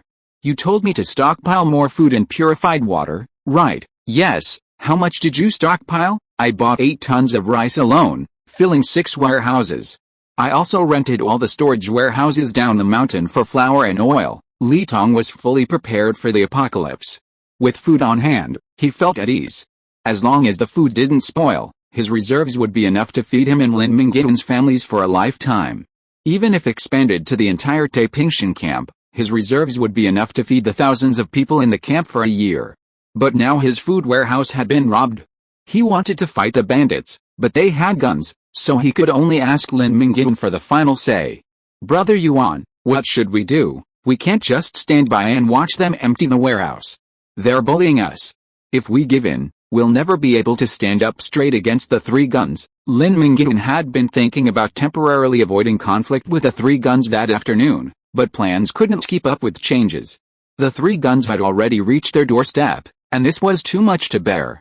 Gather the troops immediately and fight them. Okay, all garrison troops, assemble, Li Tong shouted passionately. Short whistles summoning the garrison rang out, and the troops quickly assembled. From now on, everyone, follow the command of my brother Lin Mingyuan. He says to attack, and he says to retreat. Once everyone was assembled, Li Tong immediately declared Lin Mingyuan the overall commander during the battle, requiring everyone to follow his orders. Everyone agreed. Lin Mingyuan was the strongest man in the Taiping mountain camp. His reputation spread throughout TS City. Lin Mingyuan led the way on his motorcycle, followed by 7 SUVs, their headlights flashing as they raced down the mountain. The 3 guns, looting the warehouse, had already spotted the men approaching from the mountain. Even before the convoy reached them, the 3 guns gunmen had already opened fire, the gunfire instantly intensifying. Bullets whizzed by, Lin Mingyuan practically clinging to his motorcycle as bullets struck, sending sparks flying. He had to abandon the bike, it was about to be blown up. Deciding, Lin Mingyuan gave the bike a powerful push, soaring 5 meters like a rock. Before leaving the bike, he gave it a final throttle kick, sending it careening straight into the middle of the gunman. The motorcycle exploded mid-flight, a massive ball of fire erupting, sending steel parts flying and waves of heat billowing. Lin Mingyuan's Raven Wings robe activated, transforming into a pair of raven wings. With its vast wings spread wide, Lin Mingyuan glided toward the gunman like a great bird under the night sky. Lin Mingyuan's 29 points of agility granted him exceptional coordination and dynamic vision, allowing him to vaguely discern the trajectory of the bullets. He swung his pine-striped sword with a shadowy flick, deflecting the incoming projectiles. Suddenly, a few dozen meters away, Lin Mingyuan landed in front of the formation. The flutter of his wings stirred up a gust of wind, whipping up a cloud of dust. The gunmen were momentarily blinded by the gusts of sand, and their fire paused. The dust settled, and the SUV carrying the garrison soldiers parked. The garrison's archers and crossbowmen unleashed their arrows swarming like locusts, instantly wounding several of the gunmen. "Cease fire, everyone," Lin Mingyuan shouted, sword in hand. His wings had transformed into a robe, cinched tight by a giant's belt, emphasizing his imposing figure. Naturally, upon receiving the commander's order, their own men immediately ceased their attacks. The garrison troops descending from Taiping Mountain had already vaguely surrounded them. Wang Zixing, the captain of the 3 Guns Alliance squad, refused to see Lin Mingyuan's desire for negotiation. He argued, "Talk first, then fight, the 3 Guns Alliance is doing business. Who dares to interrupt? Who are you? Tell me your names," Wang Zixing said with his nose in the air. This small team of the 3 Guns Alliance consisted of 20 men and 20 guns, and they were the basis of Wang Zixing's arrogance. As the leader of the Taipingtian camp, Li Tong couldn't just stand back and watch when facing an external enemy. Flames blazed from the mane of the fiery main lion, like a giant torch dispelling the darkness of the night. Li Tong led the fiery main lion to the front of the battle. Whether or not they were strong was hard to say, but Li Tong, with a fiery main lion, had a powerful aura. "Speaking of my name might scare the hell out of you, but if you dare to steal my supplies, I think you want to die." Again, as the camp leader, Li Tong couldn't afford to back down, and his tone was even more arrogant than Wang Zixing's. "You say it's yours, then it's yours. Damn it. Your name's written on the rice. If you call it, will it respond? Stop the bullshit. Get out of Taipingtian right now. Forget about this, or I'll kill you all." Li Tong was adamant, preferring death to disgrace. The 3 Guns Alliance weren't afraid of threats. They roamed Qianxue, killing anyone they met, even the devils. They'd cultivated a fearless, murderous nature. The 3 Guns Alliance gunmen raised their guns. If they couldn't reach an agreement, they'd just fight. Tensions ran high on both sides. Lin Mingyuan patted Li Tong's shoulder, urging him to calm down. He stepped forward and said to Wang Zixing, "My name is Lin Mingyuan. I think you've heard of my name. I'm the one protecting the Taipingtian camp. Do me a favor and spare me, okay?" Wang Zixing had indeed heard of Lin Mingyuan's name. Everyone in the city had heard of him after the citywide announcement that afternoon. The 3 bosses had even mentioned Lin Mingyuan at dinner. "But why should I, Wang Zixing, give you face? Whose belt was left loose and exposed you? You're nothing but a piece of shit. How dare you ask for respect from me? Get lost." As Wang Zixing finished his words, he heard a crack like a cannonball, and Lin Mingyuan was no longer standing. Instead of listening to kind words, Wang Zixing hurled insults at him. He really thought he was a big shot. Furious, Lin Mingyuan immediately unleashed a leaping slash, his body soaring high into the air. His thighs like springs, fueled by his skill, reached a height of 10 meters. Like a falling meteor, he crashed down with the force of his fall combined with his own weight. The first part of the leaping slash was a leap, the second a slash. However, Lin Mingyuan eschewed his sword, opting for a more brute force approach. He spread his fingers, grasping Wang Zixing's neck and throwing him to the ground. The earth shook, and the solid concrete floor cracked as Lin Mingyuan pressed Wang Zixing down. The concrete floor was shattered. Was Wang Zixing's flesh and blood still alive? His body was shattered with fractures, his internal organs shattered, his face as pale as gold, already in his final moments. Blood gushed out of his mouth like a fountain. Tell me, who am I? Tell me. I gave you a way to live, but you chose to die. Fuck you. Lin Mingyuan's roar at the corpse was more menacing than a lion's. Even though Lin Mingyuan was within reach, no one dared to fire, fearing a single blow from him. Take Wang Zixing's body back with you and tell your boss everything that happened at the foot of Taiping Mountain. If there's anything to talk about, then talk. I'm not afraid of you if we start a war. Come to Taiping Mountain and find me. Do you understand? Lin Mingyuan was tougher than Li Tong. He hadn't lived a second life to endure bullying. If pushed to the limit, he would fight the Three Guns Alliance to the bitter end. I understand, the gunman nodded rapidly. With Lin Mingyuan's permission, they loaded Wang Zixing's body into the car and hurried away. That was a relief, a damn relief. To deal with these little hooligans, you have to be brutal with them.